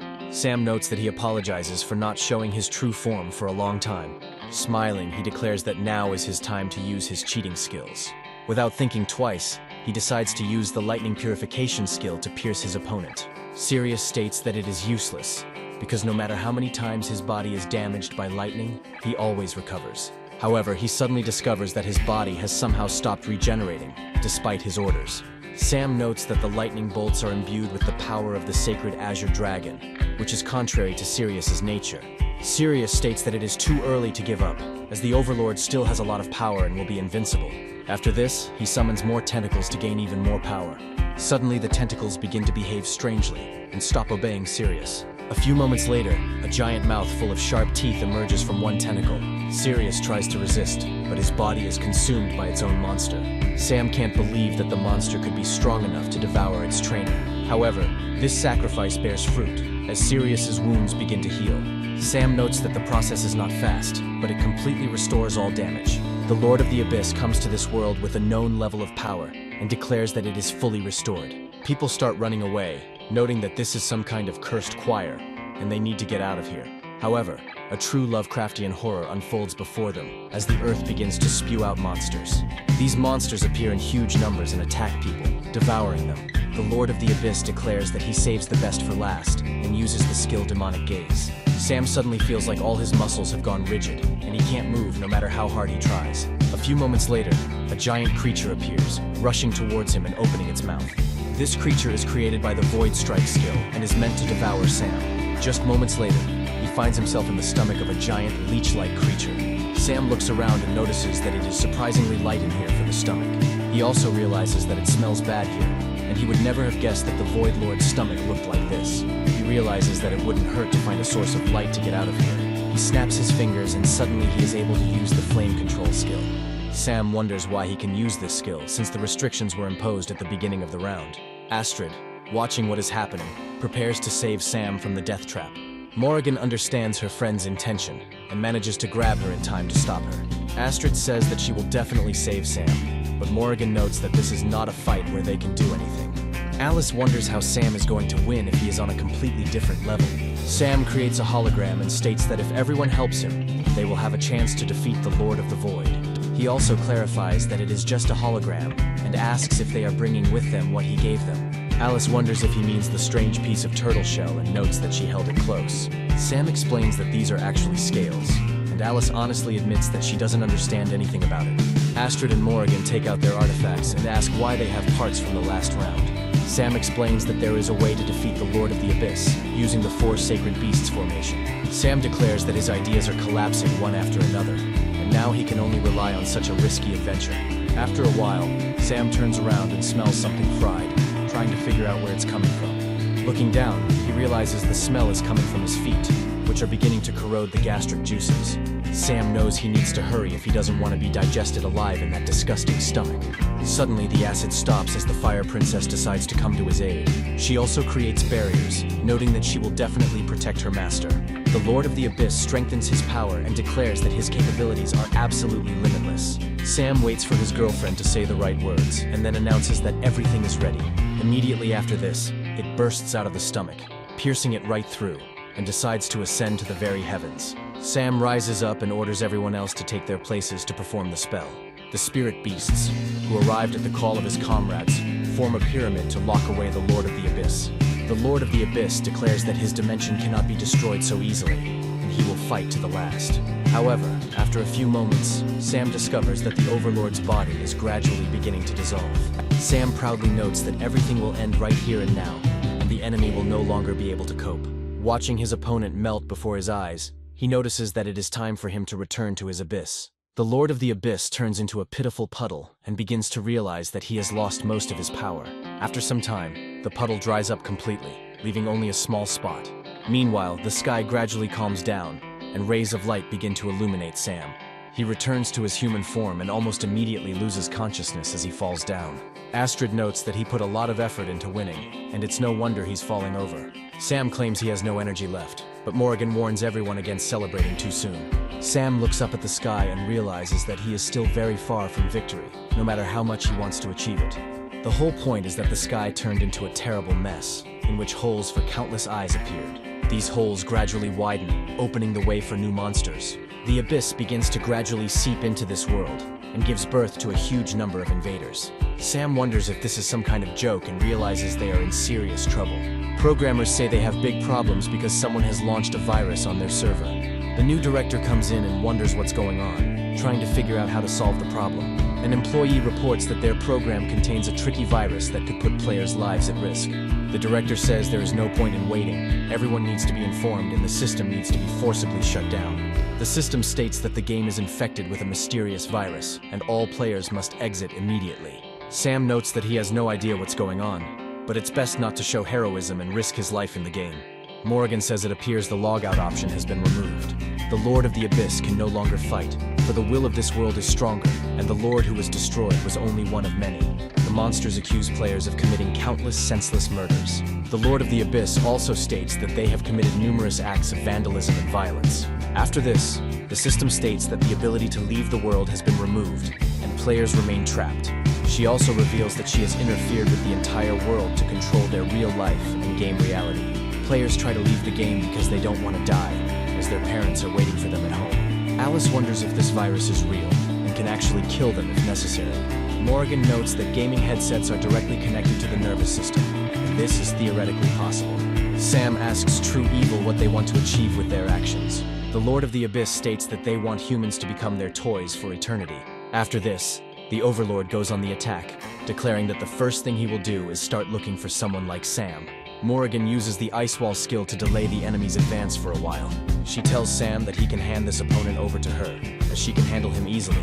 Morrigan states that this is the most powerful ability not only in the Ice Elemental's arsenal, but in the game itself.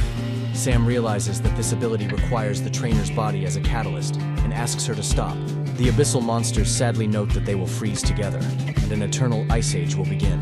Morrigan turns to Sam and says that she is glad that she finally met him once. After a while, she turns into an ice statue and no longer moves. Other monsters that arrived here in huge numbers also turn into ice statues. Sam takes a few steps towards her, asking her not to die and not to leave him, because he treats her well. However, despite the fact that he managed to touch the sculpture, it had no effect on it. A few moments later, a powerful tentacle breaks the sculpture into several pieces. The Abyss monster states that this is a pointless sacrifice, as none of the available elements in the world can do any harm. Sam looks at his hands and notices that they contain the ice pins that Morrigan loved to wear. He suddenly remembers Luffy, who asks him if he feels hatred for not being able to protect the person he loved. Sam embraces the rage that is almost completely consuming his body and decides to let his emotions become his strength.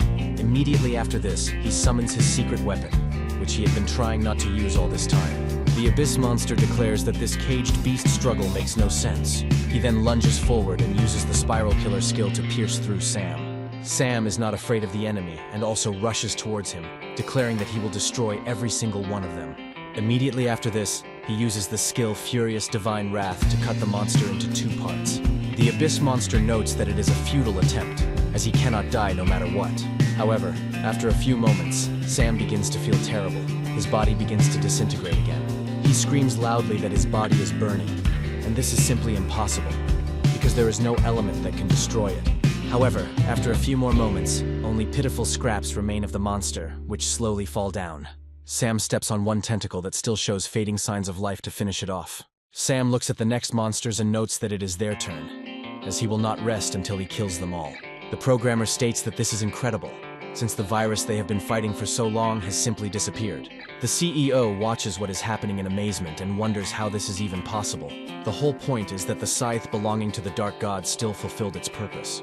Sam admits he wasn't in the best shape and was almost consumed by negative emotions, but he managed to persevere. After a while, he falls to the ground and wonders if this is all, or if he will have to suffer more. The programmers begin to rejoice, noting that they will not be fired, and this guy destroyed the virus in time. However, the CEO looks at what is happening and says that it is too early to rejoice. The sky begins to behave even more strangely, forming a funnel reminiscent of the initial stage of a black hole. After some time, a giant eye appears, which announces that it is the physical embodiment of the Abyss. Sam watches his opponent, who still refuses to die, and realizes that the situation is already getting out of control. The Abyss monster states that in 3 minutes, he will be able to control the minds of all players and connect this world to himself. The CEO demands Sam's information be handed over to him, but the programmers say they cannot change player data during the game. The CEO replies that they only have one chance, and only the players themselves can solve this problem. After a while, they will activate the equipment summon ability to give Sam equipment. Sam quickly grabs the weapon he's been through many rounds with, and which has served him faithfully. Sam looks at his all-purpose weapon and wonders if his old friend has come to him for one last fight. He also recalls that there was one form of this weapon that was almost impossible to open. This form is called the Ultimate Nine-Tailed Dragon, but it requires 100 million points to unlock.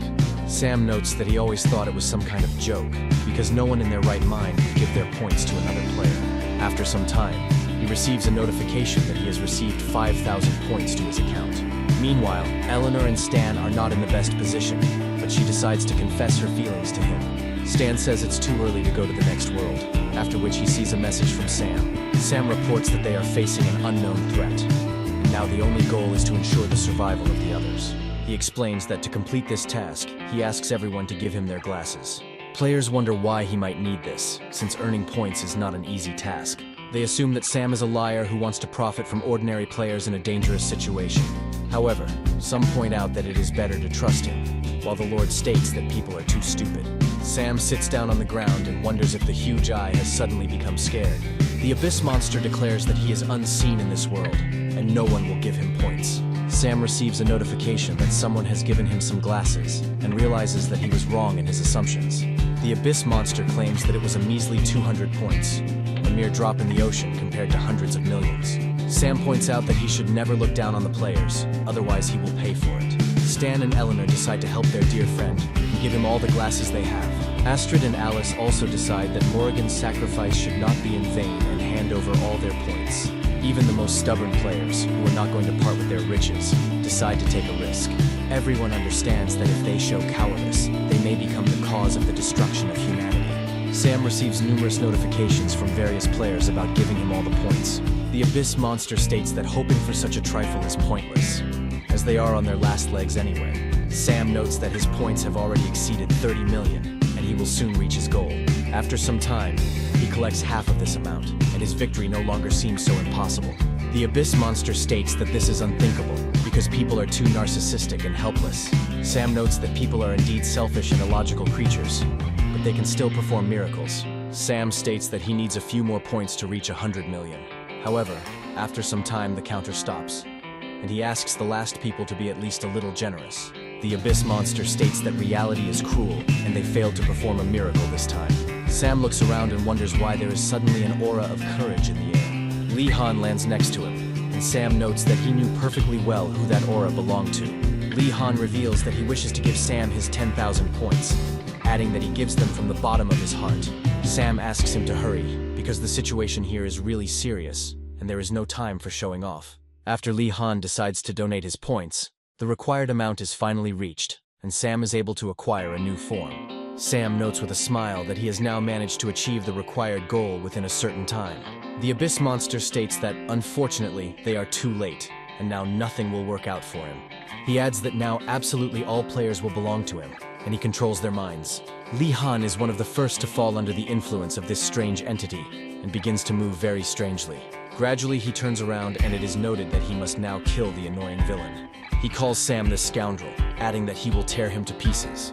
Sam wonders if this is all a joke when suddenly he is surrounded by his former comrades. He doesn't manage to save himself in time, and is immediately grabbed by other people, forcing him to fall to his knees. He desperately tries to break free, but he fails and is chased by his opponents. The Abyss Monster notes that Sam lies like a bug and can never interfere with his sacred plan. Sam appears right next to them and explains that he apologizes for deceiving them, but in fact it was his clone. Sam, who was about to be captured and torn to pieces, begins to dissolve, since it was only a hologram. The Abyss Monster is confused as to why he doesn't control Sam, calling it a case of being a pathetic player. Sam states that he at least wants to show off the Nine Tails' perfect form that they paid so many points for. Sam adds that this sword is called Virus Killer, and it does a great job of dealing with such villains. He also notes that he didn't expect players to add the antivirus as an Easter egg, as there was no point in doing so. The giant virus tries to save itself, and orders the protagonist not to approach it under any circumstances. Sam, of course, ignores all his requests and pleas, unleashing all his hatred and righteousness on the virus. The system reports that a virus scan has been launched, and the monster is taking a serious hit. Finally, the system indicates that this world belongs to the monster, and there is no way he can lose this battle. The system confirms that all viruses have been removed thanks to the use of the sword, and Sam calms down a little. He loses consciousness and falls down, noting that he would be surprised if he didn't get paid for the advertising. After some time, someone very gently intercepts him, preventing him from hitting the ground with force. Astrid slowly lowers him to the ground, letting him know that it's all over, and he can breathe a sigh of relief. We move to the hospital where the main character was taken after such a serious incident. Sam looks around and notes that this is the strangest feeling he has ever experienced, because his head is splitting. Astrid immediately runs up to him as close as possible, informing him that he has finally woken up. She adds that she knew he wouldn't just die, and Sam notes that if she didn't let him go, he would suffocate. He asks her what is going on here and why they suddenly ended up in some hospital. Astrid explains that after the Lord of the Abyss was destroyed, he was kicked out of the game, but he lay unconscious for 3 days.